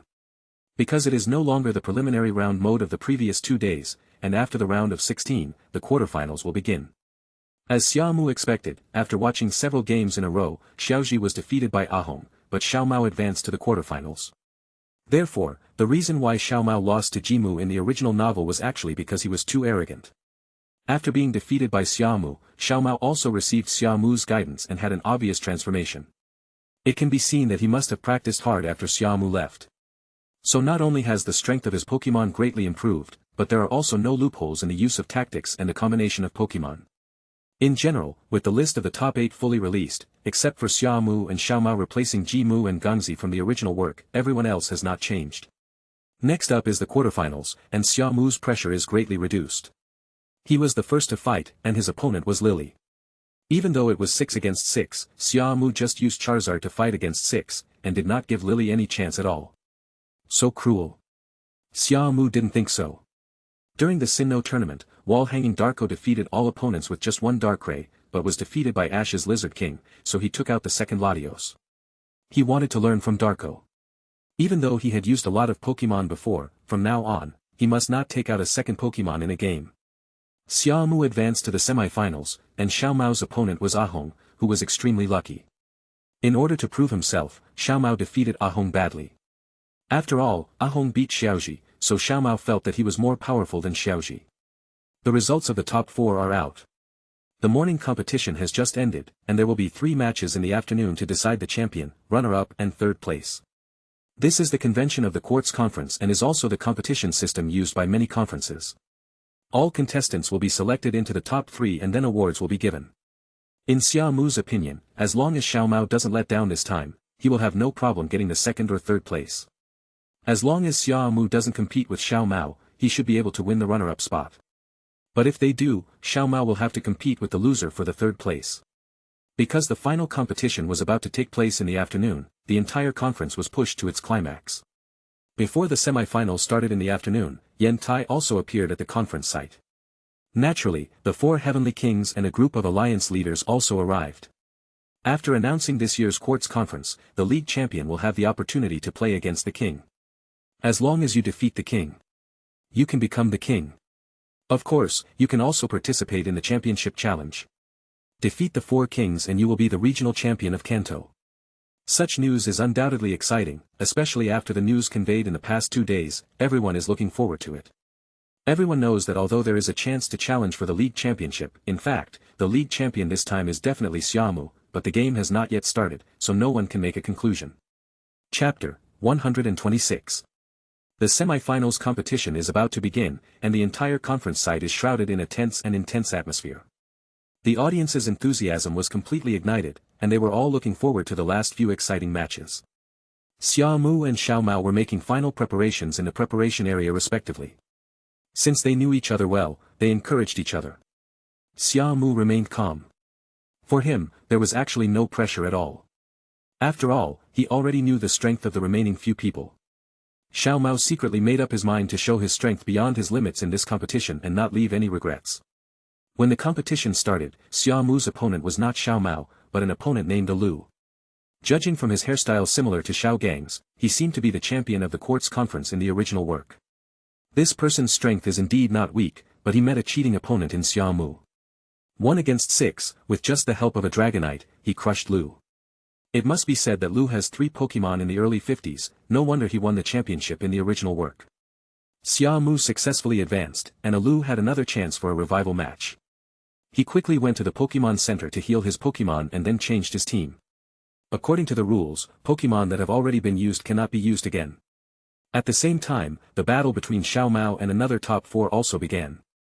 Because the strength is almost equal, this 6-on-6 duel is particularly fierce. Xiao Mao's Pokémon performed well, showing the results of his hard training during this period. After a hard fight, Xiao Mao successfully defeated his opponent and met Xia Mu in the final. The other person who was defeated by Xiao Mao also went to the Pokémon Center to be treated and have his Pokémon replaced.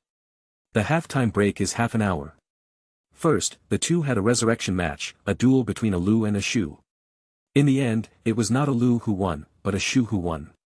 This also let Xia Mu know that Lu brought out all his main forces to fight him in order to advance in one go, but ended up losing, which made it difficult for his other Pokémon to handle the task. Ashu is different, he has Pokémon over level 40 on hand. The 3rd place winner was announced first and the whole audience celebrated. The final took place in such an atmosphere. In the battle between Xia Mu and Xiao Mao, standing on the ring, Xia Mu gave Xiao Mao many opportunities and truly experienced the tenacious fighting spirit shown by him and his Pokémon. Although Xia Mu won by a crushing margin, the game was still very intense. In the end, Xia Mu won the championship of the Quartz Conference and Xiao Mao won the runner-up. The Quartz Conference has come to an end. But it's not completely over. The Quartz Conference will hold a grand award ceremony in the evening and give commemorative medals to all participants.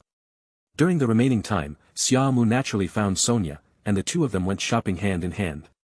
It's different from when I first came to Quartz Plateau. The two had dinner with their families before heading to the Quartz Arena. Xia Mu stood on the podium, holding the championship trophy in his hands.